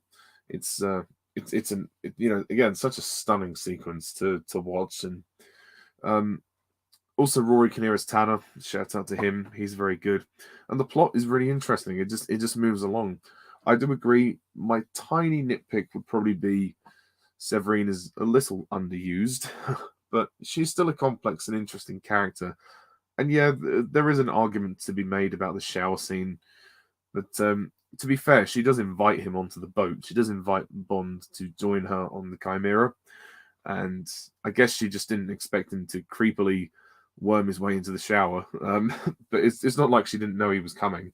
So he's not quite as bad as we might seem. But yeah, it is a little creepy. And yeah, again, just a beautiful film. The way it sort of brings everything full circle, like with MI6 being blown up, and we've got the new office with the sort of old-fashioned interior. Moneypenny's at the desk, Mallory is the new M, and it's all kind of come round full circle. So yeah, Skyfall is just fantastic, and obviously the gun barrel at the end. For this occasion, it works. The gun barrel at the end of Quantum of Solace, get out of here. But for Skyfall, it's brilliant, and for me, it's just a masterpiece. It's just so good, and I never get tired of it. So yeah, well done, Sam Mendes. Yeah, that's my thoughts. Thank you, Ollie. All right, Skyfall, the #1 Bond film of all time, according to the three of us when we rank the Bond films together as a trio. And it's a classic, definitely a classic. And congrats to you, Ollie, that your favorite Bond film made it to #1. Right on. Thank you. All right, so that's it, folks. That's our James Bond film group ranking. I'll just briefly recap the films in this segment. According to us, ranking the films as a group. #8, Live and Let Die. #7, The Spy Who Loved Me. Number 6, On Her Majesty's Secret Service. Number 5, From Russia with Love. Number 4, Spectre. Yes, all three of us on the panel love Spectre. Deal with it, okay? As I said, number 4, Spectre. Number 3, Casino Royale. Number 2, Goldfinger. And at number 1, Skyfall. So there you have it. I want to thank Ollie and Jack so much, and especially since I know it's very late where both of you are. So thank you so much to both of you for staying up to do this group ranking with me. No problem. Thank you very much. This has been a lot of fun. And any final thoughts before we go, Jack?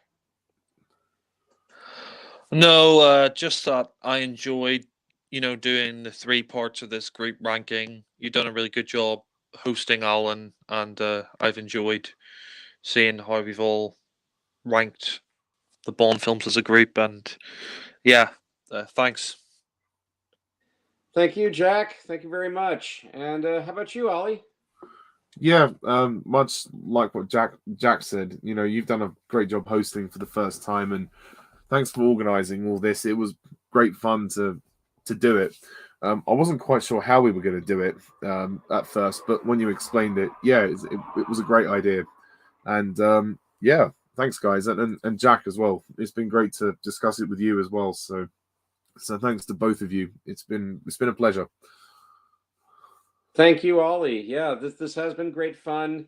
I'm glad we were able to do this. And now that the latest film, No Time to Die, has been released, I guess we're going to be waiting a while before we get to see Bond 26, which of course will be featuring a brand new actor as James Bond. We don't know yet who it's going to be, but it may be a little while. But we shall see Bond 26 when we see Bond 26. And then who knows, we might do another group ranking video at that time. We shall see. But that is our thoughts on the current 25 Bond films. And I hope you've enjoyed it. I've enjoyed it. And again, thank you, Ollie, and thank you, Jack. This has been great fun doing this with you. So cheers, lads. Yes, and thank you, dear viewer, for listening in. So that's it for our James Bond group film ranking video. This is Alan. Thank you so much for listening. And long live James Bond 007.